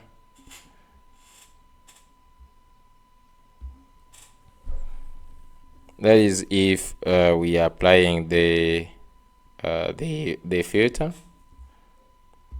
I could just like do this, which doesn't actually solve it, so we could do something like if filters and filters dot get item date.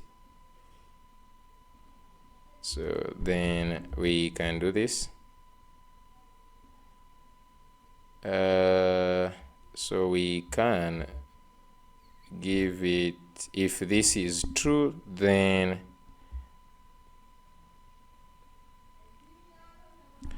we can just say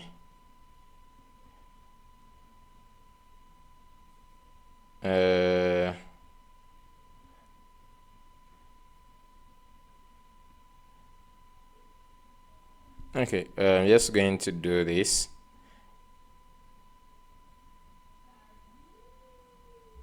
Let me first go back. So instead, I'm just going to do this. If filters and filters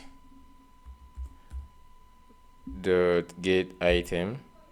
So if that is there, if this is true, then we do this. Else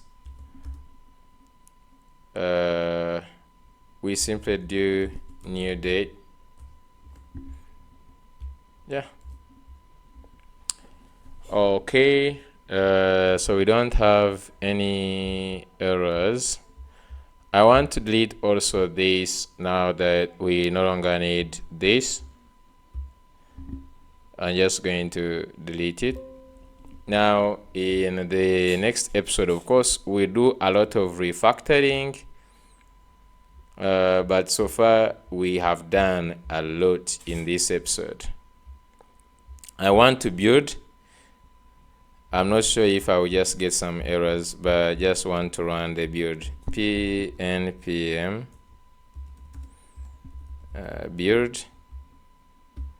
We'll first stop this side. I'll run the build before I push. So for here, just going to say git add and git commit -m added API data table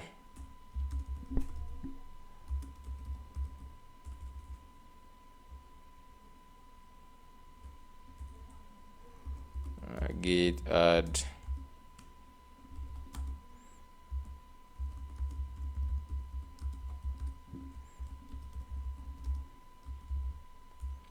API data table and React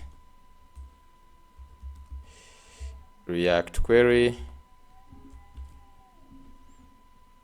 and we just do git push. Okay, just like look at if we have any errors. So we just like transform in the next episode. I just like wish that you guys can just go ahead and work on all these other like the way we did brands. So if you just look at this side, the way we did for brands, like they create, they get, it just remains exactly the same. So I might offline go ahead and do that. So I just pray that you guys just go ahead and do that also. Okay, so thank you so much for watching this episode. It has been really good to do all these things. We implemented one of the most complex thing in the whole entire app. When we implement this becomes very easy for the remaining of the episodes. Like we'll be copying from this table and do all the things. The only thing that is remaining is to make sure that we refactor this. We put these things where they're supposed to belong, the columns and all that, so that it becomes very easy to reuse this component. But you realize right now we have fewer pages. If you just look at now in the dashboard, if you go inventory item, you will not need the new here. This new will be not needed. We'll be needing an update of which we're going to work on in the next episode. But or it will be only this one which we need update. All others, they will not need this update. So then the columns, I don't know if we just still keep the columns here. Then the layout is okay. Then the page. That's the only thing we need. Okay. So thank you so much for watching. I will see you in the next episode.